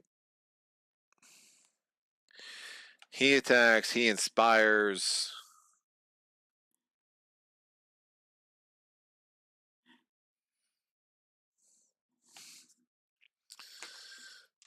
I mean, I'm going to roll 8 dice. And if it's somehow less than 7 damage, we'll play it up. But then it's another one. It's 9 dice.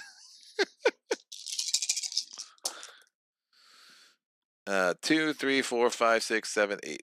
It's 8 damage. Yeah. So the whole game would have to be played with Stanza. Like, no, thank you. That's about it. So that round is over. Just accepting defeat. I mean, I can signal 2. Who cares? We'll get them. They would have been there. They weren't revealed, so they just go back there. 20-pointer gets cycled to the bottom because he wasn't defeated. 5-pointer gets cycled to the bottom because he wasn't defeated. We're both going to heal. They get cycled to the bottom because they weren't defeated.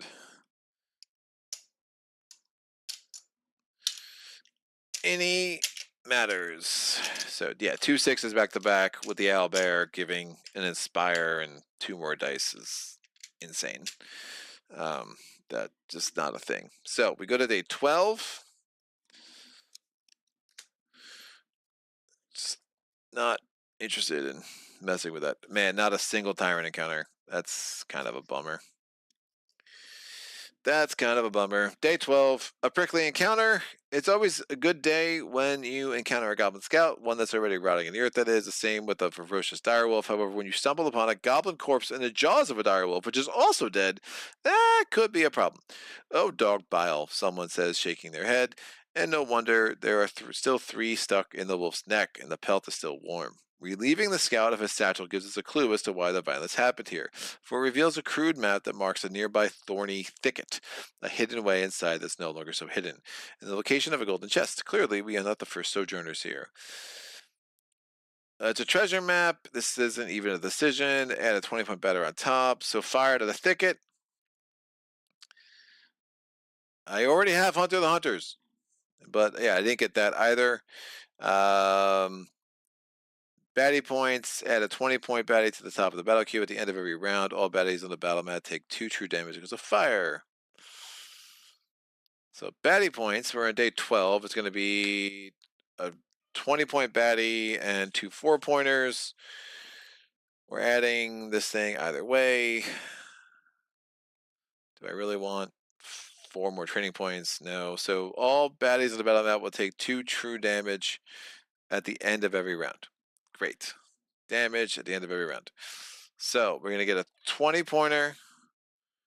We're adding a 20-pointer, and we're getting 4 1-pointers.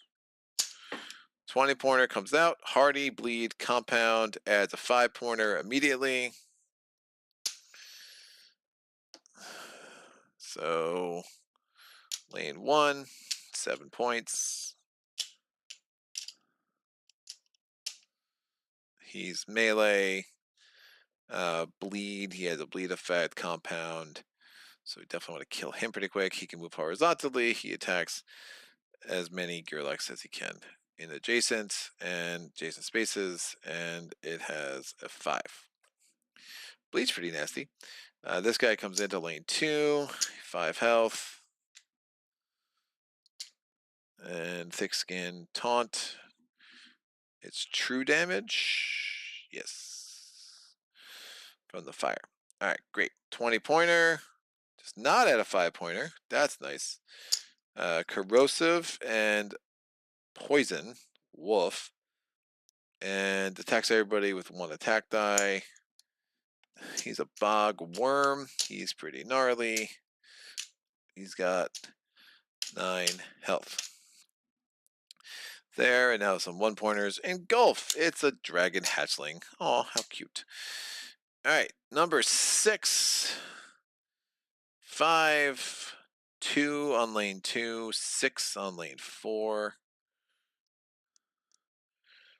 And 2. Rolling 4 and a 2. Woof. Alright, 6. It's rolling 1. Oh, this was there. We're rolling the Lutar die again. It's a 4. I can make it a 5. The joys. Alright, and this is the rest of our battle cube. So, attacking everybody with 1 die and adding a poison die to both of us. So, poison 2. Oh, we have to put you somewhere on the board, don't we? You're going to go there. Oh, man, that bleed is gross. You're going to go there. You're going to go there. There. I don't know. Poison 2. Poison 2. Alright, rolling a die against Tantrum. 2 damage. Rolling a die against Woof. I rolled a 2 for both of them. 2 damage. 2 damage. Tantrum's rage die goes up to 1.4. Alright, 6 engulf attacking Tantrum. 1 damage. Oh shoot, no, that wouldn't work. We're going there. 1 damage, 1 damage. Hardy matters. Woof. Hardy sucks.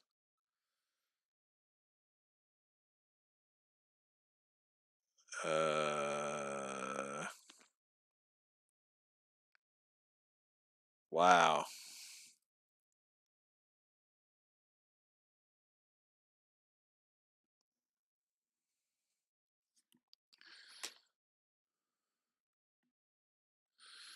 So that's interesting.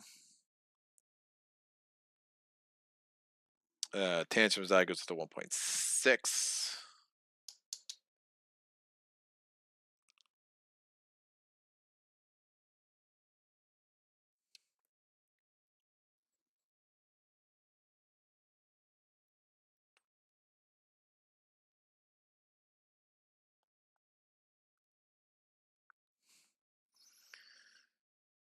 I still think that's the right. Wolf. Bleed, compound. Yeah, because I want to move.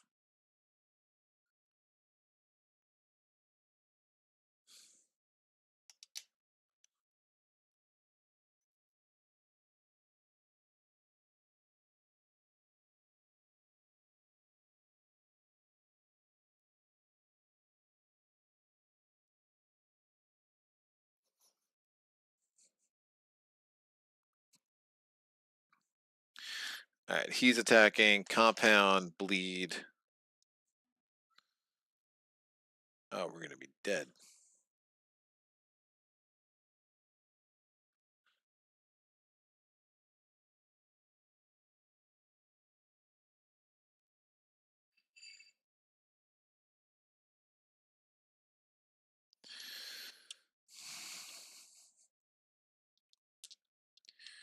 Two, three. We're gonna get a damage from the bleed and a 2 damage from the poison.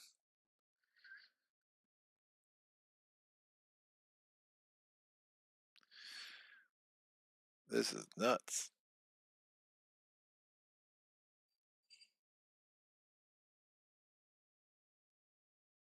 I mean, that's... Oh, shoot. Fuck. It wouldn't have mattered, but the first... I should have had... I forgot about friggin' Nightshade. So Nightshade should have come in. Relentless Pursuit should have come in. And it shouldn't have been the Goblin Bomber. But the Nightshade would have had 2 more dice and would have clearly smashed us. But then we wouldn't have had this guy.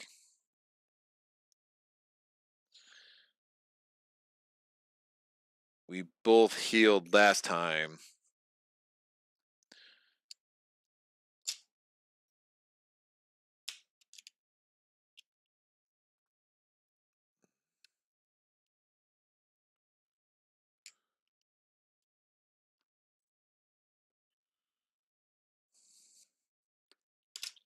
Right, so he should have been on the top. The 5-pointer that came out this time was this guy.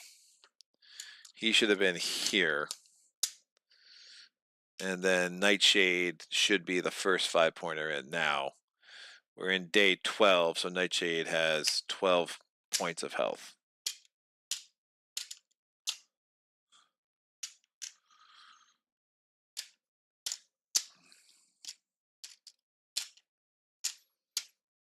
And goes there.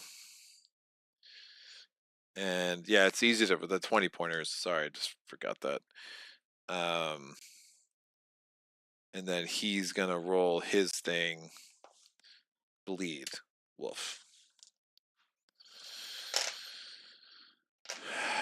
Yeah, I didn't get anything to let me avoid things, and I'm rolling. But my any dies has been bad, so I'm gonna lose this one too. Like, there's no chance. It's gross. Like, you get like super powered up, and then you just run into these combo baddies, and you're like, well, I can't even have a turn. Like, I'm just dying before I have a turn, and it's really like a flaw like in the game design that just can really be very frustrating. But I mean, I took the easier option, and I'm still just not gonna have a turn because he's gonna attack. He's making me bleed. I'm gonna lose 3 health before I do anything next turn. So that's that. So we're gonna lose. I mean, just to kind of play it out, he rolls a die. I take a damage. I bleed. Dead. Great. Done. So we're not going to play this out either. We're going to go to day 13 and hope for the best. So we're healing. I do not get any more rewards. This is what I am, for better or worse.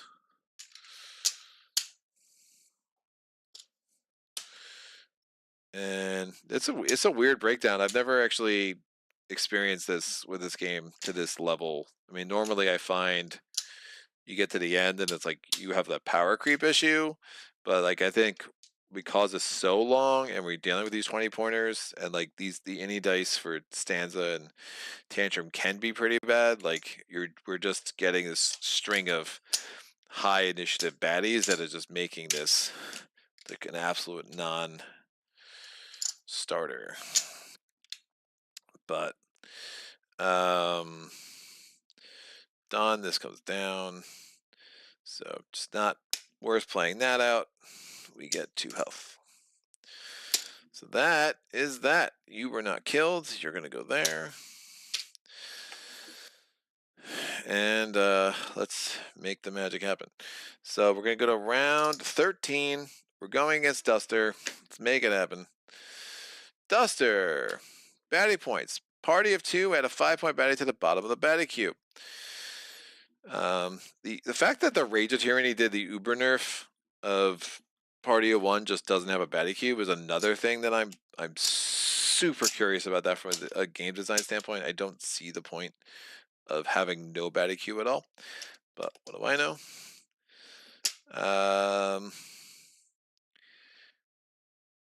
Oh, so the first 5-point baddie of a non-tyrant encounter. All right, great. So we're going to have a baddie queue of 26, so a 20-pointer, a 5-pointer, and a 1-pointer. We're going to have add a 5-pointer to the bottom.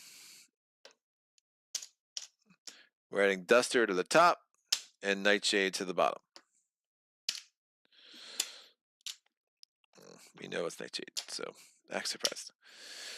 Tyrant skill Shrouded. Duster cannot be targeted while Nightshade is on the battle mat. Limit. Duster's attack deals +1 damage to her targets for each bones they have in their backup plan. Woof. Hide. At the end of Duster's turn, Nightshade is on the battle mat. Duster and Nightshade switch positions.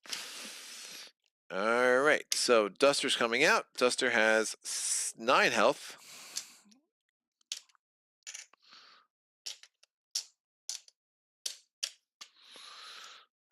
Is going to be in lane 1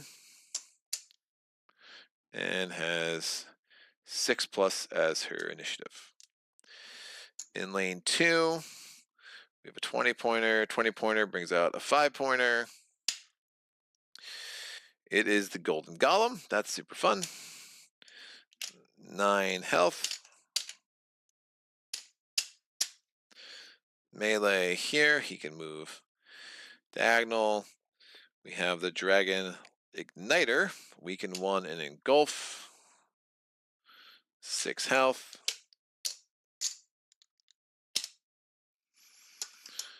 Has playthrough started strong and is ending like a big fart. And Mischief 2, Signal 1. That's not good. Melee. Woof.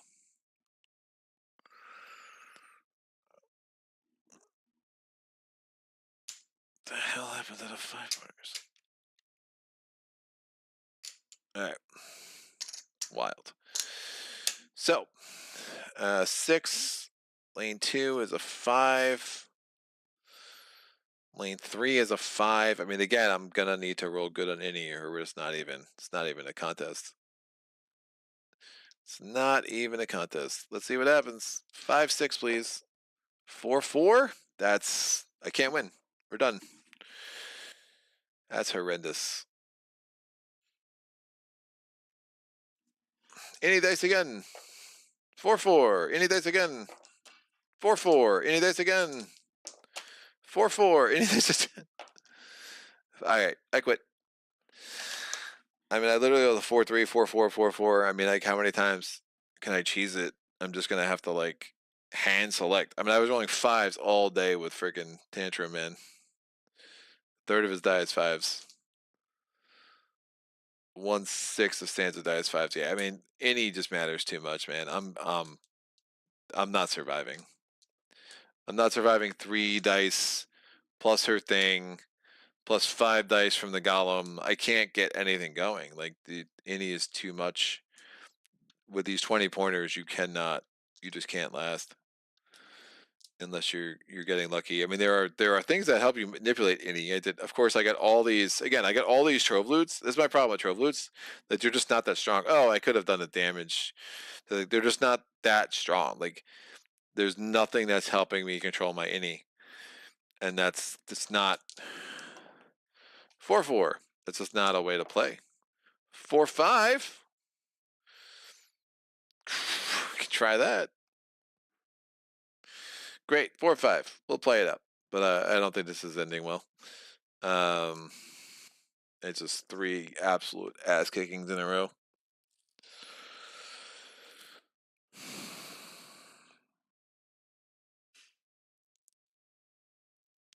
I mean, what's Stanza gonna do? Break, recover 2. Nothing. I have 7 out. Doesn't matter. Again, just absolutely tortured. And then you got to deal with a signal and a mischief and nope. They're all melee. It's somewhat helpful.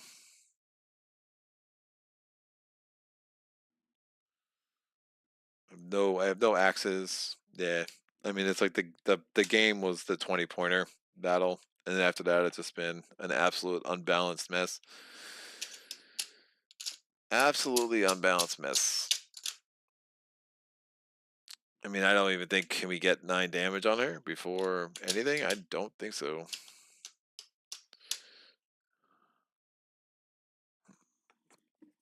Attacking the strongest, attacking the 2 weakest.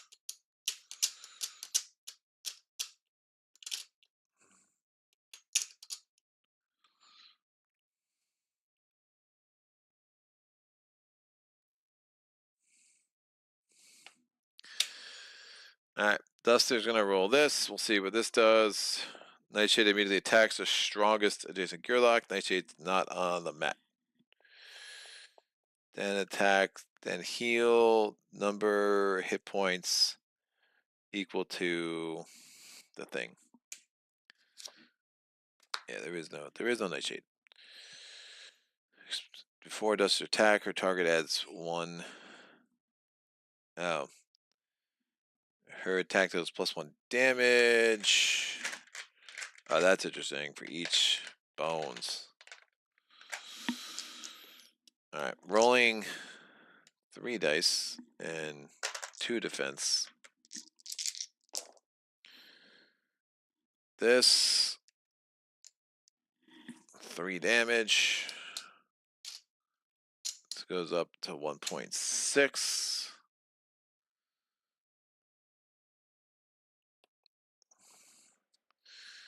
Next.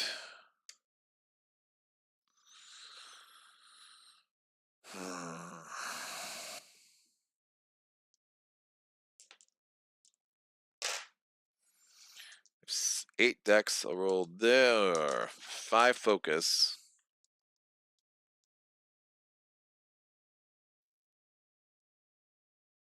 I'll start this song for 1 dex. What the hell is this?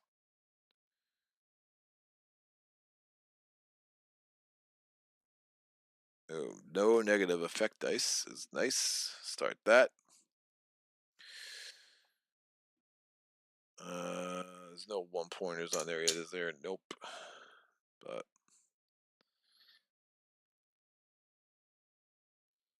start this. I have 5 more decks. He's gonna be my thing, cause forget all of that.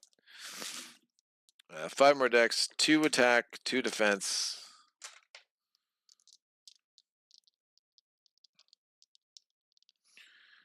And charge swing.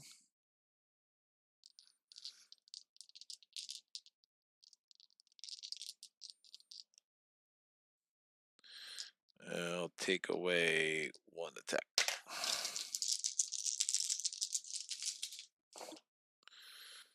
Woof. That's not the role of dreams.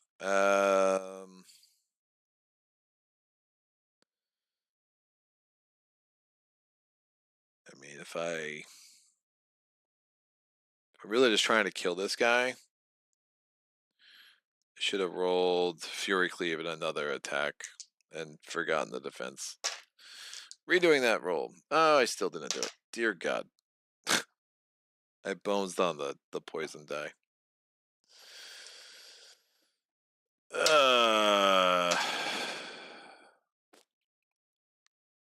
Mischief 2 is really bad. I can't deal with the mischief. We're rolling that again. I can't bones on the poison die. That's just insane. There we go. Does that do it? Yeah. Great. So 3 damage, poison 1. So just absolutely ran that back. I got my 3. Shield again. Charge swing does 2 damage here. He's got break, but this is not an attack die. These come out. And that's done. She's done. So he comes down. He's rolling 5 dice and 3. Now baddies take a damage. So what is it? Affected unit takes number of true damage if it gains any. So just 1 true damage if he rolls any bones with his 8 dice. He rolled the bones. He only has 1 shield. He takes a true damage. And then he does 1, 2, 3, 4, 5 damage to me. 3 shield come out. I lose 2.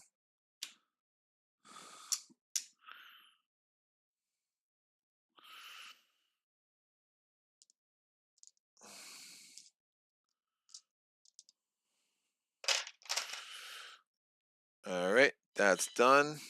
Yellow is attacking here. Now the party's immune to weak effects, weakness, because it's negative effects. It's going to roll this, this, and this. 1 damage. That goes up to 1.8. Engulf, but the shield applies first. The shield goes away. We knock out a shield from here. And that's done.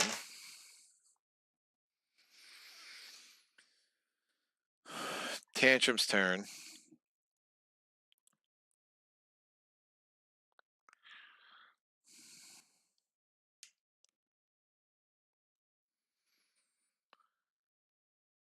We're going to do Way of the It's a 5er. Wolf.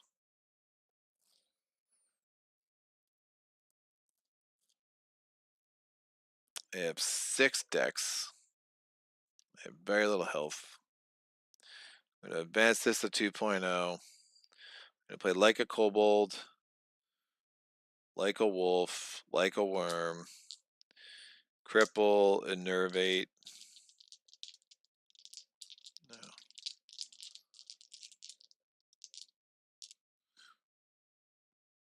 I don't know if I want to. And strengthen.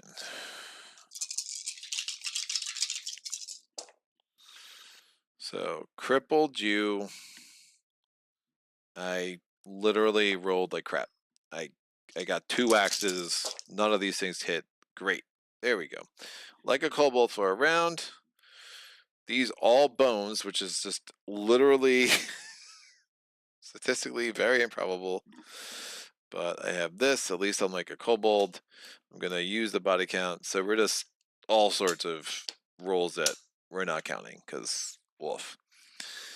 I did not attack. So that stays down. Done. He dies on his turn. That means a 1-pointer comes in. Round 2. I nervate. I was supposed to move one of them down. This is just absolutely devolved into not a very good playthrough. And that makes me sad. So, round 2. What is this? Ah, that good thing died there. Done. Done. Alright, round 2. So, Duster is rolling her thing. Nightshade's not on the board. Duster is attacking me with 3 dice. Hide is a bones.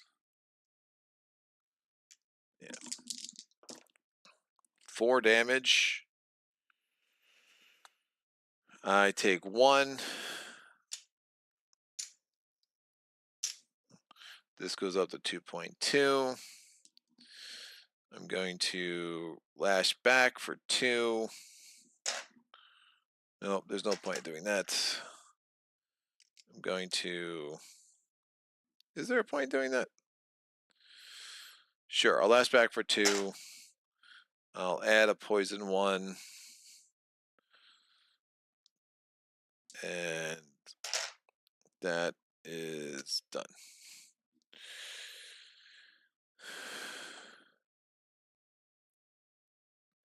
Stanza.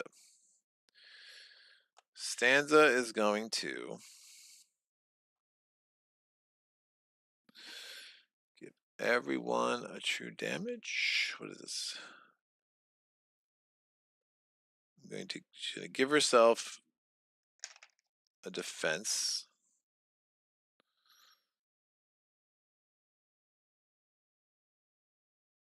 Oh, did she bones at all? Shit. This one definitely bonesed. That was after Stanza. He definitely bonesed. The other one wasn't on the board. She bones? I don't think she bones. She didn't roll any defense dice. Alright, so we added defense because of this die. Everyone could lose a health. Seems necessary. We will vamp this.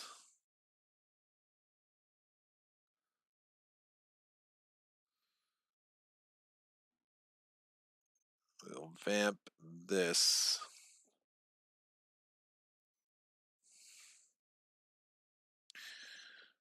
We're going to start this, the Forever Mine. So that's my... I only use 2 decks over here. So I have 6 decks left. We're going to give...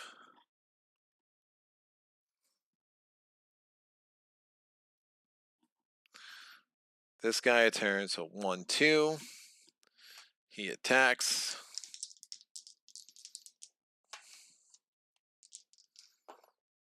Three damage to Duster.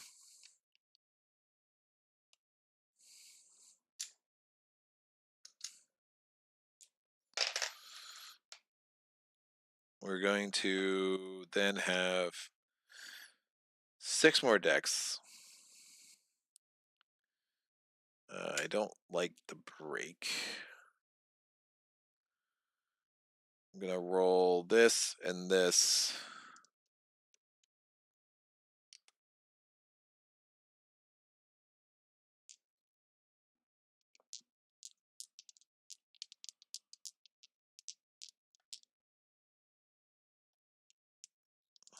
Start.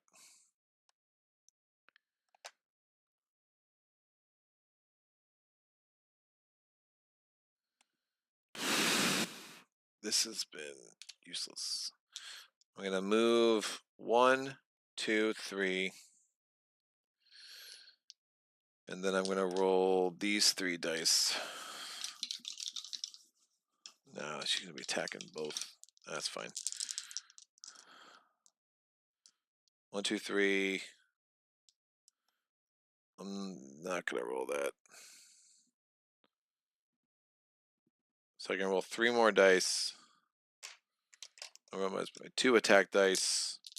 So I have 2 songs, so I have 6 decks left. I moved 3, and I'm rolling 2 attack dice and a charge swing. I bonesed. I did 3 damage.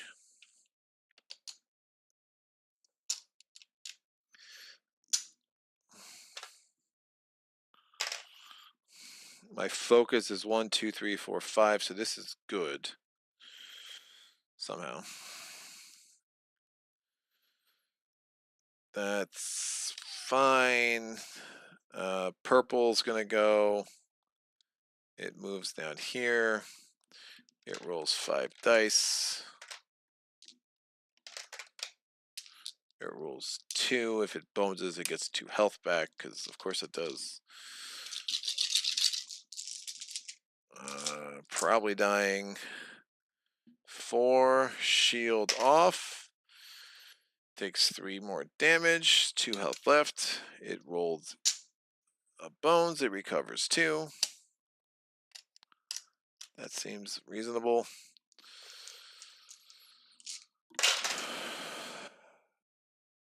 Yellow goes. Oh, we're super dead. Yellow is attacking 2 and 1.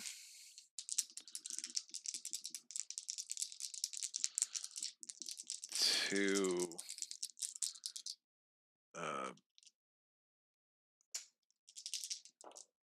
Yeah. Stanza's dead. The 1 stays. Did I remember to attack her? Oh wait, no. I'm sorry. It attacks 2, but it's not ranged. Stanza's not dead. She still has health left. 2 health left. It's actually a melee attack. So 1 damage to Tantrum. He goes up to 2.4. It's engulfed though. I believe it was 3 damage was the roll. So shield off, 2 damage. Tantrum is weakened. And then 3 damage over here, and that kills Duster. So kind of a, I mean, it's not a win. I definitely redid a bunch of stuff. But again, that technically ends the game as soon as you defeat Duster. I was able to use Engulf to my advantage there. I mean, obviously, Tantrum's still going to go. He can roll 5 attack dice. But just really unfortunate. Like those last 3 rounds, just having so many high innie baddies. I just feel like it wouldn't have been hard then for them to have eroded a rule at some point, which obviously the ship has sailed. They're not going to. But just to be like, hey, in 2 Gearlocks, randomly have one of the Gearlocks be at the top of the innie meter, or I make sure there's no more than 1 baddie on top. And I don't know, like it's just to have 3 rounds in a row where it's like, oh, and then to have 2 Gearlocks where I do think the innie dice have gotten stronger with later Gearlocks, and that this kind of stuff happens less and less and less with the later content. But again, I think that is part of a power creep too, so it's like a delicate balance there. I mean, the wackiness in this game is like a feature, not a bug in some sense, but it still definitely felt like a bug today. So just not my favorite playthrough ever. It started off really fun, and then it was just like it just wasn't even close. Like I mean, I'd rather lose when it feels competitive than to feel like I just didn't really have a chance. And I had to re-roll so many things that last. It's one thing if I'm re-rolling 1 die, it's like, well, it's not fun this way. But when I have to re-roll 9 times just to have a real chance, doesn't really seem like it's worthwhile. What the hell is this?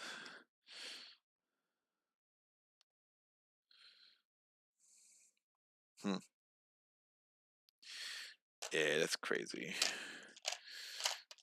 That's a thing. So I don't know. It's a cool matchup in a sense. It just seems to fall apart. I think you're gonna have a tough time with Stanza and Tantrum. In the late game, it's really hard to scale. I mean, with the focus die, I guess you can. There's definitely something there with the breaking of day lore. If you're getting up to, everyone, well, target loses 4. I just really, if you're just trying, I mean, real Gearlocks clear baddie queues, as George says, but yeah, I think in this one you really just have to gun for Duster and try to kill her. But it's weird that Nightshade doesn't ever make it to the battle mat, even at only 2 Gearlocks.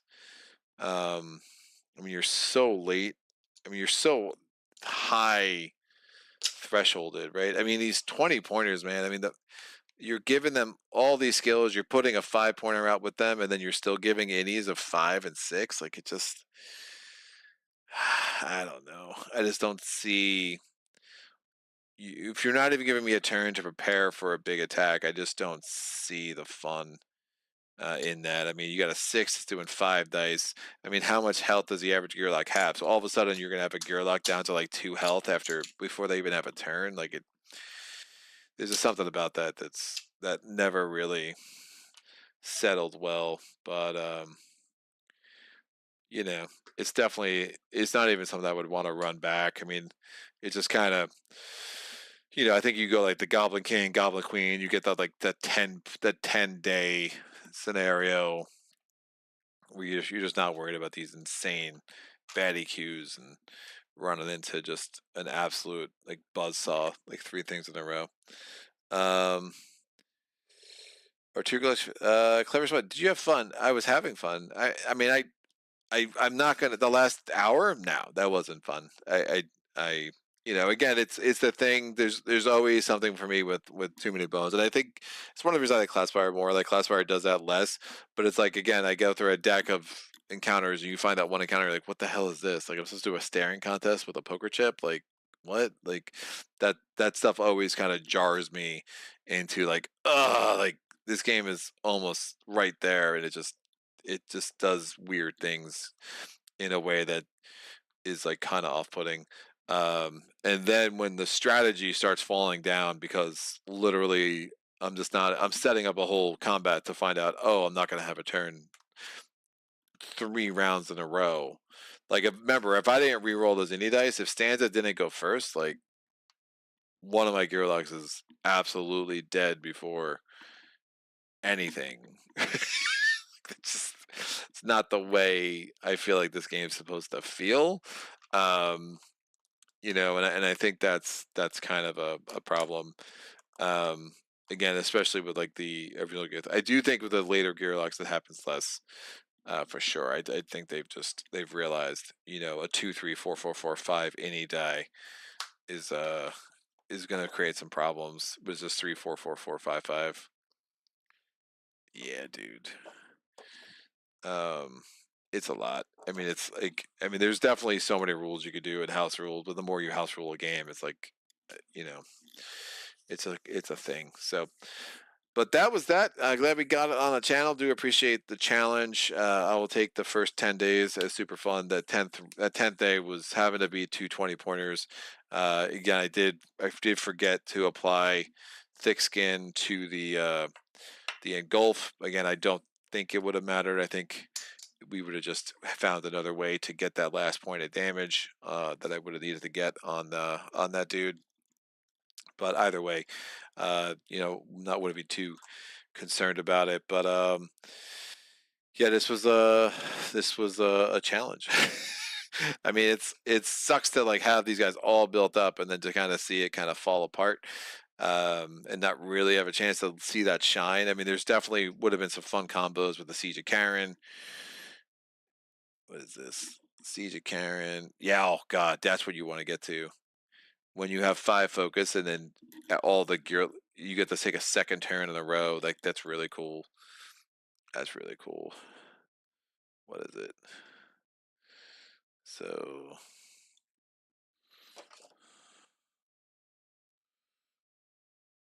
after takes another turn immediately completing this one. Yeah, that's great. So it's self.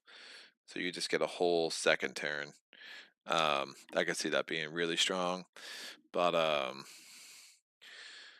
just really wasn't able to kind of make that work out. I mean, we're in round 2, trying to do something here, but you know, I, I do wonder these 20 pointers. I mean, 20 pointers bringing out 20 pointers itself, like the fact that they all bring out these 5 pointers with them, and some of these 5 pointers are so freaking nasty. Um, it's a lot. It's a lot to try to figure out how to manage and how to balance, and sometimes, you know, like just let me have a turn. Like let me at least Gearlock's always go for. I mean, I do not think this game would be wildly unbalanced if Gearlock just always had surprise, right? Like, and if they didn't have surprise, it was a unique thing and a unique scenario that was balanced for that. Um, it's tough. It's wild to set up 3 battles in a row where the Gearlocks are going to get wiped out right before you even have a turn, and it kind of puts a bad taste in my mouth whenever that kind of stuff happens, and the risk of it happening. It's always the thing with Too Many Bones is like it's a hard recommend for me because like it's so much of an investment for a game that can kind of just feel so overwhelmingly unfair in a way that's not fun. You're talking like, look, I'll play Dawn of the Dead, and that game will frustrate me, but I'll always love it because I always feel like I have a chance. Uprising, the same thing. I always feel like I have a chance. This is just like, what the hell, dude? It's not a good way to go down. So curious about comments, questions, comments, epiphanies, rules I missed, things that you would have done differently, builds that you would have tried, strategic mistakes, rules mistakes, all of it. Please put those in the comment section below. I'll get back to you as soon as I can. I'm not sure where the next time I'm streaming is. Hopefully sometime next week, but there's again a lot going on. But this is the end of the last Patron challenge that I know about. If you feel like you were owed a Patron challenge from me, please let me know. Definitely want to accommodate everything I can in the upcoming weeks and months. But I hope everyone is having a great night. I'll be back soon, and until next time, happy gaming. Solo.